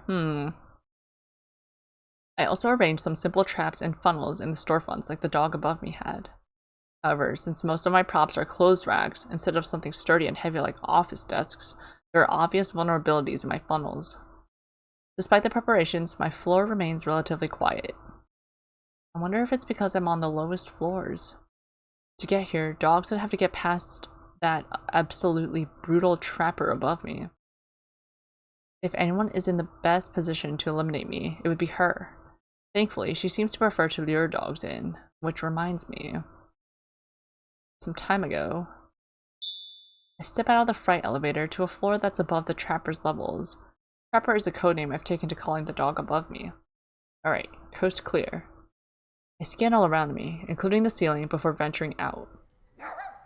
Suddenly, I hear yapping coming from a distance, and I cautiously move along the wall towards the sound. As I near the circular corridor overlooking the escalators, I can tell that the sound is coming from a floor or two below. I creep up to the railing and peer down. Oh, fish sticks. The trapper has a dog tied up very, very well. Its feet are bound together, and its torso is tied to the railings on that floor. She circles her prey, and I hear the smug, playful tone she used with me the other day. She moves closer to the trap dog and lowers her voice. I can't make out what she's saying, but the conversation seems quite one-sided. After some moments, she starts prodding around the victim's torso and seems to find what she's looking for. The tied-up dog seems completely out of it. However, instead of smashing its pendant immediately, the trapper chats away for a bit longer. Not eliciting any response from the victim, the trapper shrugs and finally takes a swipe at the dog. Well, that's one down. The trapper watches the dog dissolve before sauntering away. Anyhow, today I'm going to try to scout out a higher upper floor. My freight elevator doesn't go past the 40th floor. Oh my god, how many floors? So I can either take the customer elevators from the 10th floor or the separate freight elevators from the 20th. Compared to typical arenas set in the open, this level design complicates traveling, since there are bottlenecks at each floor's access points. Perfect for dogs that operate like the trapper. Anyway, I want to get a better idea of the state of the competition. So far, I've seen a large black Shiba in the luxury restaurant floors. The dog eliminated by the trapper had occupied the floors above the trapper from my guess. I arrive at the next series of floors, the amenities. Basically, luxury hotel rooms. This really is an all-in-one building, huh? There are some tripwires near the elevator, but luckily I spot them in time and avoid them. These wires are pretty thick. I wonder if I didn't fall for them. Before I go any deeper inside, I need to plan an escape route. Circling the perimeter, I find a fire escape stairwell and triple check that it opens and closes properly. Can't take any chances after that narrow escape from the trapper. I memorize the route and head back down to the elevator area. Alright, I hope this works out. I'll pretend to be caught and lure out the dog on this floor. I purposely pull on one of the tripwires. But instead of a trap, there's a strong jolt of electricity. What the? I let out an involuntary yap. While not a lethal shock, it is quite enough to numb me. Sheesh, now I see why these wires are thick. I limp away and hunker behind a potted plant to recover. Surprisingly, no dog comes, so once the feeling returns to my limbs, I emerge from cover. I pick a branch off the potted plant and use it to prod some of the remaining lines. I was hoping to get its attention, whoever it is. It might be busy, or perhaps it didn't bother to set up the wires to notify when tripped. I wanted to explore the hotel rooms, but if there's more of these traps, it's too dangerous. The scene of being at the trapper's mercy keeps replaying, sapping all my courage to go further. I went from being so confident to such a wimp. Just then, someone steps out of the elevator. I follow my instincts and run. Down the corridor and to the left, there's the fire escape. Just before I can round the corner, it calls out after me. I can't catch you there, so listen for a second. That voice. It's her. I glance back. She's still standing in front of the elevator, so it doesn't sound like a trap. I pause, but only turn partially towards her, my body language making it clear that I intend to bolt if she makes any sudden movement. You see, I have a proposition for you. I'm interested in making these floors part of my trapper floors. Even she uses that term, trapper. What's in it for me? My voice is barely a squeak. No, Sid, get it together. You can't show her any weakness. See, I'm interested in partnering up with someone. Though, maybe partnering is the wrong word. I need a helper that I can be comfortable around. Of course, in return, you'll be getting a much higher ranking than you really deserve. Right. Under normal circumstances, I would have challenged her on her assumptions. I should tell her I can get whatever ranking I want without her. She wants someone she can be comfortable around? She means someone she can eliminate at any time. Never in my life has anyone talked down to me like that. But I can't even justify getting offended. Even someone as prideful as I am cannot deny the truth of what she's implying. She even has the decency to say in an indirect way. She really could eliminate me at any time. I have to agree so I can survive for a bit longer. I hope you change your mind, but I'll do it. I'll do it. I don't need to be the best, right? I just need to survive for another day. I'll do it. She nods in response. Now it's going to be hard to work together if you're standing that far away. I understand why you're keeping your distance. So, see here. She reaches into her shirt and pulls out her pendant. Slowly and deliberately, she puts it back into her shirt. But makes the exact location of it clear. Don't worry, I don't need to see yours. Not right now, anyway. So, you want to come here and discuss a way to make these floors ours? Shakily, I nod. We head down the fire escape to the trapper's base, the office floors. Her name is actually Shriela. I think of her as a trapper, though. I'm glum, having just agreed to a deal that completely undermines my own ability and independence. Wonder if this is what Ayu felt. Being in a partnership where the other dog has the upper paw. The trapper lays out her plan. I pitch some strategies, some of which she agrees with and includes in the final strategy. She also tells me to get a grip, because if I perform poorly, she'll eliminate me on the spot. I don't doubt she'll make good on that threat. We split up to our respective floors to gather supplies for the offensive plan. We need rope, wire, and hooks. I also rip up some clothes into wide strips, which I wrap around my legs. With all that said, we head up. Me by elevator, and the trapper by fire escape.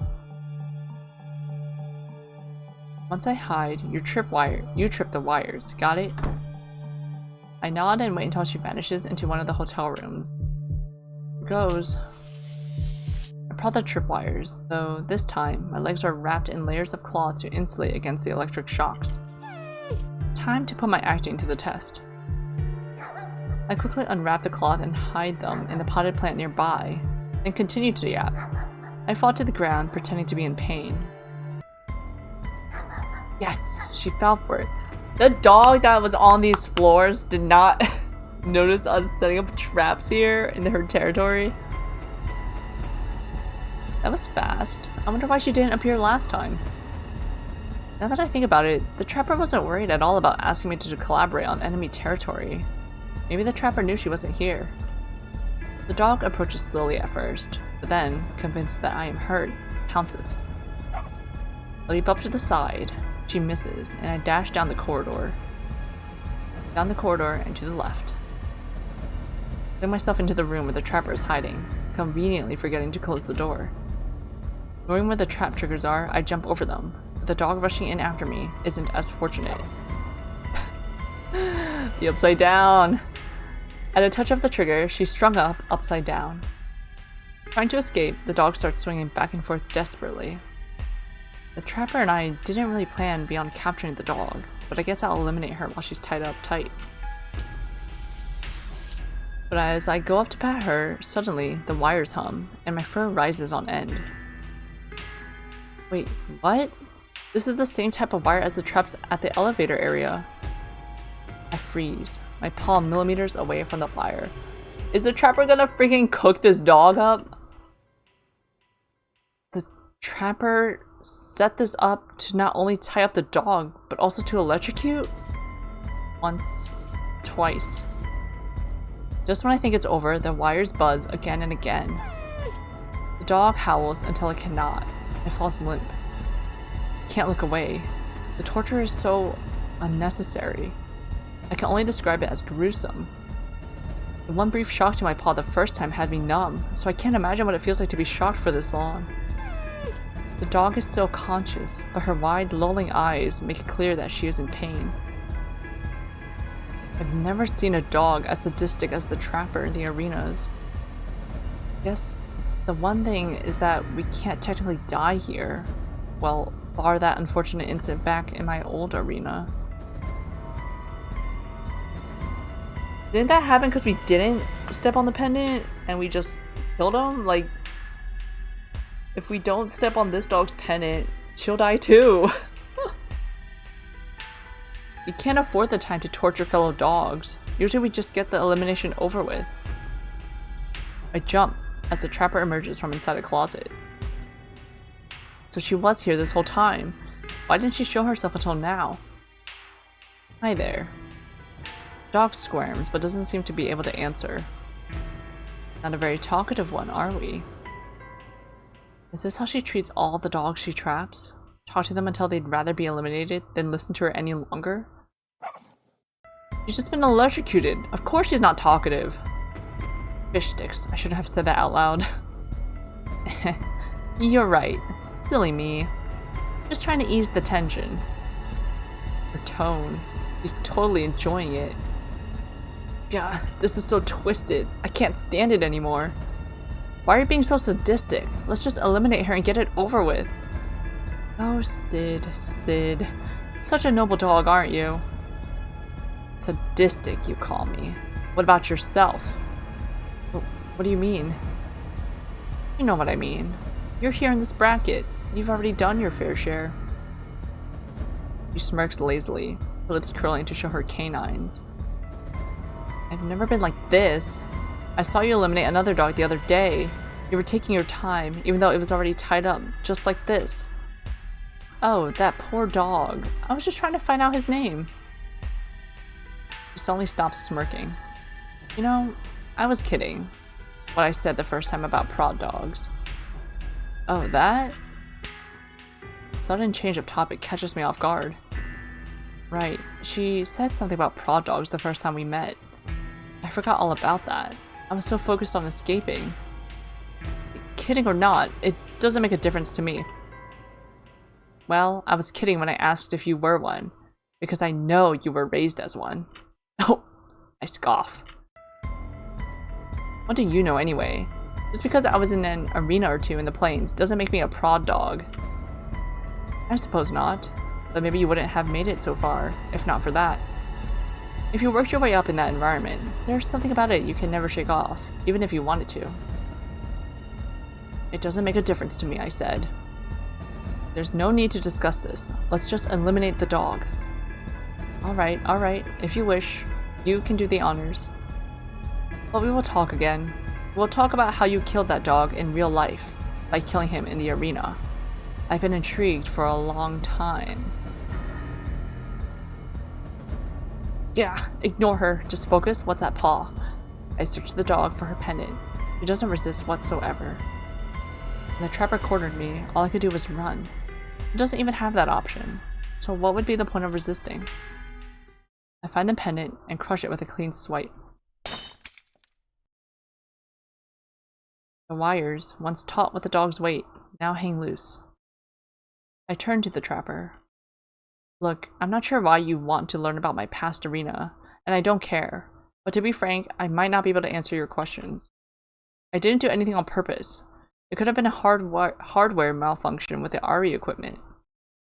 The trapper gives me a gleeful smile. Even after all these years, you're still in denial. But next time, we can find out. You're gonna make me kill someone else? With that, our job here is done. With me in tow, the trapper wastes no time in gathering supplies and building traps. By the end of the day, the floor is effectively a trapper-certified floor as well. 6. The following days, we eliminate several more dogs. It's strange to have things consistently going well again. I can't help but draw parallels between my current partnership to the one between me and IU.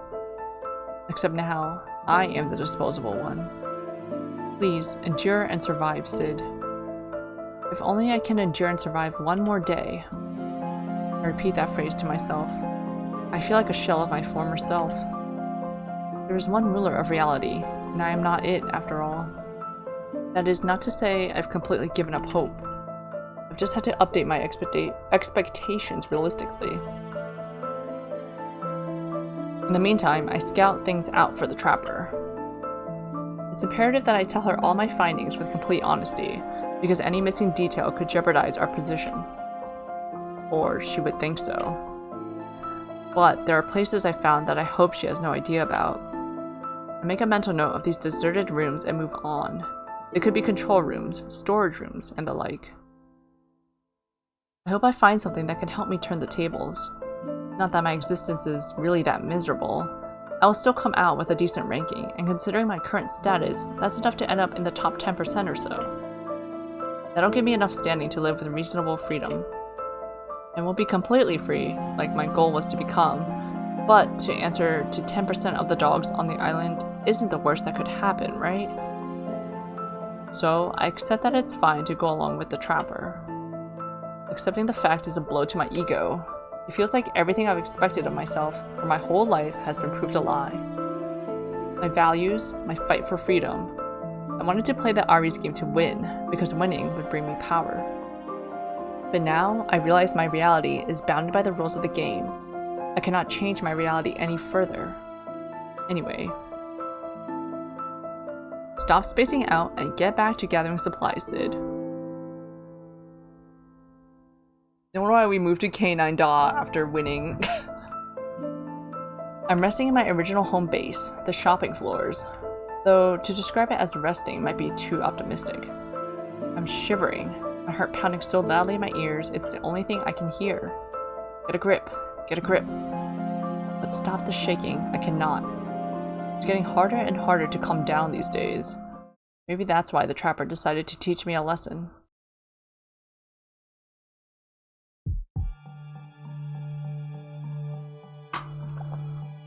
We eliminated the dog we were pursuing, up on the outdoor observatory. Unlike the regular observatory, with floor-to-glass wall ceilings, this was the real deal. There's nothing separating Shiba from sky or ground. Up there, the trapper caught me. It was over the ledge that she had dangled me. I arched my neck up to see only the top of her face, peering at me. The wind in my fur, the view from up high, the city which I fought tooth and claw to come to. The city where I thought my dreams would come true. Dreams I thought I could make come true as long as I worked hard enough. As long as I outsmarted enough dogs. As long as I betrayed and used enough dogs. She could see me unraveling. She wanted to give me an ultimatum. She graciously told me that it wasn't my performance that had been suffering, as I hadn't made any mistakes that cost us eliminations. Sure, there had been a dog or two that got away, but they wouldn't have been caught in the first place, mistakes or not. But she could see that my mental state was at risk. I don't know if this helps. That. The upside-down view of the city, combined with the blood rushing to my head, had made me almost lose it. But I promised her I would get my emotions in order, and not pose a potential risk. With that, she let me go and told me to take a day off. No wonder why we're shaken. So, here I am. Here I am, lying immobile and shaking uncontrollably. She needs me. She didn't eliminate me right then and there. She must see a future use for me. But I can't see a way out for my future self. The view of the city upside down, my limbs tied up and at the mercy of the trapper, returns to me. God dang it, Sid! I yell and yell. I wonder if the trapper can hear. I mutter more quietly this time. Ugh, who cares what she thinks if she hears me losing it? I'm just coping. The view of the upside down city. Coping. Screw coping. I'll play the game, like I always did. I'm not doing well right now. But there is one way to escape the Allocated Reality Institute's game. The only way to escape the game is to play the game. This game that everyone has to play, the arenas. And since I can't play the arenas to win the arenas, I'll play the arenas to escape the arenas. Ha ha ha ha ha. Something I saw while off the ledge. Something I saw that terrified me. If I had been dropped by the trapper, surely my pendant would have been crushed on impact. I wouldn't die, but I would suffer immense pain in the moment before I wake up in the real world as an eliminated dog. So, I'm back here on the ledge. What I saw at that time was beautiful. It was beautiful and terrifying. I want to see it again. Oh! So, I leap. No hesitation. The familiar sensation of the consciousness fading, yet still being aware and sentient. Like emerging from sleep, waking into a world that is real, yet completely parallel to real life. The emulated reality in which arenas are set. Arena 12, Dave, okay. Guess we'll find out what happened after we jumped from the ledge. The world comes into focus again, and I can feel it. The exhilaration when an arena has begun. This one is set in a modern building. I actually recognize it as a building from real life. It's a bit different, of course. Usually bustling with dogs in the shopping center downstairs, it's now deserted. Crisscrossed elevators connect the floors, still operating. Ah, I remember this place well. Almost too well. This arena was one of the lowest points of my life. It's surprising how fast a dog can fall. I thought I was invincible. What happened back then? In Island Year 211. What did happen back then? I went upstairs to hunt the trapper. I went upstairs and was caught by the— I mean, I was caught. I went upstairs and was caught by the trapper. The trapper let me go that first encounter, even though she had me at her mercy.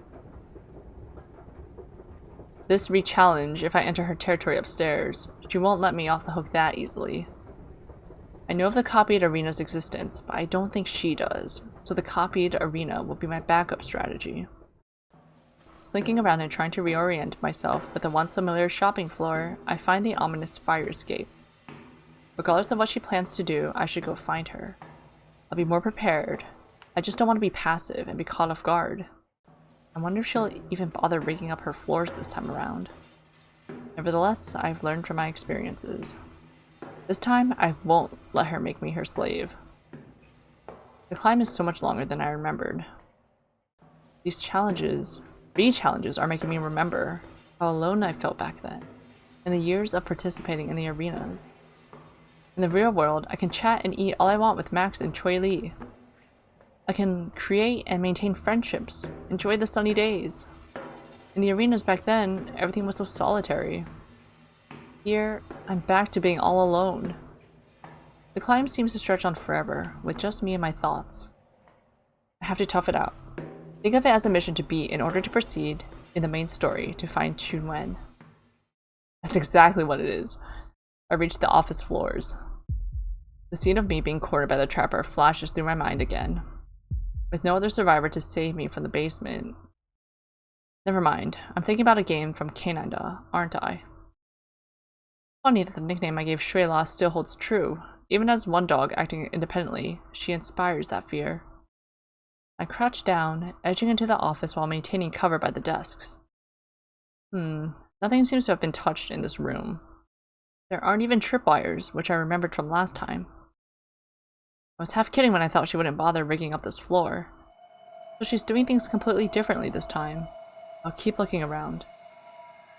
This room cleared, I peeked cautiously into the central corridor hub area. No sign of the trapper. Just in case, I searched the other offices one by one. Every corner I round, every desk I peek over from, takes courage. Still, nothing. Where could she be? She could have set a trap in the higher floors. Is there somewhere she'd expect me to go? I shudder. The observatory deck, maybe. I'd best get some supplies before checking it out. I don't want to be dangled over the ledge again. With that, I head back down the fire escape. I'll need string. I could get that from shoelaces. I remember there being an upscale shoe store for fancy occasions. Dude, how many shoelaces are we gonna need? Rope. I could rip clothes from the clothing store to make it. I could find belts as well. How would a dog put on a belt? Back at the escalator area, I take stock of the available stores. Jara is a good clothing store. I think the shoe stores are on the first floor below. I need to hurry. The trapper has had a lot of time to make preparations too. I head into Jara and find some belts. With my paws and teeth, I tear fabric into long strips, twisting and tying them into makeshift rope. I learned a lot from working with the trapper. She'll find it ironic when I beat her with her own tricks. The next step is the shoe store. With every step, I feel purposeful. Time to take down the trapper. We are so ready. Look at us. In the past, I had avoided using the escalators in fear of being seen. But in this situation, there isn't anyone but the trapper I need to worry about. If I remember correctly, it should be down this way. I follow some signs to the opposite end of the floor. I had once gathered supplies from this very store for a mission with the trapper, and the shoelaces would be just what I need. No, dog. Those are not dog shoes. Those are real human shoes. Those are people shoes. I enter the store, rows and rows of shoes displayed on the wall. Dogs only wear shoes on special occasions, so while it makes sense to have a shoe store in a fancy shopping center like this, they are rare on the island. Oh! I'm upside down. I crane my neck to see that I'm dangled by my soundly tied limbs to the ceiling. I didn't realize it then, but now I remember when exactly I grazed the tripwire. Glad my hunch paid off. Yeah, I remember this voice. The trapper's tone reserved for prey. Well,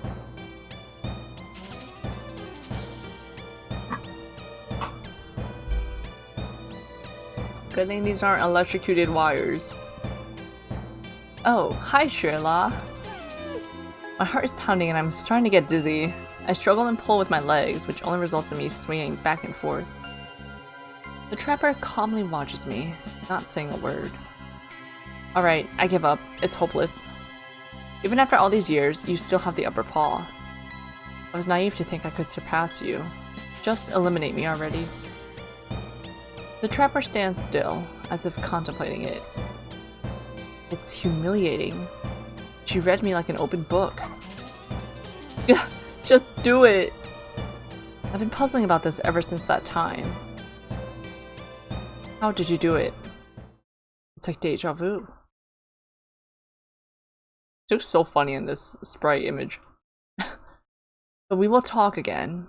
We will talk about how you killed that dog in real life by killing him in the arena. I've been intrigued for a long time. First, she was cautious about the Fanchu incident in Arena 9. Of course, she's also cautious about how I eliminated her in Arena 12. If I were her with such lethal skills, I would be curious too. I'd be curious about how Sid, a weak minion, turned the tables on her. I kept it a secret for many years, of course. I didn't want to let it become public knowledge. If other dogs started trying what I did, it could bring down the entire structure of the arenas. We found a glitch! At the time, I had thought about revealing my cheat. The island could break free of the Ari's grip. In my dream, Shiba Inus would no longer be separated as good and bad dogs. We would never have to prove that we are better than another Shiba Inu ever again. Shiba Inu Island would be a place where Shibas could just grow up as themselves. The thought of a future like that was beautiful. It was like sunlight. But it was only fleeting warmth I felt. I chose not to act on that thought. I wanted to guarantee my own freedom and power, and if freeing the entire island would be detrimental to my goal in any way, it was a no-go. I haven't told a single soul about what happened in Arena 12, and I'm not going to tell her the truth now. You understand? You underestimated me. That's what happened. That's the only reason I beat you. I considered the possibility that I underestimated you. The trapper speaks slowly, as if really dwelling on her words. I've never seen her being this deliberate before. Everything just seemed to work in her mind instantly, with a claw click. I thought very carefully about your skills before asking you to come on board with me. I don't make mistakes. I really thought I had the upper paw, but never has a dog proved me so wrong. Have you ever had minions in the arenas, Sid? Yes, I have. So I knew what you were doing. I knew both the risks and benefits of having that kind of power over another dog. Honestly, when you spared me, I finally understood what my minions must have felt. The visceral understanding that you could eliminate me whenever you wished, however you wished. For self-preservation, any dog would obey. You were correct that you had the upper paw over me, on all fronts. Maybe you made a mistake. Maybe you didn't. I got lucky, that's all. I'm just trying to understand. So, you have been on the other side of a manipulative strategic partnership. The phrase manipulative strategic partnership rolls off her tongue smoothly. It is a term she has a clear definition for, a term that she frequently uses. Maybe you gained some perspective by being the minion, whereas I had never been in that position before, which allowed you to blindside me. That's a real stretch. I'm sorry, but I really don't have the answers you're looking for. The trapper shakes her head. That is unfortunate. But this is still what you wanted, right? You have me at your mercy. How I eliminated you in the past isn't important. You could eliminate me now and override it all. You seem very eager. Just want to get this over with. I've half a mind to just leave you here and see if you escape. Your call, not mine. The trapper shrugs. Then, without a word, she turns and walks off. Now I have another fighting chance. I twist, swinging back and forth. I try to lift my muzzle to the ropes, but my strength fails me. I can't reach far enough to attempt biting through the rope. I let my head fall back, letting the ropes take all my weight.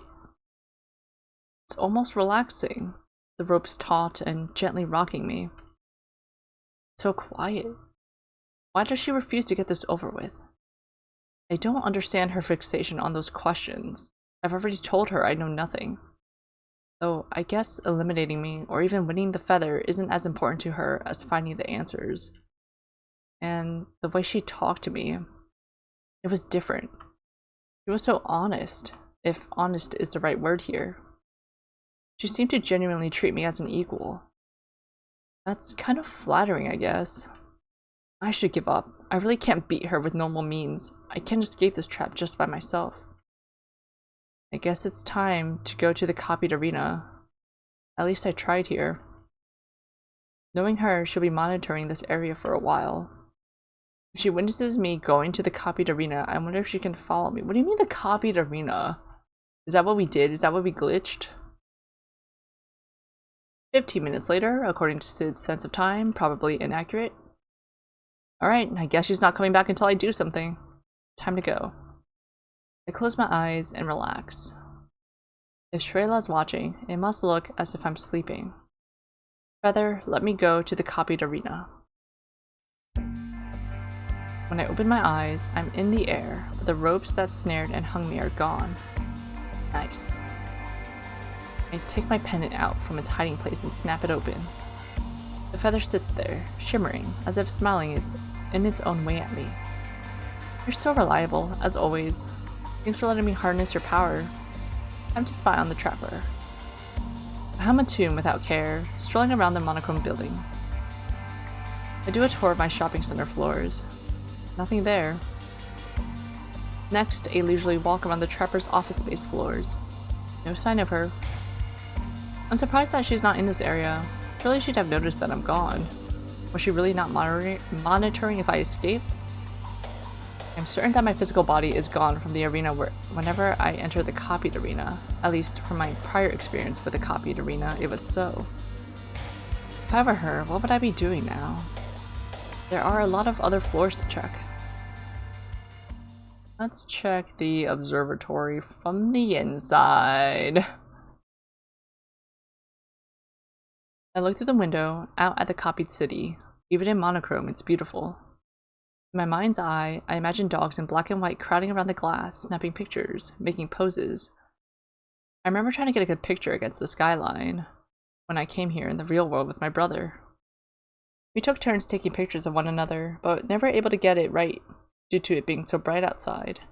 No matter what angle we tried, our faces ended up being shrouded in shadow. I look at the empty kiosks, mindlessly touching the pamphlets for tourists as I pass. Top 10 sites in the Shiba capital. Free map of the Shiba capital and metropolis. I wonder if the observatory still looks like this in the real world. So many years have passed. Maybe they're renovated or something. I continue looking for the trapper, peeking behind nooks and crannies where only staff dogs are allowed. I lift a curtain where guide dogs emerge from to speak to crowds of tourists wrapped with a view. They would point out interesting sights, such as the RE headquarters and the huge garden beside it. I remember feeling proud when they pointed out one of my arena training facilities, which is very close to the RE headquarters. For the higher tier arenas, dogs are placed in training facilities so they could focus on preparations. That particular facility was where I lived for the year leading up to Arena 12, which took place in year 211. The other residents in the facility were the top dogs in my cohort, as well as the cohort below, meaning they were going through their Arena 11. But there's only one feather?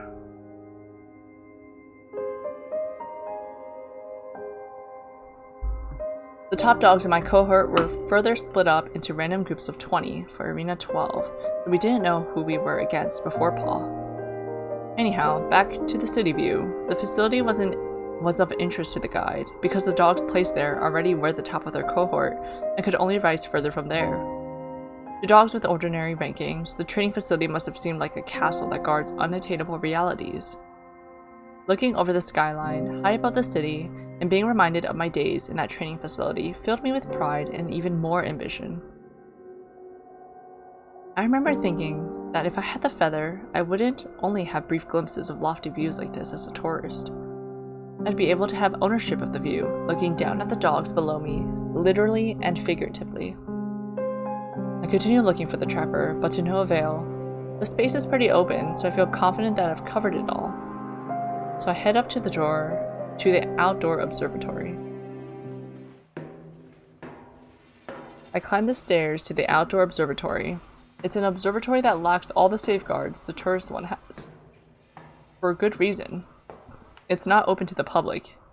Here, one is at the mercy of the whirling elements, and, of course, the possibility of plummeting to death. Once up the stairs, I feel the wind whipping around me, great clouds framing the pure white sun. I trot a bit further to the perimeter, and there I spot the trapper. That place. It's exactly where she trapped me, there's no doubt. A chill runs down my body. Now that I know where to look, I see that she has the same trap setup. Atop one of the overhead beams, she laid ropes that would drop and ensnare a dog passing below. Due to the open walkway, it isn't activated by a tripwire, but rather a wire that is run further out and is manually pulled to trigger the trap. On that day, we had been walking almost side by side when she had suddenly reached out, pulled, and the next thing I knew I was hung over the ledge. Trapper is still, with a small smile that seems to carry many mixed emotions. Is she waiting for me with this? She should know I won't fall for it again, though. Right now, it's the perfect chance for me to leave the copied arena and eliminate her. I creep behind her, positioning myself carefully so that she cannot see where I emerge. I cannot risk her noticing me before I land the blow. It would be even worse if she sees me fleeing back to the copied arena if I fail.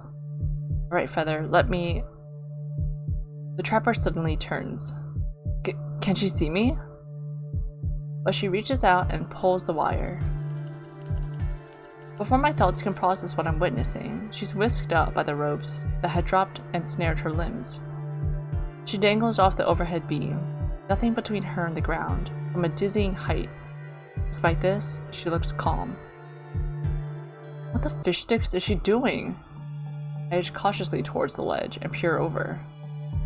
The trapper just hangs there, the rough winds knocking her into the side of the building. The memory of the reverse situation comes back in full force, drowning out all my other thoughts. You're losing it. You have to get it together. Promise me. I promise, please, I'll do anything, just please, please, I was sobbing. I shake my head furiously, as if that could chase the memories away. You are here, Sid, not in the past. Come back. Breathe in. Breathe out. I refocus on the trapper. She closes her eyes, as if sleeping. She's basically immobile. I could try to eliminate her, but it's not safe for me to exit the copied arena from over the ledge. I have to figure out a way to get her back onto solid ground on the observatory deck. I'll try to lure her up by telling her I was lying before, and that I'm ready to tell her the answers to what she seeks. I take a few steps back, as to be out of sight when I re-emerge. Feather, let me return to the arena. The simple thought, the color returns to the world. Now I'm in the real version of the arena, where I can interact with the trapper again. I stand still for some moments. The idea was to speak to the trapper to lure her up, but my mind is suddenly a blank. Maybe I'll go up to the ledge for dramatic effect. She'll be able to see me. I'll stand on tiptoe. I'll ask her, "What are you doing?" to start the conversation. It'll be suspicious if I open with, "Come up here, I'll give you all the answers now." She'll probably respond with something I wouldn't understand the first time. I'll ask a clarifying question. "What do you mean?" Then I'll slowly redirect the conversation so that she'll come back up the ledge. "Sid, how long are you going to hide there for?" Eek! Did I just make the weird sound out loud? I guess I can't pretend not to be here. How does she always know when someone's there? Did she get hearing enhancement surgery? Or are her family genes not devolved by technology, so her instincts are as good as our ancient ancestors? Anyway, I brush away the silly ideas and step up to the ledge. She's still dangling there. No tricks, it seems. Though I hope that she doesn't have some trick to pull me over the ledge. According to my plan, I'll start the conversation innocently. "Hi, Sherlock. What are you doing?" What does it look like I'm doing? I'm sure you haven't forgotten this scene. Of course I haven't. Except our roles were the other way around. To put things simply, I want to understand how my judgment went wrong, and where it went wrong. And you think you can do this by roleplaying my experience? That is what I'm hoping for, yes. I don't mean to sound dismissive, but what is the point? Your rankings are finalized. Arena 12 is over, and this scenario will never happen again. Stop playing clueless. I know you understand what it is I want. Maybe it's closure. I underestimated you. Because I was so sure of my own judgment, I wasn't open to the fact you could be a late bloomer, and that we would actually be equals. You could save me the trouble if you just answered me straight. How did you escape my detection the whole time when it was just us two left in the arena? If you truly see me as an equal, you'll understand I prefer to keep some secrets for my own reasons. I don't want you to use them against me to eliminate me this time around. What if I tell you the reason I re-challenged you was not for the feather? I gulp at the mention of the feather. She notices, on the way her eyes flicker back and forth and she arches an eyebrow. It's the truth. Did you know that I work at the RE now? I hold one of the largest slices of reality on the island. Do you even know why the feather exists as a prize for the final winner of the arenas? As part of the RE and being exposed to its inner workings, I learned why. Trust me when I say I don't want the feather. It's almost a comical situation. The way that she calmly delivers this new and valuable information while hanging off a 100-story building and being buffeted by the wind gives me an unexpected insight into her character. How about I pull you back here and we can talk about this some more? I give you your answer and you let me eliminate you. Don't you want to hear more about the RE? It does intrigue me, the reason that the feather exists. It's not like I plan to be involved with the RE or the island for any longer after I found my brother. But the feather is still part of my identity. The trapper's information might give me more understanding about what I could do with it. Sure, you can tell me more about the RE. I want to change the terms of the deal though. You can eliminate me, but I'm not going to just let you do it without resistance. She probably thinks I still don't have the full confidence in my ability to eliminate her. Though my plan all along was to lure her back onto solid ground so I can use the copied arena to catch her off guard and eliminate her. Okay, my account of how I won the past arena for information about the purpose and meaning of the feather. No one is to try to eliminate anyone until the conversation is finished, but after that, everything is fair game. Deal. Now, help me get up there. You don't have a way to get back up? What if I hadn't come up here? Would you just have waited until I did? The trapper shrugs. Making an exasperated face at her, I tug on the ropes, and she braces her legs on the wall and pushes herself up, little by little. Thanks. No problem. She does seem to be treating me much more like an equal. I guess losing did wonders for her ego. You go first. Well, is there any part you want to hear about first? The part I'm most curious about is what happened after that day I let you take off to mope. Right, that makes sense. Well, you know, it was a difficult time. You just gave me a harsh verbal beating and I was mentally broken from the arena, to be honest. I flourish a paw for dramatic effect, grinning. The trapper doesn't smile. Geez, at least I tried. You had me dangled over the ledge and I was terrified. Just now, when you hung yourself over the ledge, did anything come to mind? I look at her expectantly. Nothing? Anything like, life is futile, fragile? I can't say I had those thoughts from being over the ledge, no. It's common sense that, in arenas, we are virtually immortal, so my thoughts were nowhere near the issue of mortality. Okay, but in my case, it was caused by being at the mercy of another dog. I believe that my survival was completely in your paws. Have you ever experienced that before? I can't recall ever being utterly at the mercy of another dog. If that was the key, that means my emulation of your perspective didn't yield the results I was hoping for. Right. Well, it was the first time I had experienced that. It shattered me. When I got my mind back in functioning order, it felt like I had tried to melt all together. Wait, what? It felt like I had tried to melt together all the shards, but what came out wasn't exactly the same as before. Not sure if that makes sense. Somewhat. You're saying your mind broke, and even after it was mostly healed, it was still kind of broken. That's a very blunt way of putting it, but something like that. At the time, my thoughts became so dark and twisted that I wanted to give up. I didn't care anymore. All the years I had spent fighting in the arenas, wanting to emerge with the highest ranking I could possibly get, all of that I was ready to throw away. Luckily, it was a fleeting thought, caused by those moments of despair. But I realized that I should stop caring about the arenas. Not in the way that my despaired mind thought, which was to give up. But as I regained some of my senses, I thought, what if I could just break the arena? Break the arena? The trapper had been listening to me quietly, but I hear her softly repeat those words. I pause, in case she wanted to clarify anything, but she is silent again, so I continue.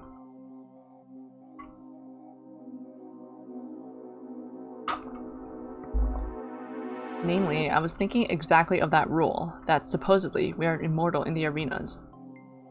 What if I eliminate myself? As you were also curious about, I was blamed for killing a dog in real life, but all I did was eliminate him in the arena.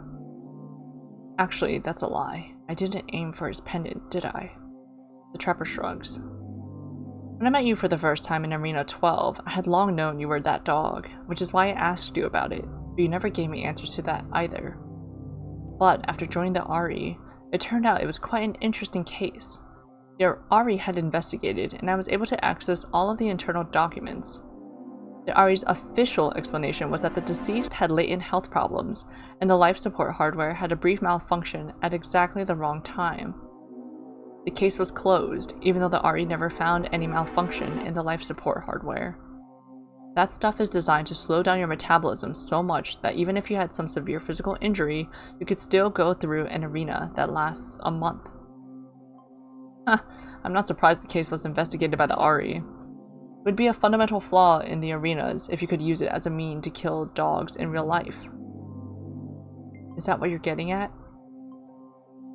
Had that been your intention? To truly kill him? To be honest, I tell myself I don't know. But in that moment, I really did wish him dead. I've replayed that moment many times in my mind. I'm sure every dog has had thoughts like that, wishing to harm another in fleeting moments of anger. But could that have caused his death? Anyway, that is what I was wondering after I hung over the ledge. What if I could just stop following the rules of the arena? Inspired by the death in Arena 9 that I was blamed for, I wondered if I could actually eliminate myself.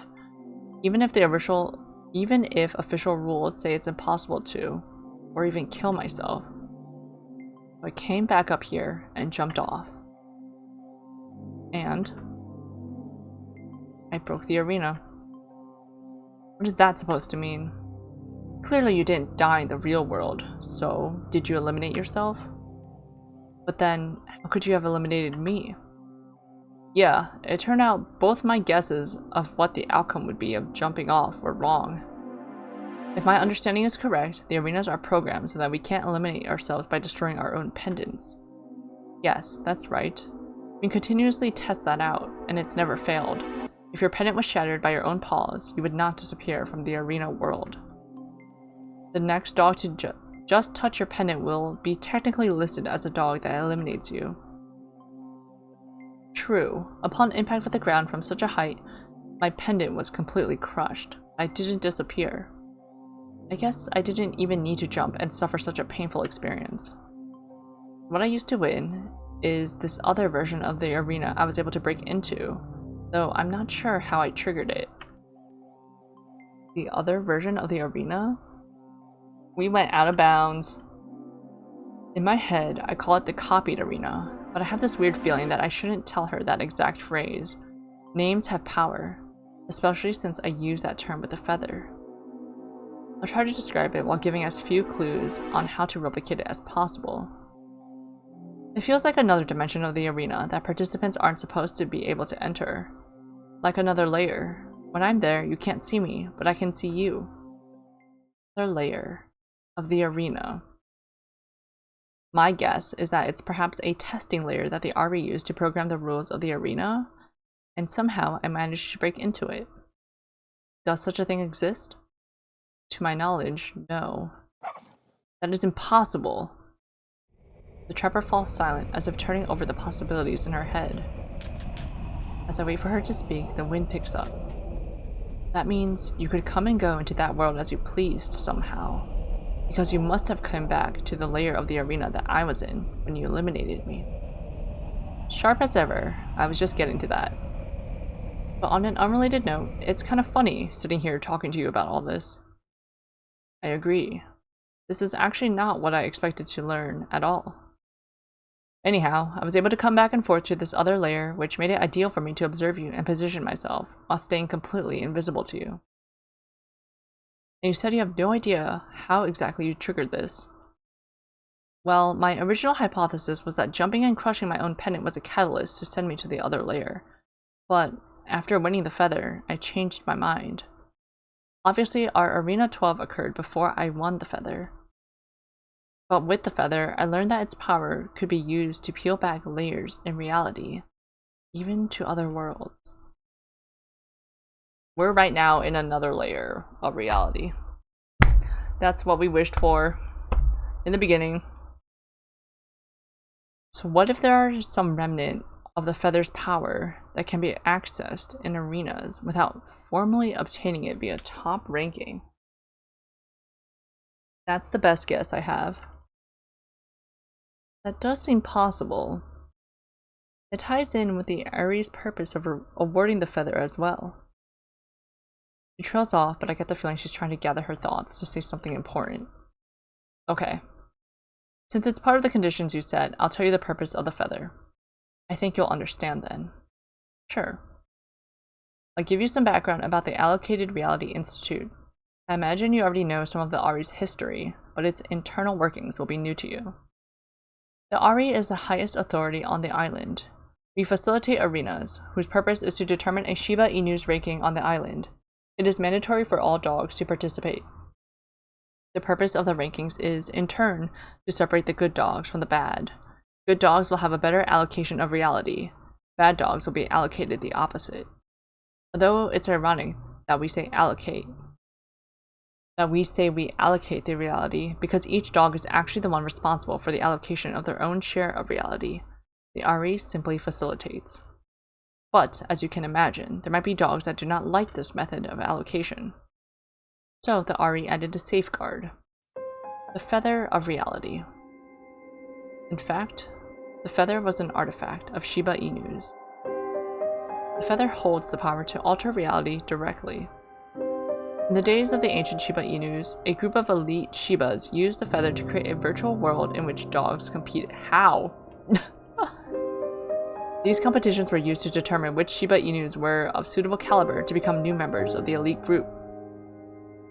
As centuries passed, this group became more structured and would eventually become the Allocated Reality Institute as we know it. As technology advanced, the Ari developed software to take the place of the feather's virtual worlds. That's how the arenas came about. But since the software to facilitate arenas was based on the past virtual realities created by the feather, it could be that there are some feather-like features that should have been removed, but were not. We analyzed the data collected on every single arena. There have only been 2 known anomalies for the last 50 years. The Arena 9 instance where the dog died, and the Arena 12 instance with you and I, both of which you were involved in. Which brings us to the purpose of the feather. The Ari conducts stress testing on all aspects of the Arena software. 2 centuries ago, when the emulation software was just being developed, the leader of the Ari always won the playtest rounds, no matter what. In official records, the Ari just concluded that this meant the leader fully and truly deserved the title and power to lead the Ari. But the other members actually suspected something more. They suspected that the leader was able to cheat the software, but didn't report it. No harm was ever caused. The subsequent testing without the Ari leader worked fully as designed. However, just in case, the Ari wanted something to guarantee fairness of the Arena software. If there really existed a loophole in the widely distributed arenas, it would become a problem for future generations.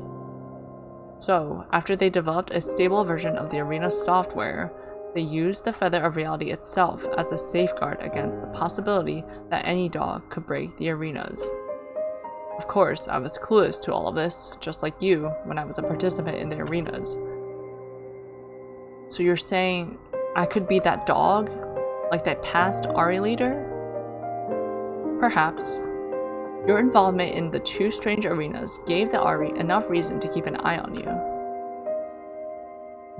And now that I've admitted to you that I've been accessing a part of the arena that isn't supposed to be accessed, aren't you going to rat me out to the Ari as a cheater? Well, no, that's not the point. Imagine the buzz on the island when our newly anointed bearer of the feather just up and left the island. That was right after I joined the Ari.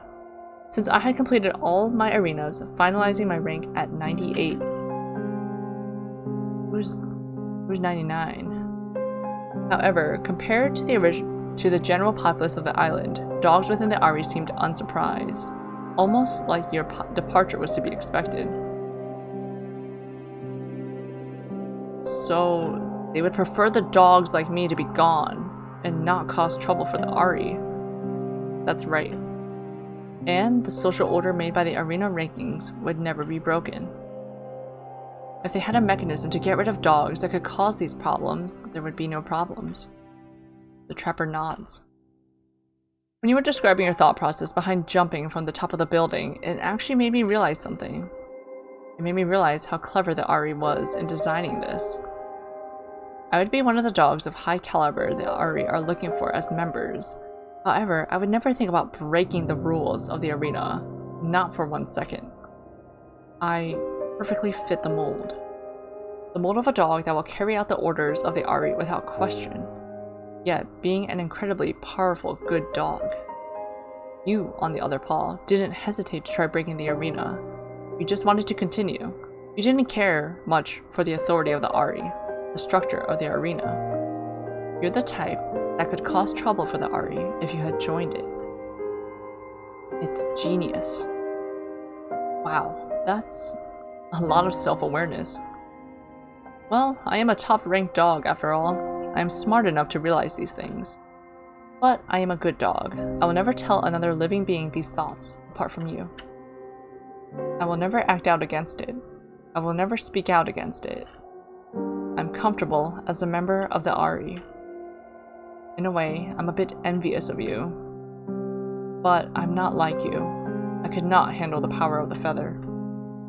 So, now that you know that Ari's purpose for the feather, do you have any new ideas on how you access the other layer of the arena? I'm still not sure exactly how I found it. It seems like the Ari was prepared for the possibility, but why me? How about this? I want you to enter this other layer of the arena in front of me. Are you thinking of replicating it? Yes. Well, not for myself. To be frank, I just want to see if there's something I could report to further prevent this. I wasn't prepared to demonstrate it to her. What if she's able to gain access to the copied arena just by watching me do it? But she seems genuine, especially after all that she told me.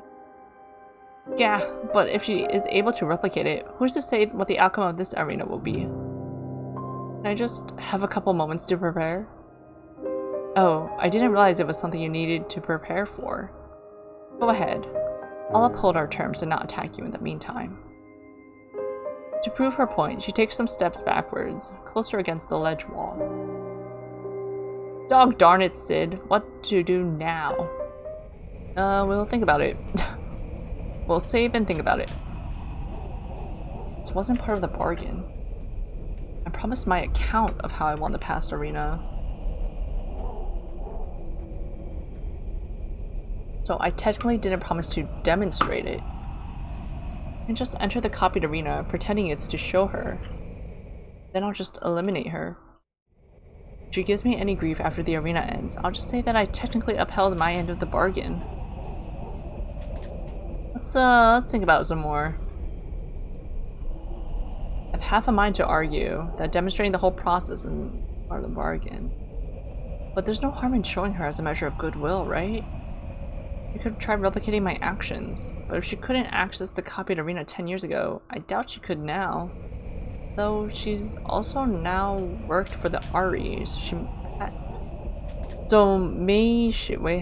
Maybe she has gained more insight in how the arenas are fundamentally structured. Maybe, just maybe she could replicate it.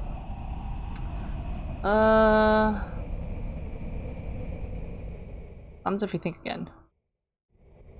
There's also the issue about what she said. I feel like the explanation about the feather being a safeguard is kind of sinister. Yeah, I wish I had more time to think this through. Does it mean that every time I use the feather, I'm doing exactly what the Ari wants? Including leaving the island? I already feel dirty every time I use it. What if there's a limit of times I can use it? Then the Ari will kill me. From what she said about the Ari's investigations into my arenas, it's highly likely they're still keeping an eye on me. Yeah, there is no freedom. I will never gain freedom. Let's save again and think about it some more. This wasn't part of the bargain. Okay. I've made my decision. Oh. Refuse to enter the copied arena. I don't want the Ari coming after me. Demonstrate how to enter the copied arena as a sign of goodwill. Enter the copied arena and eliminate her without further explanation. No, I don't want the Ari coming after me. Hey, Shrela. My mind made up, I look directly to her and address her. I can't do it. What do you mean? I only agreed to tell you how I did it. I never promised to actually demonstrate it. Plus, if this is cheating, I don't want to cheat again.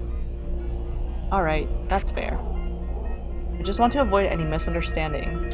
I come to the island in peace, and don't intend to cause trouble by exploiting some arena loophole. So now, let's try to eliminate each other, fair and square. I was really hoping to see how you did it. But no matter, what I learned was enough. The dev team can research how to reverse engineer what you described. It seems more like she's talking to herself than to me. To get her attention, I take a menacing step forward. The trapper snarls at me. With a show of aggression, which might have made the past Sid flinch, barely affects me now. In a swift motion, she lunges towards me. She reaches into her shirt. Then I see her pendant, flung out of space.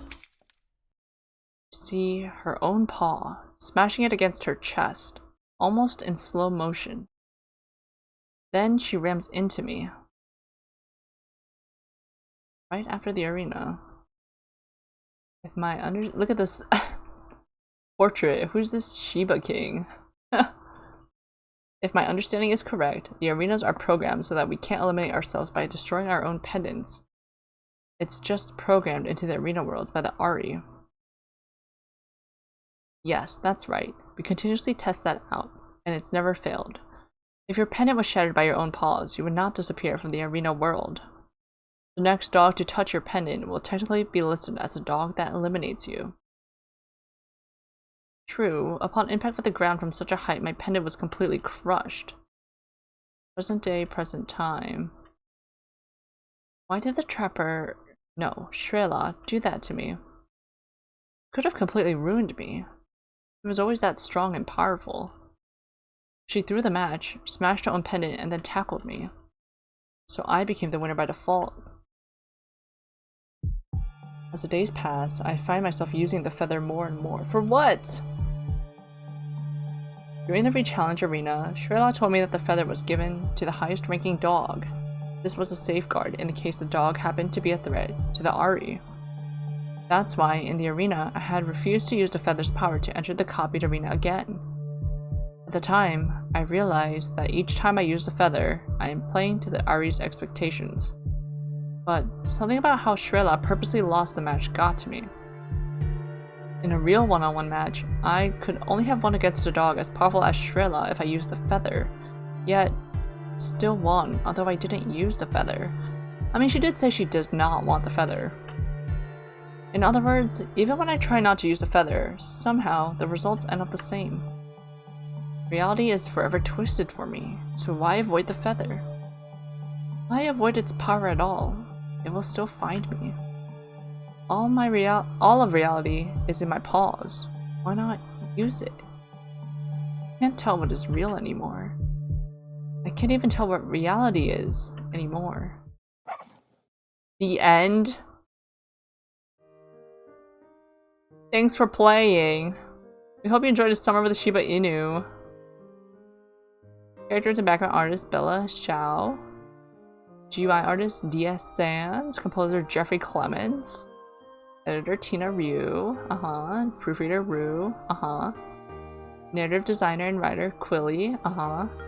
Software developer Quilly. Thanks for all your hard work. Okay, I was like, okay, whatever ending I get is the ending, but clearly I didn't choose anything, so now that ending is not satisfactory to me.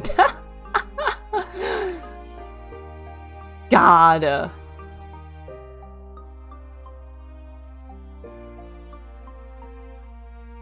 What's real? What's fake? We don't know. That's the ending we got.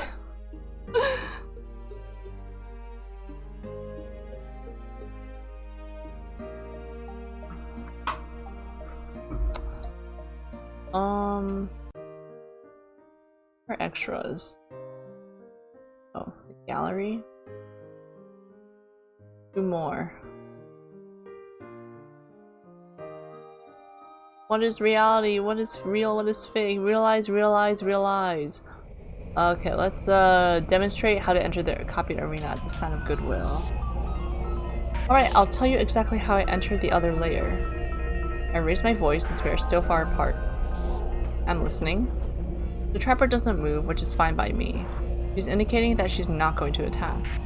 Close your eyes and think. Think these words. Take me to the copied arena. And with that, I'm in the copied arena. She stares blankly at me. Rather, she stares into the space where I was, since I haven't moved. Just to make sure, I walk towards her, stopping when I'm just a paw's reach away. She doesn't move, her gaze still fixed on where I was. Just like that. She closes her eyes. Can't do it. No surprise, huh? To my surprise then, she reaches in her shirt and takes out her pendant. It swings loose from her neck on a chain. Go ahead now. I've gotten my answer. Eek, why do dogs have to be so dramatic? But sure, if she's offering, I have no qualms about eliminating her now. And with that, I jump back to the real arena, swiping the trapper's pennant squarely, making sure to blink back into the copied arena right away. Congratulations. Ugh.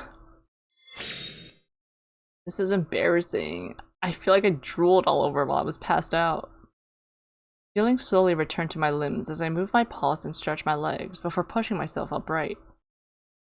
Losing my balance, I collapse on myself, but with a second attempt, I leaned into the wall in a more dignified position. How is it that re-challengers are always the ones that wake up faster? I get my bearings. I'm in what looks like a library. The trapper, or should I say Shrela, as she is no longer the terrifying trapper to me, looks impassively at me. Where is this? You're in my office. It might be too late for an apology, but I had you brought here because it was more convenient. She basically kidnapped me. Long time ago. Whoa. Two siblings lived in a structure made of obsidian. They playfully called it Obsidian Rock. Floating stairs led up the two entrances, one on each side of the rock. On the west wing were the quarters of the sister. She woke late in the day and watched the sunset. Her domain was the night, for she often could not fall asleep. On the east wing were the quarters for the brother. He woke early in the day and watched the sunrise. His domain was the day. He worked hard, taking care of matters relating to the outside world. In the afternoon hours, they played games together and took walks in the grounds. They collected puppies' trading cards and did battle with them, with all sorts of mythical creatures. They were displayed proudly in the bottom rooms of the rock. Are Yu-Gi-Oh cards? They collected books that told stories with illustrated panels. The sister especially loved her collection and displayed them in shelves in the high floors of the Obsidian Rock. The sunny and carefree days never seemed to end. But one day, the sister, being the older puppy, got news from the outside world. The sunny and carefree reality the siblings lived in the Obsidian Rock was but a part of the entire reality that dogs on the island possessed. It was to leave her home and her reality to be reallocated based on her performance in the arenas. And so the brother remained in the Obsidian Rock until he too reached a certain age. I didn't realize we were the older one. It's weird learning about my brother's life leading up to the final arena. It's a time period that feels frozen in the past, but now excavated with my return to Shiba Island. Perhaps I should have tried to get in touch with him more. But at the same time, ambition and zealousness had blinded me. I wonder if the reason he also pushed himself in his arena brackets was so he could stand as an equal to me. He had been living in a flat near KH Station. The address wasn't explicitly written in the journal, but he mentioned frequenting a certain food stall that was downstairs. The food stall no longer seemed to exist from my initial search, but Truely came to the rescue. Truely was able to pinpoint the building by cross-referencing maps and websites from the decade past. The unit number was mentioned in the journal, 1824. If it's a typical building, the first two digits should be the floor number.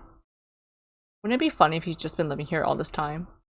If only I had bothered to get his address before, we wouldn't even have needed to go through all this trouble. Well, he clearly knows you have no idea where he used to live. He might have even done this to really rub it in. Really smirks, and her tone takes on a joking but mocking tone. By now, I know she's just teasing me, so I just roll with her punches. Yeah, if I didn't already regret not keeping in touch with him better, I surely would regret it now after this obvious reminder. Let's head there tomorrow? Yeah, sure. I've got to head out now because I'm meeting Max after his work for dinner. I'll head back home as well. See you tomorrow. The next day, I tentatively enter the residential building. There's no security desk here, like Max's building. Rayleigh and I just take the elevator up. Say Q, would now be a good time to tell me why you're helping me so much? Nope. Geez, such a tough one to crack. I'll try again another time. I mean, toss me a bone here. Were we childhood friends and I forgot that because I moved away? You're going to reveal your past, along with a confession of love? Heck no. Have you been reading too much manga? I may or may not have had a large collection when I was a puppy. I mean, recently there's been this type of game that's become popular in K9. It's kind of like a novel, but also like a manga, but also like a video game. Oh, I know what you're talking about. But weren't they popular on the island already before you left? I never played them then. I guess I was just into manga.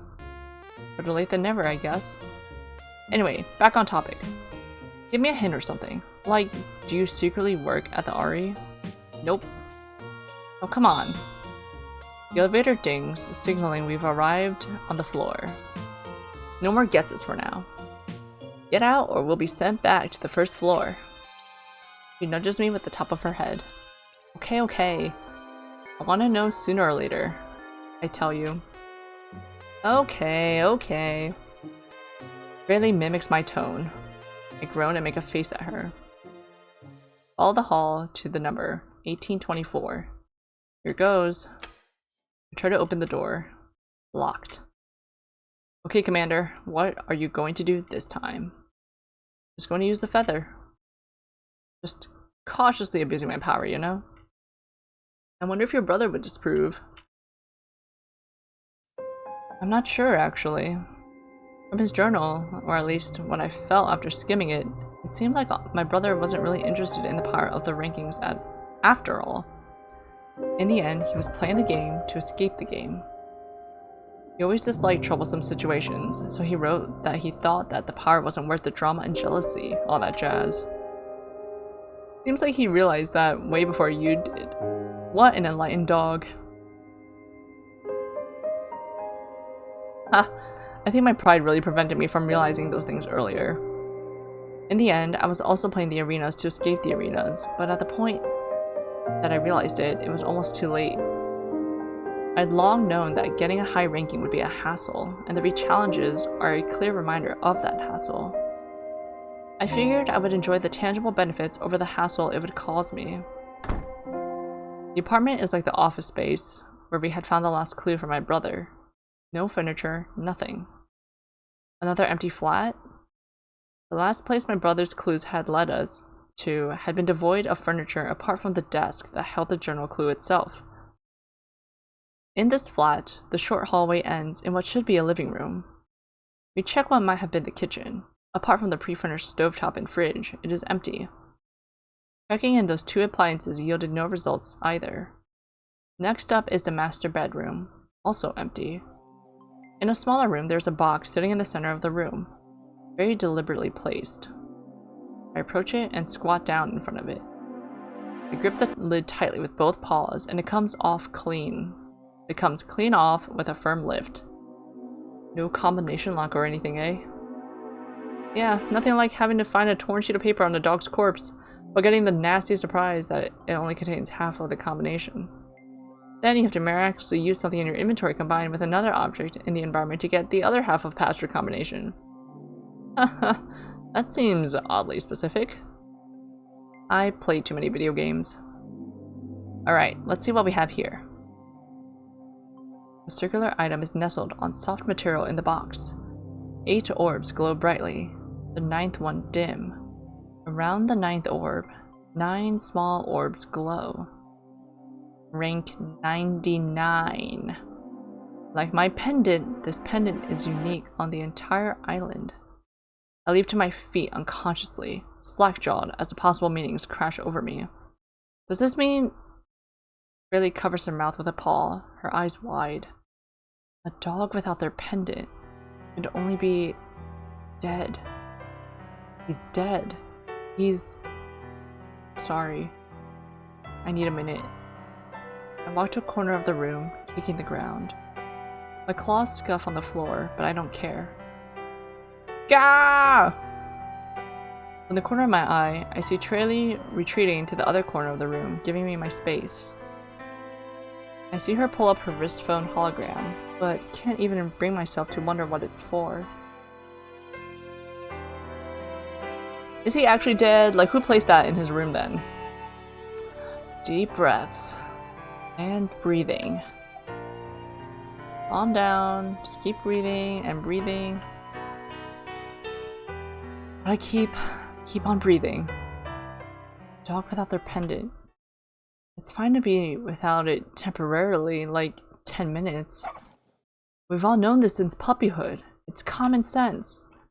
Like the purpose of the arenas, we were repeatedly told to never be separated from one's pendant.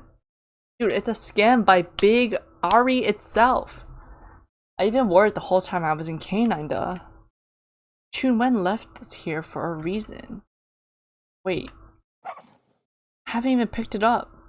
What if it's not even real? I make a sudden dash for the box and snatch the pendant out of it. At the touch of my paws, the pendant starts glowing and humming. What is this? A hologram? A hologram is being projected from the 9th orb. Originally the only dim orb, it's now lit with a teal color reminiscent of my wrist phone hologram. Chunwen. Arios. Hi Sid.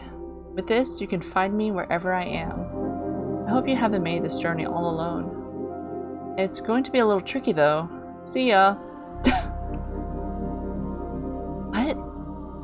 Oh my dog. So he could be alive, even though the pendant isn't on him? But it could be pre-recorded. Doesn't mean he's alive. But this means we're not at a dead end, eh? And your brother seems to have hacked the pendant. Traley peers curiously over at the hologram. It looks like it's combined with some wrist phone technologies. Try touching it? Okay. I hover my paw over the screen and try to tap on the sides to return to the main screen. But unlike my wrist phone, it doesn't seem to register. I try some other gestures, but then remember something. I try touching the orb where the hologram is projected from. Oh.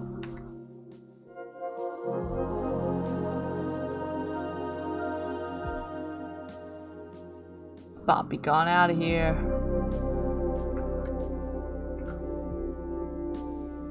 Alright, I'm a pro at wrist phone first time activations now. Good job. I don't think it was helpful. The main menu is blank. You mind if I take a look? Sure, of course. I might need to tinker with it a little. Like, I probably have to take it apart if there's anything hidden in it. That's the only way I can get to it. Alright, I'm sure Chunwen wouldn't mind, if he's even around to mind. Don't say that. He left you this, after all. He intended for you to find this, to tell you something. It's not a dead end. I don't know what to think. I just came to one of the most certain and despairing conclusions in my life, only to have hope given to me again. Without Traley's help, I wouldn't have been able to make it here, nor proceed further. I let out a shaky breath. Thank you, Traley. I bound up to her and embrace her. Her fur is soft and smooth to the touch. I lean into her and she wraps her forelegs around me. Hey, it's alright. She rocks me and hums and rests her head on mine. Surrounded in her warmth, it feels so quiet and comforting, like a shield from anything that could harm me. If you weren't here on the island, I would have sworn you're just like her. Just like who? It is her! I can feel the hum when she speaks through the embrace. It's nice. There was a Labrador family that took me in when I went to K9. They were so kind to me. I just left them without saying a proper goodbye. Like, I gave them a week or two's notice that I might be gone for a while. On the day that I really decided, I didn't tell them. I think I sent a text to the daughter. Her name was Quilly. Remind me of her. The dev. How come? You're kind to me, too. Like her. You even look a little like her. I don't know if you can say that, Sid. Ha! Because we're both Labradors? No, not just that. I wiggle out of the embrace. I need to see her facial expression. As expected, she's smirking.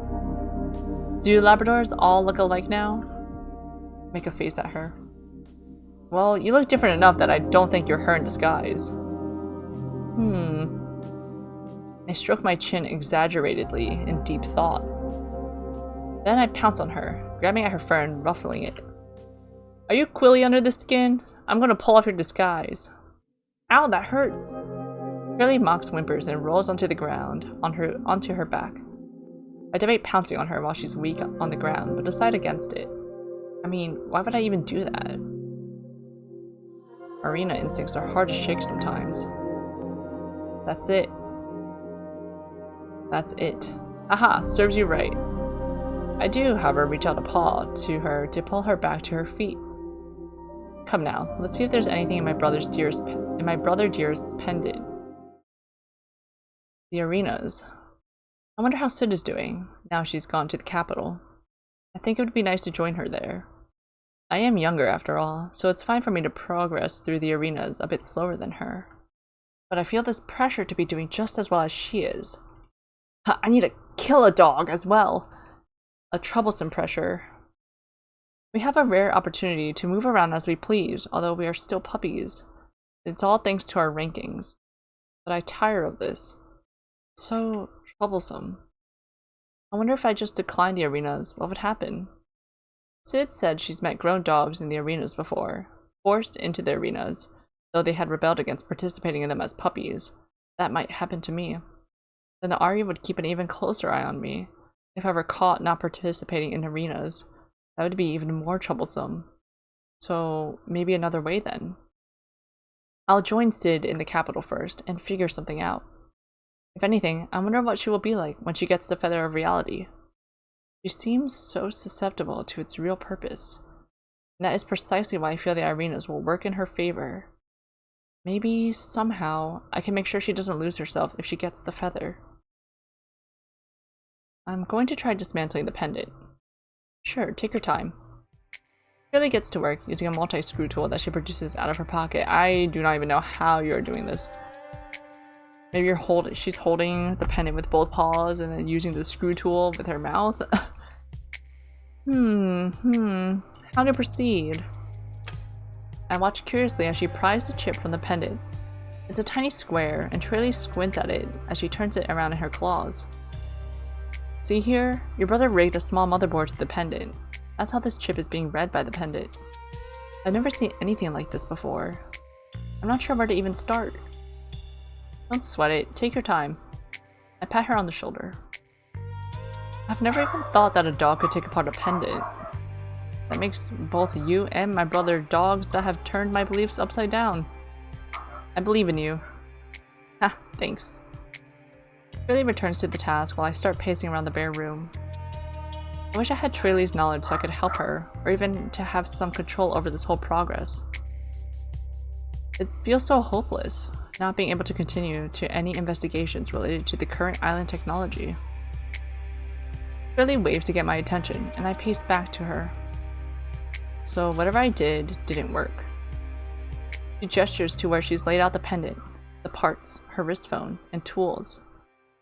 I tried to access the motherboard with my wrist phone, so I took out the motherboard. But my wrist phone is incompatible. Can I use yours?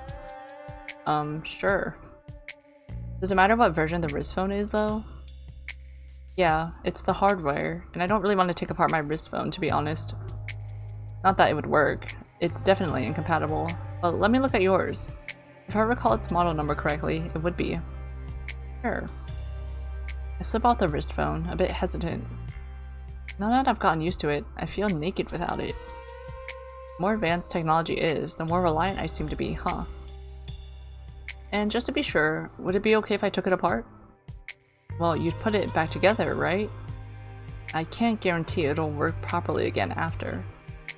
Usually I'd have a better idea, but this time, the task is pretty daunting. It warrants riskier experiments. In that case, I guess so? I mean, technically it is my wrist phone. I just lent it to you. Haha, true. Sorry, I thought you were earnestly asking me for permission, not just to be polite. I hastily passed the wrist phone to her with that realization. Thanks. Try not to break it though. Shirley, already hunched over the wrist phone in concentration, just grunts in response. I suppose that's a yes. But she's right. She technically owns it. If it breaks, I should just go get a new one myself anyway. I continue pacing the room. Time passes as Traley works and my mind wanders. Maybe it would be good to learn all this myself. Finding my brother is my priority, After that's done, maybe I can find time to learn. Or I could smuggle some of these wrist phones back to Canada and take them apart at leisure. It would be easier to learn something new like this without Shibas breathing down my neck about arena re-challenges. Though, like Traley said, I shouldn't be too hard on myself. I just don't know these skills because I wasn't on the island. It's true that I'm missing 10 years of knowledge, because guess what? There was no other way for me to have learned it. I'll catch up on these 10 years somehow. That's a long time. I'm aware that it's been quite a while, but I don't mention it, so as not to distract Traley. Hey Traley, do you think we should call it a day? You can bring it back and you can work on it tonight. I'll just try a couple more things. Maybe that'll get it to work. I'm almost to herself some more, but she's lost me. Should I ask her to explain step by step what she's doing? Though I don't want to bother her, it's better for the mission if she's not distracted. Eventually, Traley breaks the silence again. Sid, I don't know how to put this. I have years of experience in wrist phone technology. I know the entire design like the back of my paw. But whatever your brother did with the pendant, I can't wrap my head around. Not only is he an expert at my level, but he also put his unique flair on this, if that makes sense. I can't imagine what he could have intended with connecting the wrist phone motherboard with a pendant. So I have a question. Go ahead. Is there any way you could use the feather for this? It's okay if you don't want to. Let me think. It might be possible. I understand if it's against your values. Don't feel pressured. I'll still help you the best that I can. No, I'm open to it. We've tried everything. I won't feel like I'm abusing the feather's powers, since we did try. But I need to break the problem down to see if it's possible for the feather to change reality to a state where this all makes sense. I see.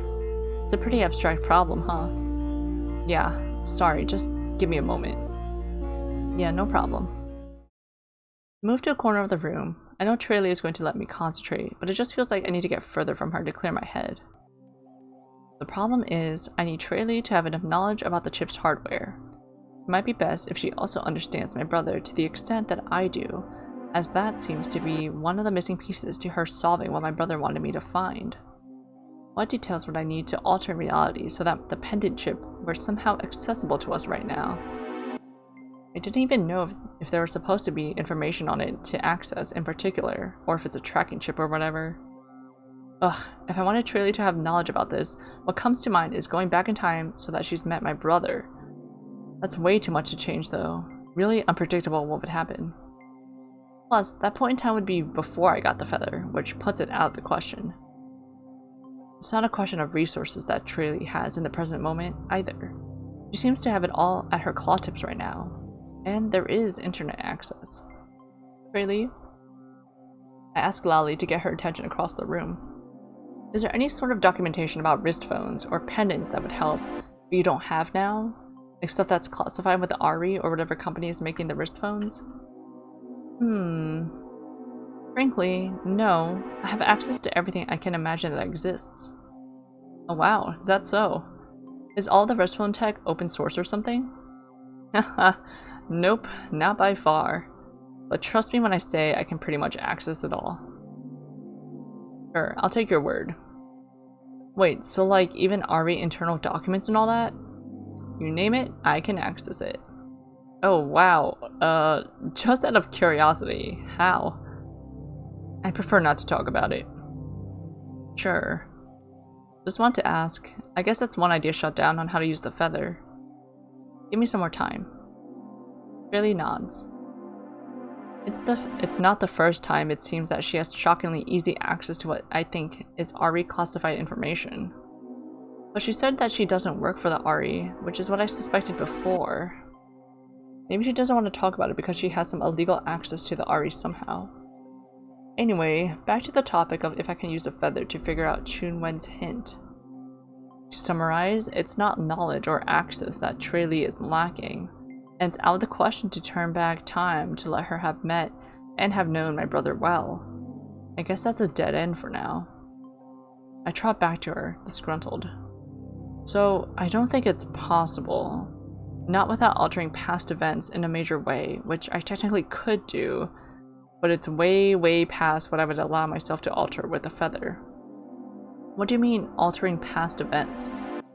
Well, I was thinking, it seems like a lack of the technical knowledge that my brother has, or a knowledge of the way he thinks. The first one of which it seems I can't help much with, because you possibly have access to everything helpful that exists. The second one I could only think of if I used a feather to turn back time to when I know for certain my brother was around, which is before I had gotten the feather, so it would be a one-way reset, and from then on, I would have no idea of the state of reality.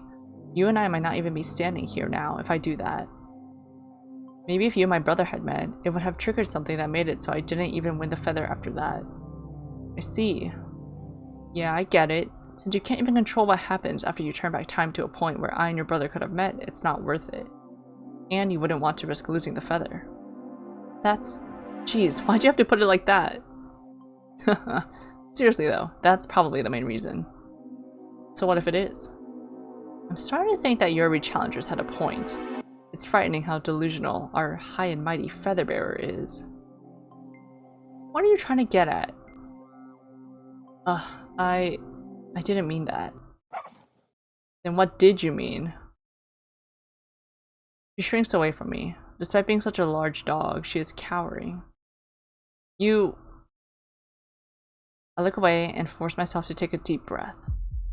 No, Sid, stop. Stop. You need her help. Stop. Deep breaths. She didn't mean it. Can't let anyone get away with this. No matter her intentions. How could she see that she agrees with the re-challengers? Trela, Ayu, Heifun, all of them made my life hell. Stop it. Stop it, Sid. I hate her. You need her help. I'm sorry, Sid. Look, I promised to help you, but look at this. I can't figure this one out. I'm useless now. What are you saying?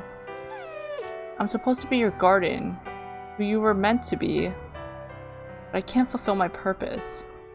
There's only one thing I can offer now. Take me. Take my knowledge. You said you cannot give me knowledge about your brother, but take my mind and take my knowledge and combine it with your knowledge of your brother. Oh my god, this is a little drastic, girl. What? Use the feather. Take my knowledge. Since the knowledge can only exist and not be duplicated, only one of us can remain. What is this? Some metaphysical fantasy? I doubt I could take someone's knowledge like this with a feather. That should be beyond its capabilities. Can you truly say that you know the bounds of the feather, if you haven't tried it?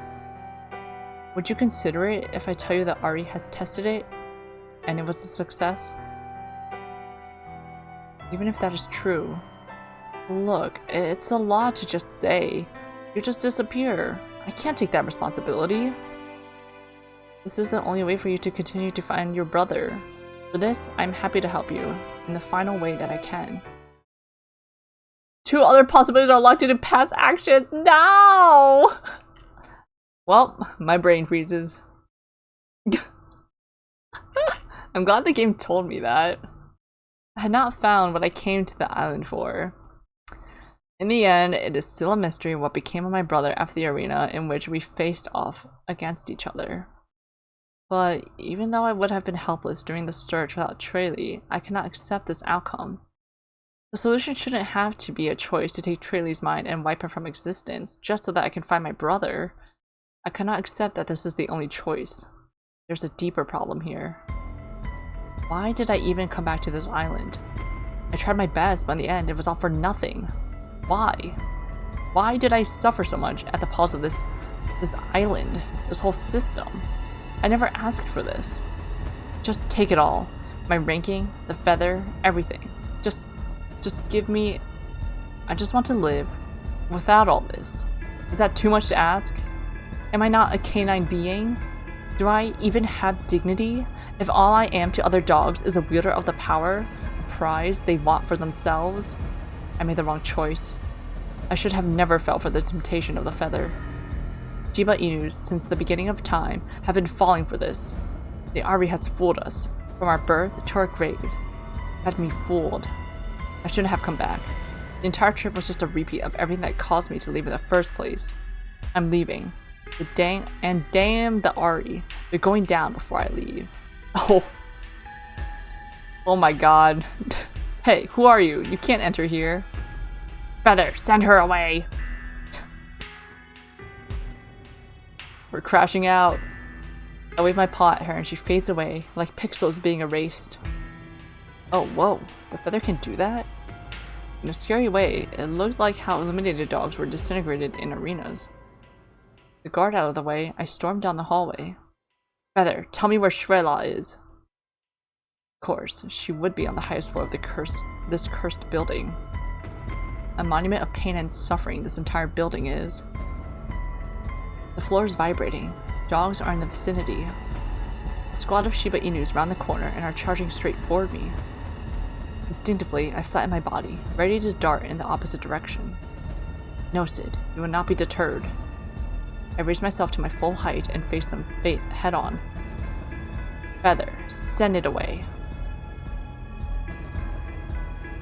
The dog at the very front stops, frozen. Then it starts dissolving in particles, just like the first guard. I bark as loud as I can at them, my voice reverberating through my body to the hall.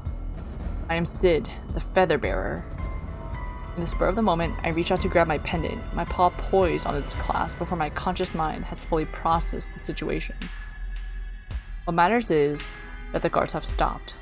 One of them is reaching out a paw to stop the others. They're talking among themselves, and I bark once more at them, impatient for a response. You hear that? I'm here to find the Shiba Inu Shrela. One of the guards comes forward, not speaking. Once it has closed half the distance between us, it pauses and bends down slightly in a half bow. Okay, I suppose they want to do this peacefully? Once it has raised its head back from the bow, I meet its eyes and tilt my head questioningly. Still, without speaking, it gestures to the end of the hallway. Then it beckons me. What do you mean? The guard repeats the motion, pointing first to itself, then to the end of the hallway, and then to me again. You want me to follow? Warily, I move towards it, on guard from any sudden movements from the group of guards. As I near them, the group members all lower their heads neatly in sync, as if choreographed. Am I getting some sort of VID treatment here? The group then turns away from me and slowly starts trotting towards the end of the hallway. The dog that first approached me, the leader I suppose, gestures again for me to follow. We pass through the halls and halls, big open areas that just connect to each other, one after another. Once we reach the wing that the feather has showed me, we start heading up a tower-like structure. The dogs we pass on the way, perhaps seeing my entourage, also have bowed to me. Either it's the guards, or, I wonder, they're interested that I am the feather bearer. After all, I am the top dog of this whole system that they painstakingly created and maintained for centuries. The system that I am going to dismantle, right in front of Shrela's eyes. I can't wait to see the look on her face. The whole guard fleet enters a wide elevator. The material of the surface is so black that I would have thought I was in pitch darkness, if not for the fact that I could see the other dogs perfectly. Now used to it, I follow them inside without hesitation, and the leader beckons to me. The door closes behind me with no audible motion from the guards. Then, so smoothly I almost didn't notice it, it rises in motion. The only hint is the inertia I feel in my stomach. The doors slide open again, and I blink to adjust to the light. The guard dog points ahead and nods at me. I can go ahead? It nods once more. I step out, and as soon as my full body is out, the elevator doors close so quickly and smoothly that I almost don't see it. And just like that, I am alone. I'm in a hallway that is quite ordinary looking and not especially wide. I guess I was expecting something grand for such a high-standing member of the Ari. Even without explicit direction, I head forward. It seems like the only way to go. At the end of the hall, there's a plain-looking set of wooden doors. Around eye level, squares of frosted glass set in the wood prevent me from seeing through. Hello again, Sid. Rilla's voice reaches me before I see her. I've been here before. It was where she took me after she kidnapped me for the arena re-challenge. But of course at the time, I wasn't in a state to look around. The office is filled from top to bottom with books. Not just any type of book. Print books. It's an odd yet awe-inspiring sight. Trela is sitting at a desk, similarly surrounded by piles of books. Just look at me with such a relaxed countenance. I could have been an old friend coming by to ask her to join me for lunch. Welcome. Have a seat. I glared defiantly at her, as if questioning why she isn't treating me as a threat. You know why I'm here, Shrela? I think I have an idea, yes? I raised my voice. Well then, aren't you afraid? Her glance drifts off to a page in the book in front of her, before lazily looking at me again. Not particularly so, unfortunately. That's a pity. You will be. I'm going to destroy the Ari, and you are going down with it. What did she do? You'll regret the day you let a dog like me gain the power of the feather. Oh. You've brought about the end of yourselves. I'm practically begging for some reaction from her at this point. And what are you going to do after we, the Ari, are gone? You and the feather are forever bound. I'll do what I want with it. The Ari gave it to me. You gave it to me, and you gave up your chance to take it away. Trela nods absent-mindedly, as if more a response to her own thoughts than a reaction to what I said. So it has come to this. Finally, the Ari has chosen the wrong feather bearer, huh? Yes, you get it now? You made the wrong choice when you pissed off your feather bearer. Yes, this means the Ari truly has failed. As long as you admit that. Anything else you'd like to say before I destroy you all? There's no point. I may lead— oh, she leads the Ari? I thought she just worked for the Ari. I may lead the Ari, but I am just a normal dog. We cannot deny or resist the reality that the feather can impose. Very stoic last words. Goodbye, Shrela. Feather, let it be as if the Ari had never existed. The world is blistering around me, torn and ripping as if by an invisible tornado. Wait. No, wait. If the Ari didn't exist, I wouldn't have the feather. No, wait. Don't completely revert the Ari. Let me keep the feather. That's a good point. Well, the thinking text is different. The Ari have done nothing but wrong us. Oh, the feather's thinking. Some days later. Island year ? The Ari is gone. Gone. Shiba Inus now have a new way of life. Their instincts return, they sniff and sprint and bite like our ancestors. That we have returned to an old way of life would be a more accurate description. This is not what I intended. This will not do. I cannot accept this result, right? Right? Indeed, there must be something I can do to absolve this situation. Structure and civilization must be brought back to us Shiba Inus. That is the only way, no? I am the only Shiba Inu remaining now with memories from our past. I need to construct a society so Shiba Inus can live in dignity. Not this primal mess. Should I try to bring the Ari back? No, they were not enough. They had their hearts in the right places, but their structure was flawed. This is why we got rid of them. A new system must be formed, right? It is my responsibility, as the feather bearer, and the only surviving Shiba Inu of the enlightened period. The Ari might have done more good than I. No, stop this. The Ari is gone. Your wish and the feather have made sure that is a reality that cannot come into existence again. Your thoughts go around and around. What we need is some action. A new system shall be the solution, with us as its head. Shiba Inus must act according to the rules. They must interact according to the rules. Arena rankings were a proxy for that, but this time, let us lay down the laws. We are henceforth Sid, the Shiba Grand, ruler of Shiba Inu Island. We are a Shiba Inu, but for the good of the Shiba Inus below us, we take on this responsibility. This is our reality. The end. Welp, that was an ending.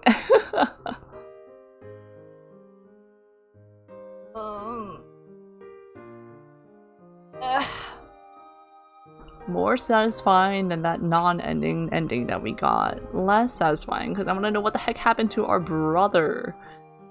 But this has been a freaking 6-hour stream. I did not expect this to be that long. I was hoping this would be like a one and done stream, but it seems like we will continue this next time. Part 2. And get the other. I think there were like 10 endings in this game, if I remember reading correctly from the Steam page. And let me just check my schedule. It is not October, it is December. Okay. Yeah, I should be good to stream next week as well. Is there a page 3?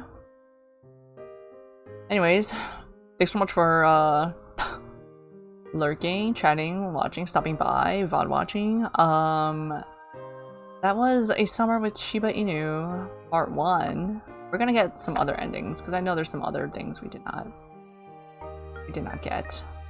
Maybe we're not gonna get all the endings, but at least I want to know what the heck happened to our brother, Chunwen.